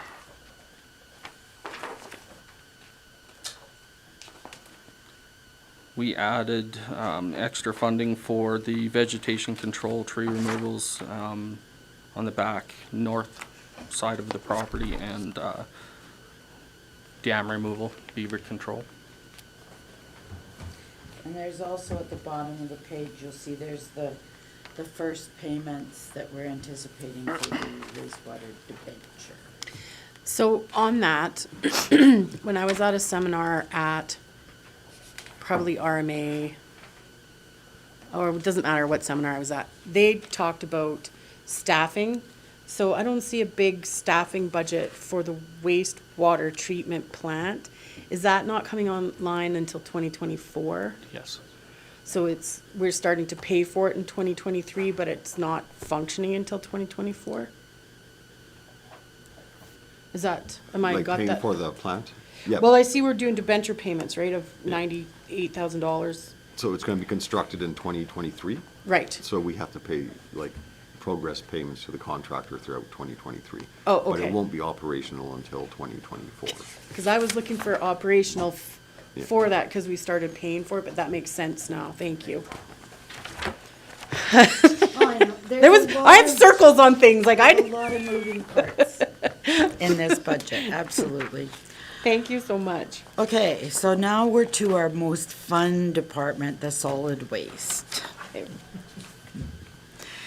So this consists of 3 components. It's your garbage pickup, it's your eco center, and the waste transfer station. So overall, we're showing a $36,000 increase in activity. The general sales and user fees, I'm on page 337. You'll see an increase of 78,000. So that's basically, as we go through this, you'll see that that's coming from the waste transfer station. That's my projections of what we think we're gonna collect for garbage drop-offs. So that's the fee at the, yeah, okay. Yeah. Counselor Schipple, did you have a question right away? I do about the fees at the ecosystem. So what does the $3 fee, so the fees for mattresses, fridges, all that kind of stuff makes sense. But the $3 fee, citizens say, hey, why do I have to pay $3? So if we were to remove that fee, what is the dollar value that we collect in that $3 fee if it was removed? So what, can I have you answer a different question so that you know where we got our decision from? How much money is our guess that we would have to increase residential garbage in order to cover to make it zero, like, so we don't take money out of the reserves?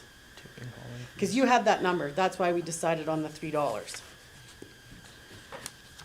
Wasn't it like $5 to $15 per household we'd have to increase? Do you remember that? Because that's where all that come from, right?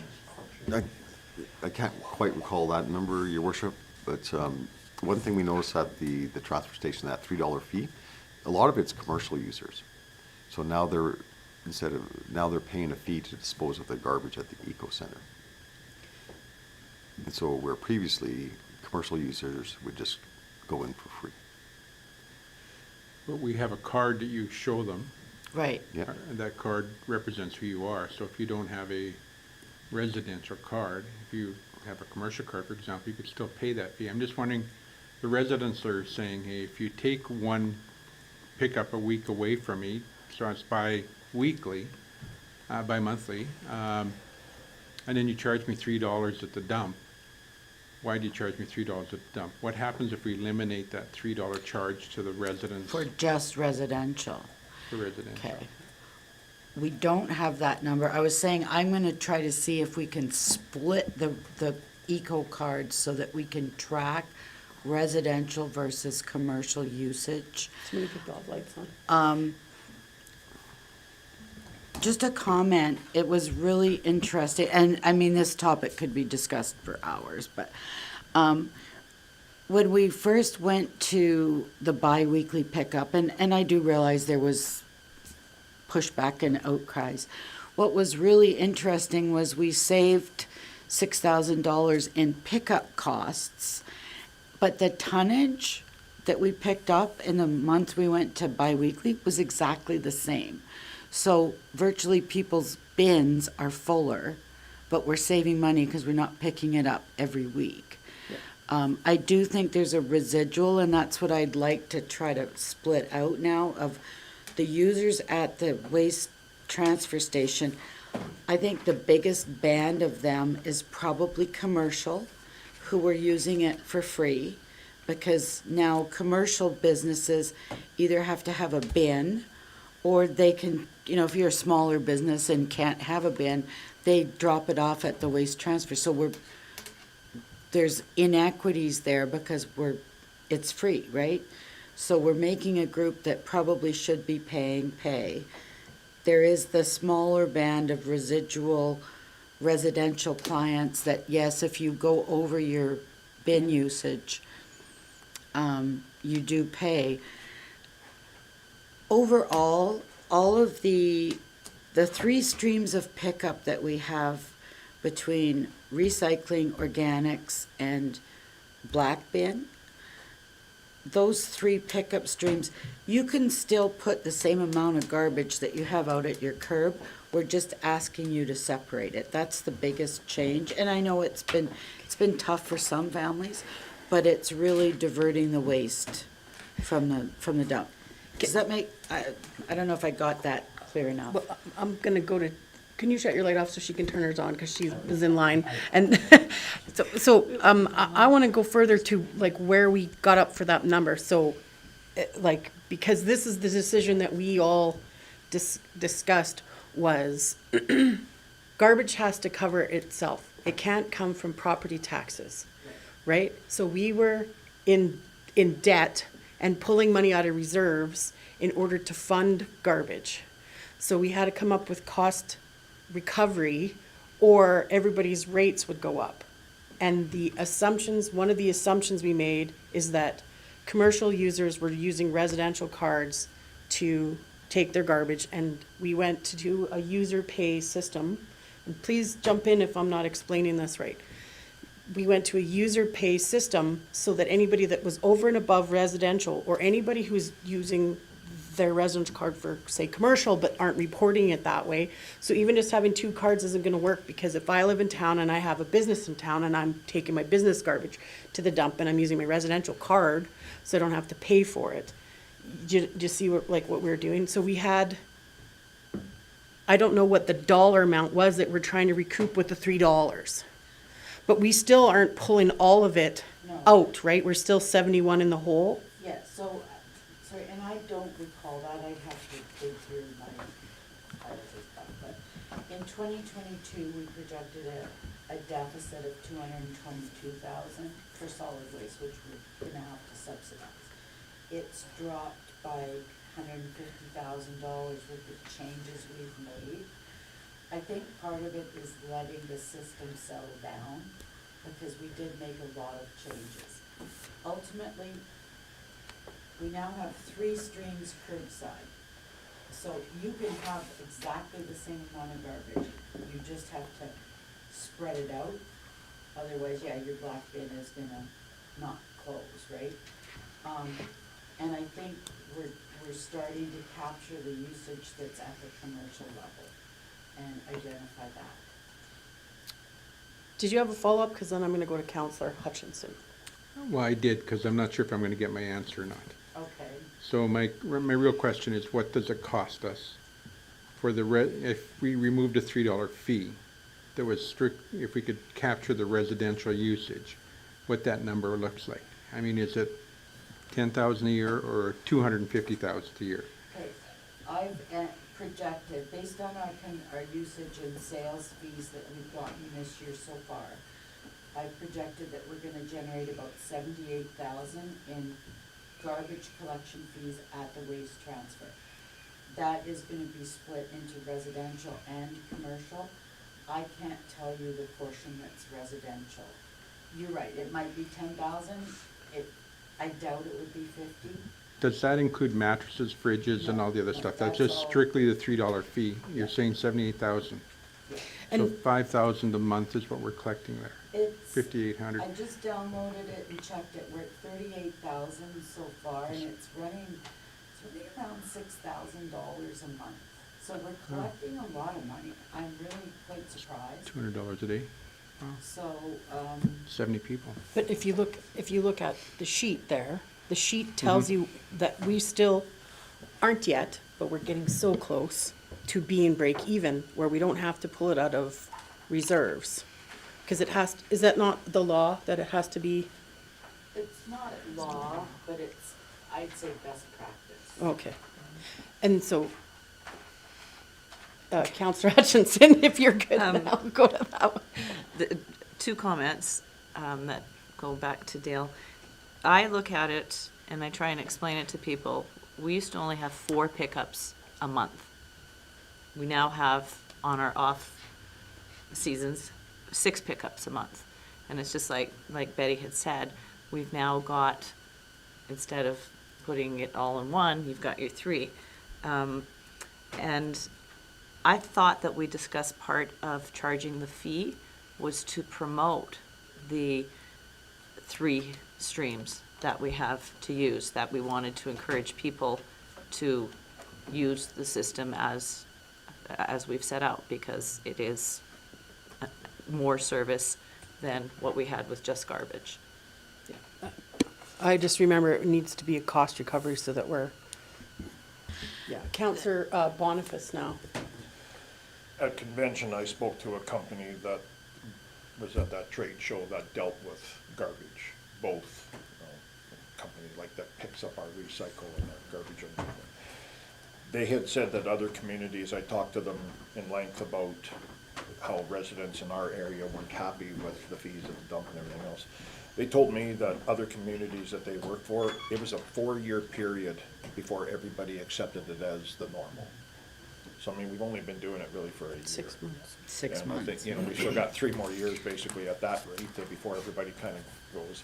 There's, almost every community charges for garbage. There's very few places in Alberta that don't. And so I think it's just I don't like it any more than anybody else does either, but it's just a new norm. Okay. Go ahead. And When then- we looked, and there's the one with the colors, there's only one community that's not charging, and that's Blackfalds. You can go to their transfer station still. So everybody else is charging something for extra garbage. And so Counselor Phillips had a question or I think comment. maybe one of the simplistic ways to answer this is you get your utility bill, and you have your 3 waste streams, and you can put as much as you can into those 3 waste streams. If you're a household that produces More. copious amounts of solid waste, that's, you're paying for the 3 bins. Over and above that, it becomes a user pay system. If you have more garbage, you pay at the transfer site for it. But everyone in town pays the same amount for those 3 bins to be taken out, and if you have more garbage, it's a user pay at that point.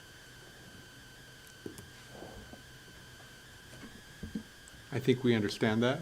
I'm not so sure the citizens of the community do. They don't. And it has not been an easy transition, and there's been a lot of pushback and a lot of trying to get the information out is probably the hardest part, because sitting one-on-one, you can get that information out quickly, but to get it out to the masses is more difficult. But it's change. I mean, nobody likes change. This was a big change. Whenever there's a large change item, there's always pushback and there's always questions on why. Garbage isn't cheap. Garbage costs money, and it's like no other service. We have to make sure that we recoup our dollars properly for the citizens. Just a comment, and I mean, I've spent Hours. hours. I love analyzing stuff, sorry, but I think it's a tough issue as well, because you're really dealing with it on 2 levels. One, you're dealing with it on the municipal level, where we're trying to be cost effective and break even. But this is one area where I think towns, not just us, are really trying on I'd say a global level, to address the waste issues and to get stuff out of the landfill and to redirect, we're really trying to make a socially cultural shift to get people to not want to put stuff in the ground. And it's a big change. I mean, we've seen this for years, but it's really two really big issues that are pinpointing onto this. So I had two questions, and well, I'll do the one, the one on page 338, where it says proposed changes, revenues, and then there's the third paragraph down. I can't make sense of that paragraph. Okay, so the waste transfer, we implemented changes, Yep. charges for garbage drop-off, so we started charging for waste, and it was this was to create a break even. Yep. So we were trying to, It's and the last sentence. Also, with the curbside options, because we now offer more curbside service, the residential need for use of this site has gone down. So we're not Down. down. This has gone done. Done. I was Sorry. like, down. I'm like, I had that one circled. did you do okay? I'm like, I can't I'm believe hoping Tina that's didn't catch my it only before I'm asking about only it. spelling mistake in the whole thing. I'm sorry, that was the only one. I was like, I had gone down, like, what? And so my other question on that page is maybe for Mr. Kraus, because it's something that I remembered the discussion about sort of when, Tina and I, do you remember we went and we asked about that original evaluation review report thing? And there was a portion of it in there that addressed commercial waste. And we've talked about it a couple of times, and we're like not dealing with it. But in here it says the town is now only responsible for residential waste. But on that, Talking to Sonavera report? the Sonavera, thank you. The Sonavera report, it did have a part on commercial. Are we ever gonna address the commercial, waste issues in Rocky Mountain House? Or are we just gonna leave that completely up to businesses? Like in the Sonavera. Do you remember that, Tina? We stopped at that booth.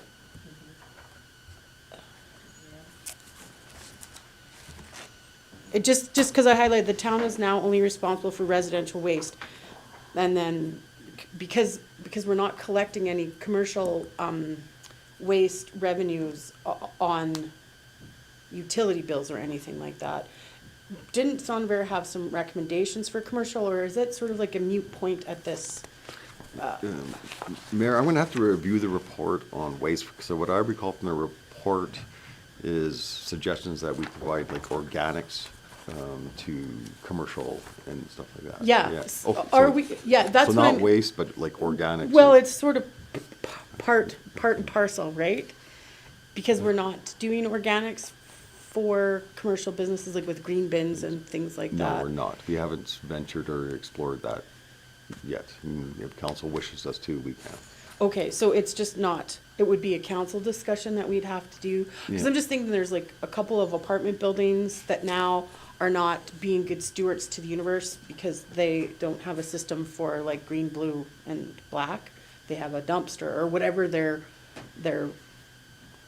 building is providing as because it's commercial, right?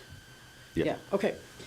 I just highlighted that and then that was my question, based on that Sonavera one, so that answers that.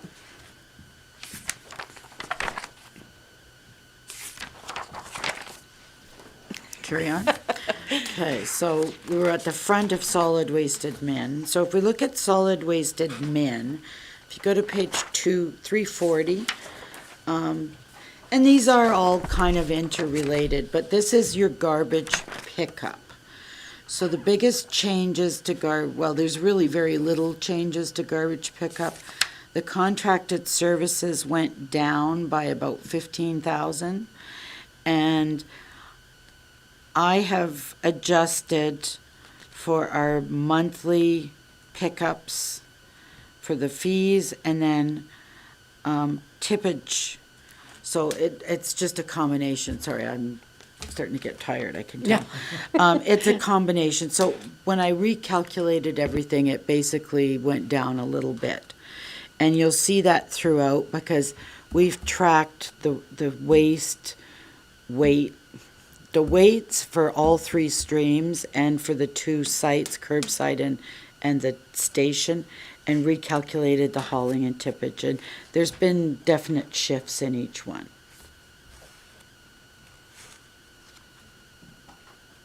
Does that make sense? Yeah, so we're still taking, we're still taking from reserves the 71,000. Right. And until things level out.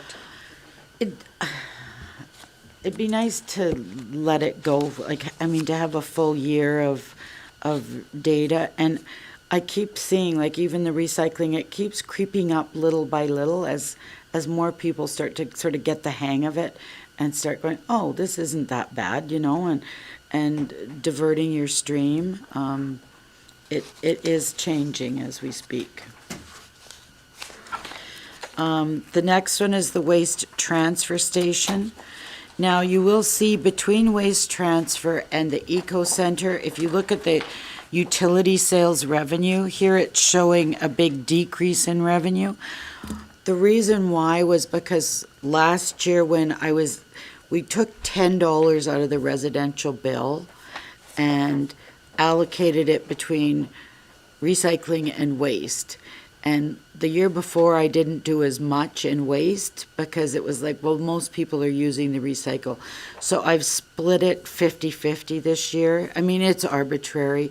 So I just moved $5 from here to the eco center, but the revenues basically stayed the same.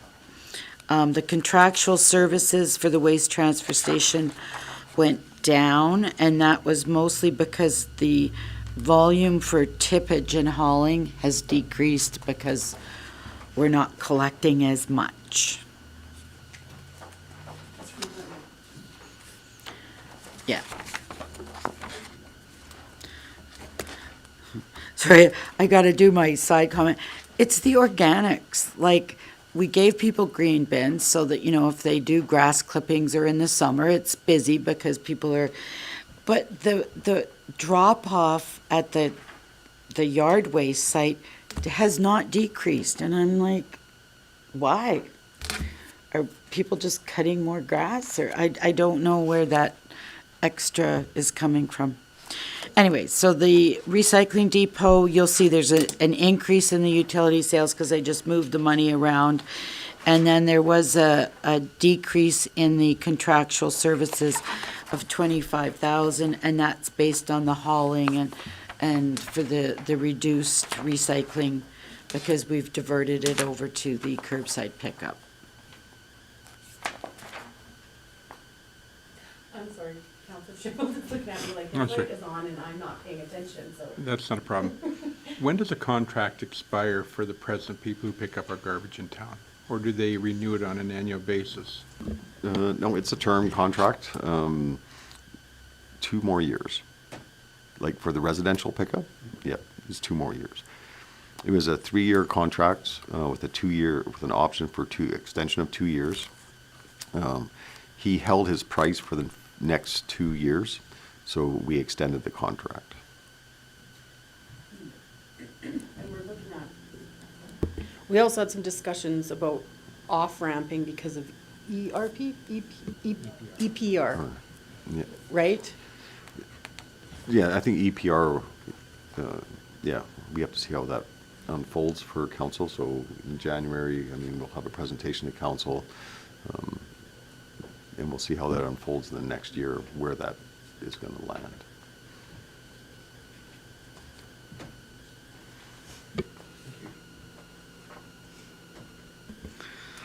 Okay. So, this is really a work in progress, and I do feel like it's moving. We'll continue monitoring it at a very detailed level, try to start splitting out the streams a bit more so we can identify residential versus commercial, and and keep bringing it back for discussion. So I think it's a moving target right now. And that's it. You're done.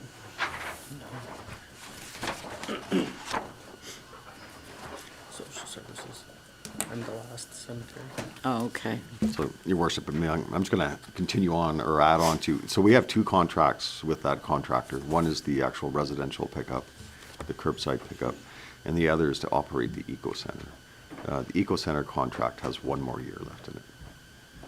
And will be No, it's contracted out.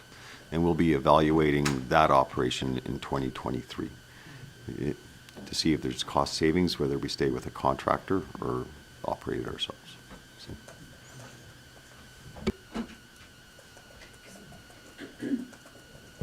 We have discussed as a cost-saving measure, changing the hours of operation, but we can't do it under the current contract, right? Because of staffing issues.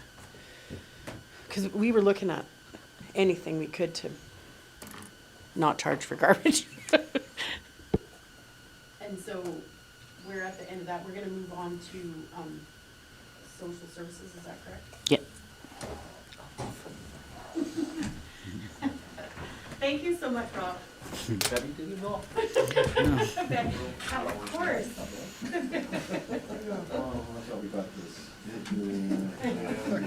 He nicely warmed up this chair. Good afternoon, council. So the first section under social services is the FCSS. And really, there is not a whole lot of change. You'll see on page 352, and Betty's mentioned it previously, a decrease of $40,000. That was just in the one-time grant that we had. Some minor changes in some of the expense lines. And actually, if you go to page, I guess 356, again, we've just received confirmation from the province that our FCS funding is going to be the same for the next 3 years, so that's a very positive, that we know what that's going to look like.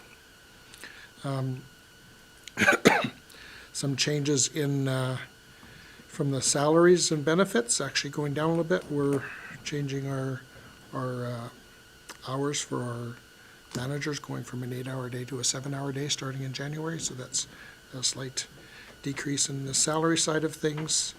A couple of other minor decreases on staff training and mileage. They're just finding they're doing more online training courses, so not traveling so much that way. Contracted services. I'm just looking over into the detail there. I think just some information there on various programs that they contract out, and doing like the collaborative community fund events and the Guys and Girls Unleashed sessions. And then basically it's a zero balance budget, and where we've made some savings, we've increased the line for grants to other community groups. So in the end, yeah, it's a balanced budget. There's very little actual changes, throughout the budget, but in the end, it's back to a zero balance. Excuse me.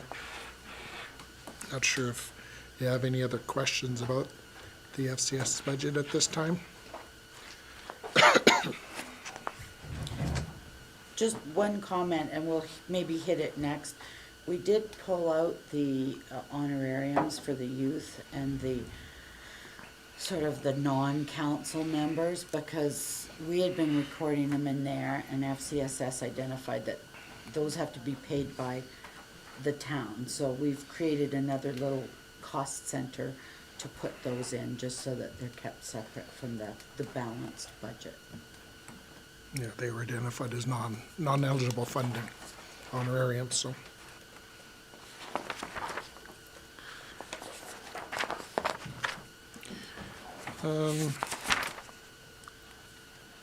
I don't know if there's anything else FCSS-wise.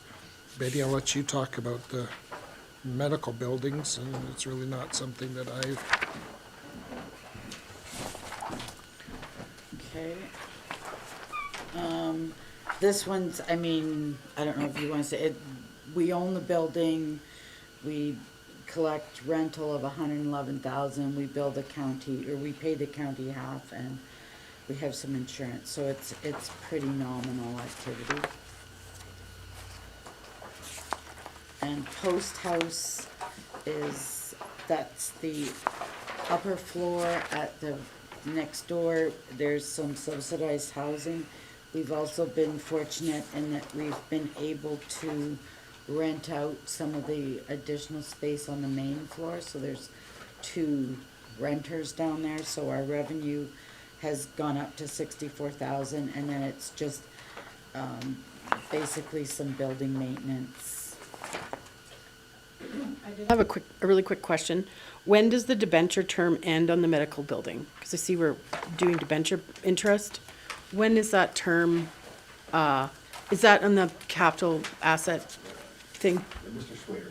June 2025. Thank you.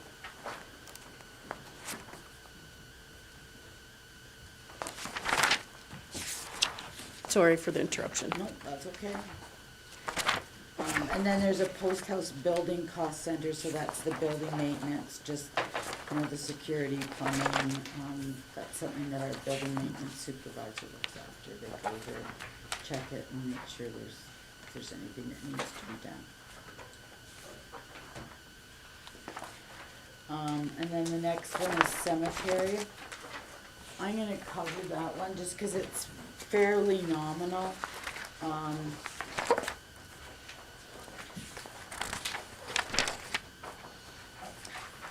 Our revenues were up last year, 44,000 compared to 30. I didn't want to increase it because I wasn't sure if that was, Rob and I talked about it, whether that was due to COVID, so we'll monitor it. I mean, the good thing is if it does continue to be over, we'll increase it, but it goes into the surplus or against the surplus. Again, just some minor changes with staffing moving around, and we reallocate them, but it's the park staff in the summer that cut the grass, so that's the majority of the time that's spent there. And just depending on who was there, the benefits are gonna shift because they're calculated within Questica. So if I moved some more full-time people over there, the benefits are gonna go up as opposed to if it was the part-time summer staff. That's the biggest change. And that's social services. Look at us cash out. That was great. They'll be fresh for you. Sorry. So I see next on the thing is planning and development. We should have enough time, is that correct? To, yeah, okay. Well, we have half an hour, but I'm just looking to see the thing that we'll go ahead and do that, right? Okay.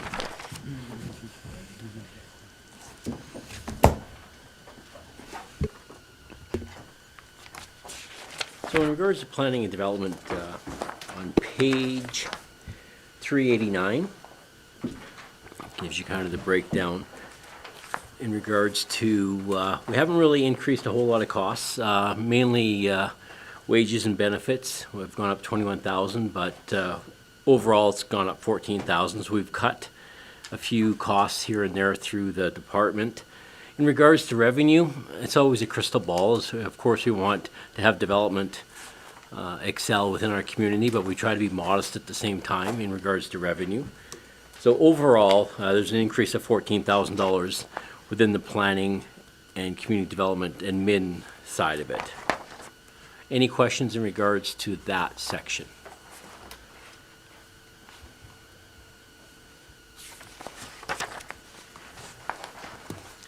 So I'll turn to page 393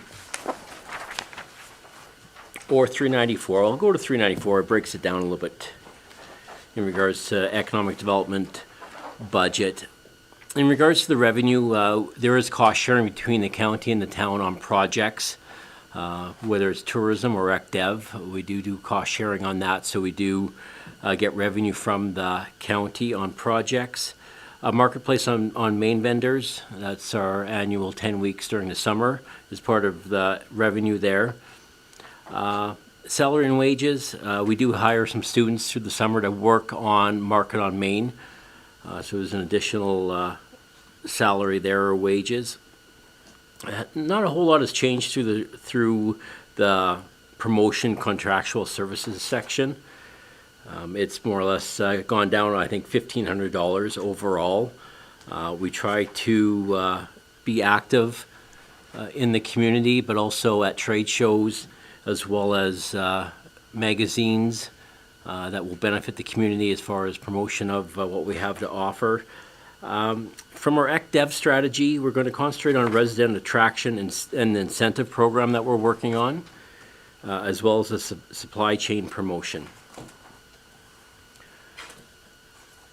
There are costs in regards to the VIC contract. They run the VIC, the Chamber of Commerce, which is $32,500, and roughly $13,000 is for the Market on Main contracts to operate the Market on Main throughout the summer. So overall, like I said,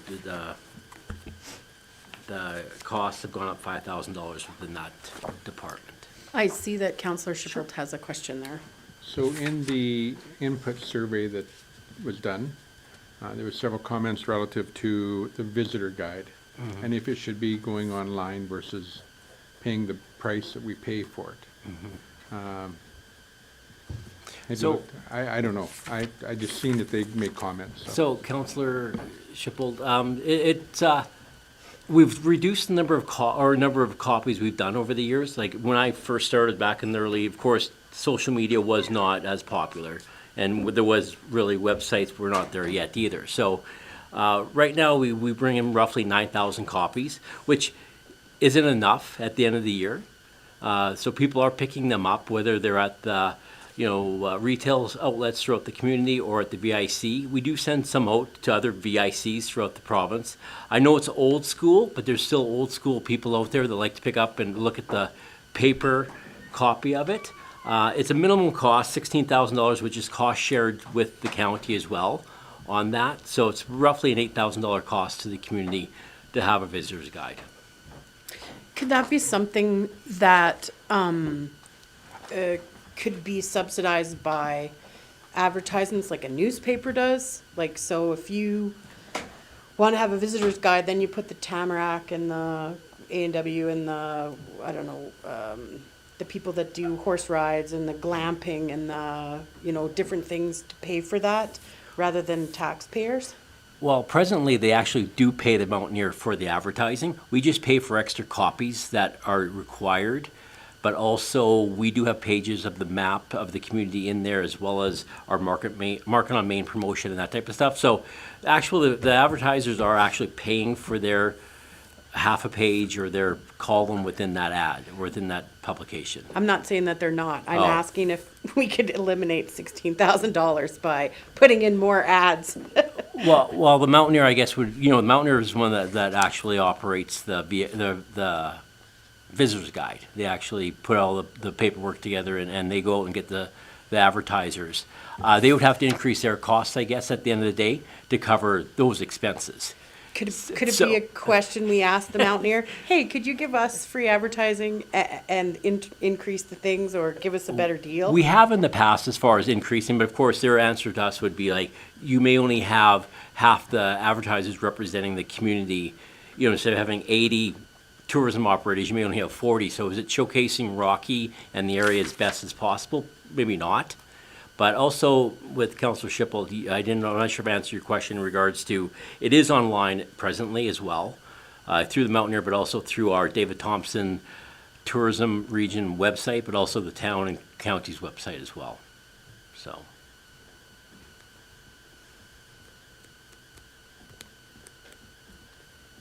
Any other questions? I just know that you went over the publications with Jeff, because we're on that, in that area. The EDA magazine, Do you still feel that's a valuable, like, that's for us putting ads in that, right? Yes, we promote the community in that, and that's the one that goes to all the site selectors and also people that are talking to the province of Alberta. They have that as well. So it's either one of those things where, have we got a lot of inquiries? Not so much, but at the same time, there may be that one that, seen that ad in that publication that brings them to our community. So, when you do print media, it's a tough. Yeah, because like I have a copy of that on my desk I've kept for this discussion because I thought, I don't know who would read that. Right. Yeah. Besides someone who works for a town. Yeah, well, it's mainly site selectors and people that are interested in the province of Alberta. Is really the EDA puts that through different agencies and different levels of government through the province that promotes it for us. Okay. So.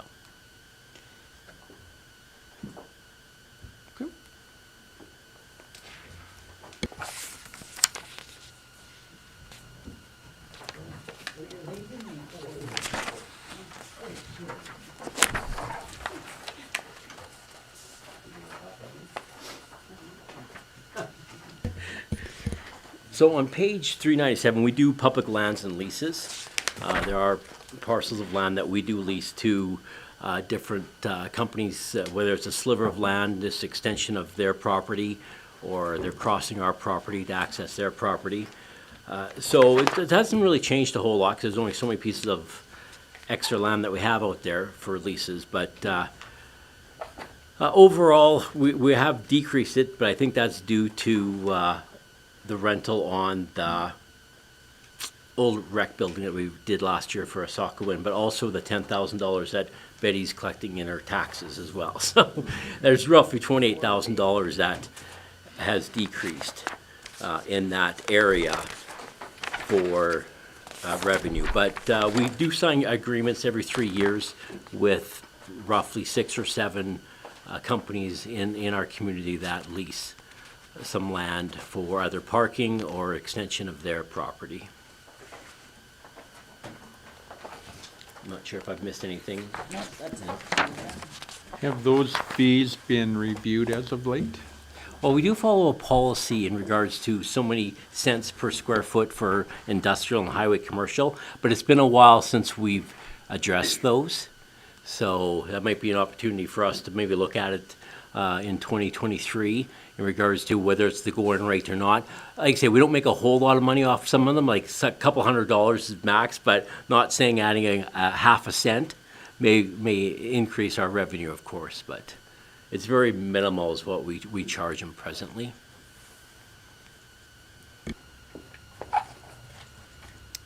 I don't see any other questions. Thank you so very much for that. So moving on to recreation, and we'll just, well, it would give us a 15-minute head start on tomorrow morning, unless Mr. Kraus thinks that today is a good point to stop. Or do you want to maybe do library and community center first, and then? You know what? Councillor Phillips has done a great point. How about if we do a short one and do culture, library, and community center first? And then that would be completed. And then you're fresh for recreation. And do you know what page that starts on? Oh, it's culture in the book. 491. 491. Thank you, that was great. Because I was going through and I didn't know where to go next. I don't want to waste 15 minutes. Yeah, so we can talk about culture, I guess. Obviously, it entails the Lou Soppet Center, the library, and the library building. I'll speak mostly to the Lou Soppet Community Center. If you go to page 495, sort of provides a little breakdown. Really not a whole lot has changed. 2022, things from a rental perspective started to pick up here the last half of the year. Right now, we're buck solid every weekend, and I know that's a positive thing, and we're predicting that next year will be as good. We've got a couple of major events, i.e. Northern Crossings coming back and booking an entire month type of thing. So those are is coming back for next year. So really, when you look at the revenue side of things, we've left things pretty much status quo.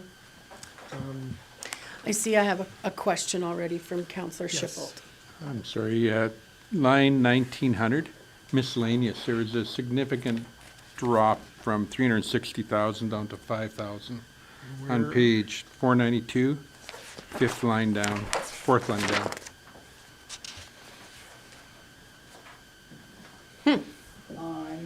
Oh, that's grant income. So that we'll get that when we get to the library, Oh, okay. and that was an increase. Oh, no, 1900 miscellaneous. Is that still the same thing? Page That's, 492, it's 5,000 to 5. if you look at Oh, Page 492. right, oh, the 360. 360. Okay, that is, how to explain this? Technical, it's the way things go into the GL. We pay the entire payroll for the library, and it goes through our GL. If you look at personnel down here, you'll see 386. But we've only got 55,000 budgeted, so we pay it all, and it's a recording thing, because we record it, and then they pay us back. So they've given us $360,000 or something, their share. We should have corrected that, I mean, maybe in the year end, we could do an entry so it's correct, but once I import it into Questica, I can't change it. So it's offset with the personnel down below, that's why that number's so big. Does that make sense? Kinda? Kinda, yeah. I don't like the way we handle the library. Oh, I don't like the way we handle the library personnel, but basically, all the salaries are going into the expense, and then when we bill them, their revenue's coming back and going into other income. And we should move it from other income to net it against the expense so that it comes out to what we're really paying. So, we'll Sounds keep good. an eye on that one. Okay, and just as a matter of reference, when you talk about the description, I always say 1/3 of the community center is for performing arts, the stage area. And we mention all the things it does, but we don't talk about performing arts center. So I just think, just to add that in there. If somebody reads this, I think our performing arts community is substantial, and I appreciate what they do in our community, and I just don't want to ever overlook them for what they've done. And that stage area was thanks to them and us getting a grant to make 1/3 of that building stage. While he's making that comment, I have risers on here because we talked about the stage risers and that they were not safe for use and they belonged to another service group, and are they locked out, and where are we at with those conversations? We're in the process of reviewing that with our staff and looking at, a possible cost share of that with the Northern Crossings, because I believe they were initially a purchase with them at this point. That would be a capital purchase. Capital purchase, Yeah. okay.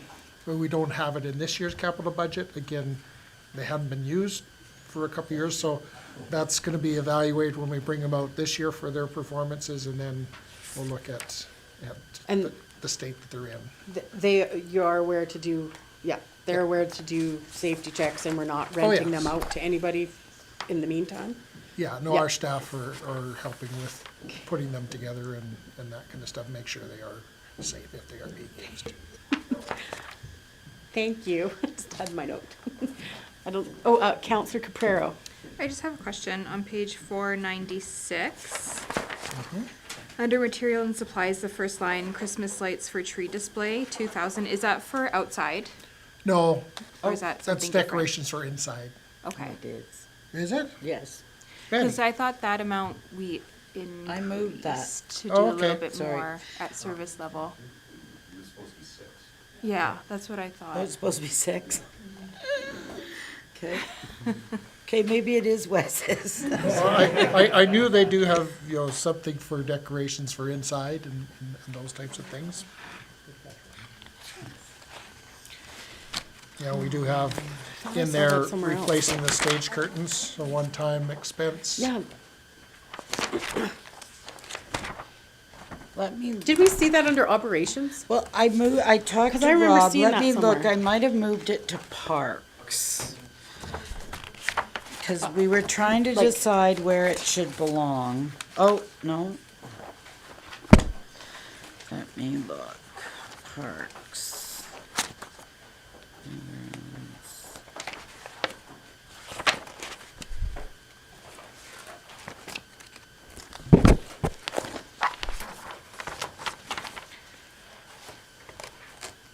It does say Christmas lights for tree display, like on that 296, but Okay, let me look, I will find it. okay. Because I know I spoke to Rob, and I'm pretty sure I moved it to parks.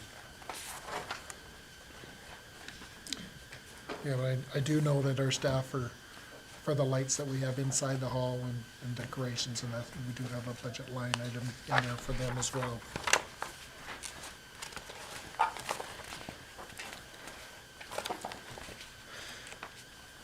Yeah, so overall, any other questions with regard to the Lusapet Community Center? I think it had to come out of there because it's a cost, it says cost share with the county on it. Oh, no, it's blank, never mind, forget that. Yeah, no, the county doesn't cost No, share it doesn't with the cost share community that, center. sorry, my mistake. They used to, okay. It's not on the park side either? Let me look, but I'll let you know tomorrow. Okay, that's perfect. Oh, So did we want to keep going with the library then? Yeah, I think we should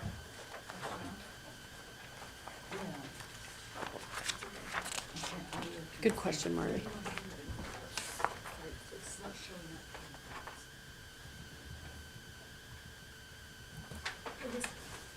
Is it? In parks operations? Oh, yeah.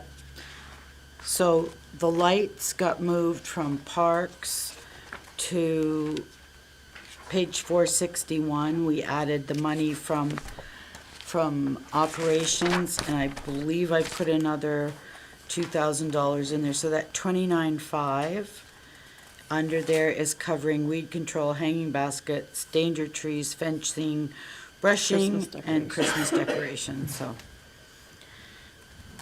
Thank you. Okay, library. Solved.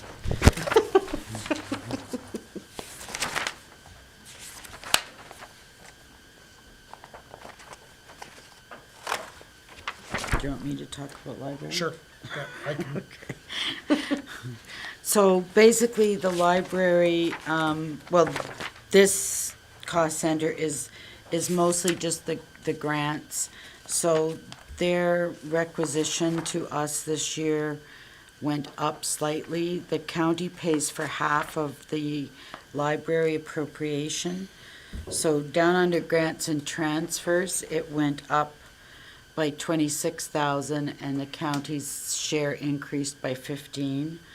So the per capita was 875 at our new census number. And then, as we know, we had that library request, and they increased their ask. I didn't want to say at the meeting, but part of that increase that they asked for is actually going to us, so we made out okay.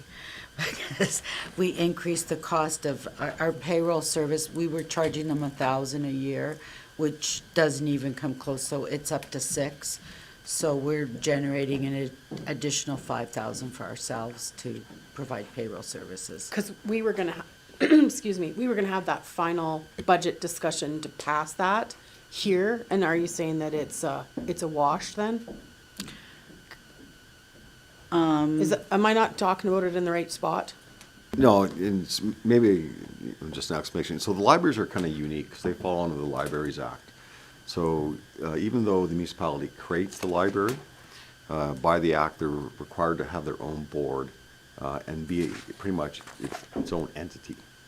So when it comes to the budget of the library, the municipality cannot actually go through their line by line and say, no, change this, change this. A municipal council, the only decision is, how much are you gonna fund them totally? So that's why our budget just reflects the contribution to the library, because they're actually their own entity. So like the library staff actually are not municipal staff. They're under the library's boards. So we said we were gonna discuss how much we're gonna give them at this meeting, when we were at that meeting? Yes, so that's. Is this where we talk about that, or is it Yes. someplace different? No, this is it. Okay. That was my question, because I'm just trying to remember all the things we said we were gonna discuss. And then, I know we have a balanced budget, but where is that on here, how much more they're asking for? Or whatever. So, your worship, it's 15, what is it? So on page 500? Page 500, the requisitions increased by 26,000. And that's gonna be split, I'd have to go into last year's to look, but that's split between our per capita requisition, which would have gone up from last year, because I believe our population increased, because now they're using 2021 census data. And then their library requisition increased to the 325, right?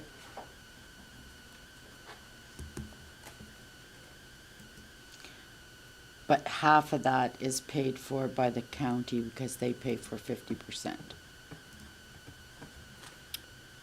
Go ahead and Sorry. ask your question, because I don't, It- I'm not- confused completely about what we're to do to have a discussion about what we never talked about at that meeting.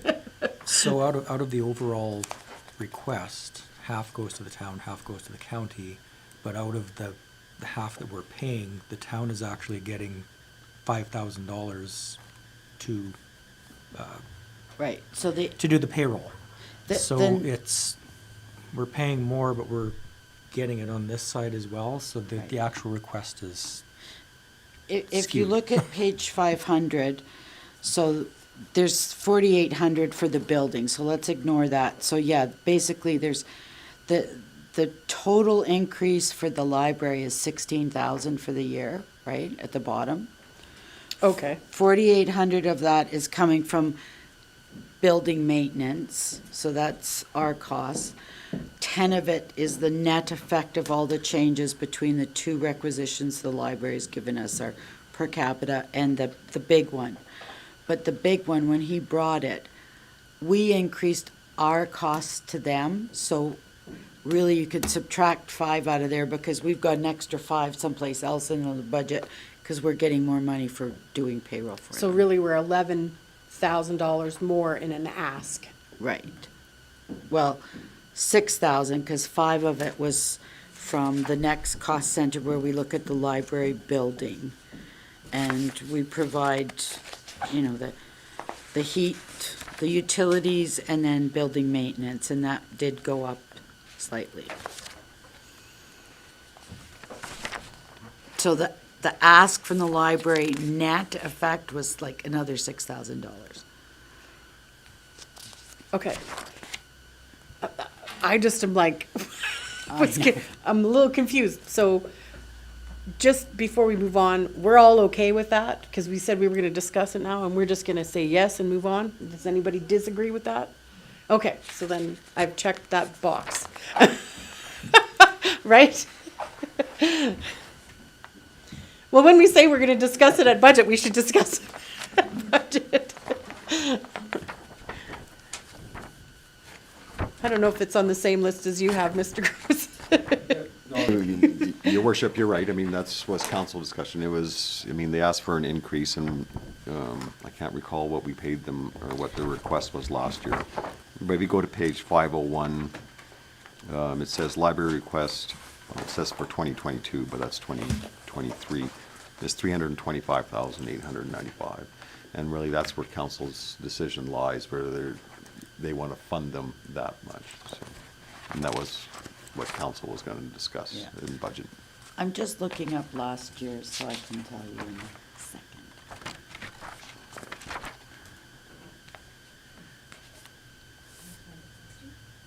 I got it. So last year we paid $855 at 6635 population, so we paid 56,730, and we budgeted 301,937. So there was an increase of, it's almost $20,000 increase between the two requisitions from last year to this year. I can't remember if That's that's it. the most recent, but it did go up. Sorry, the 855 to 875, that's in reference to the Parkland Regional Library Board system budget ask. That's not for the Rocky Library Board ask. They're two different entities, but they all fall under the library. So I think then we've accomplished having the discussion and we're all in favor of moving forward with that on the budget. Mr. Kraus, did you want to have, or anyone else, have a wrap-up for today? Or are we just going to, so just adjourn then for tonight? Just before I do that, I don't see any further questions. Betty, did you have any further comments? Okay. Well, thank you very much. We are adjourned.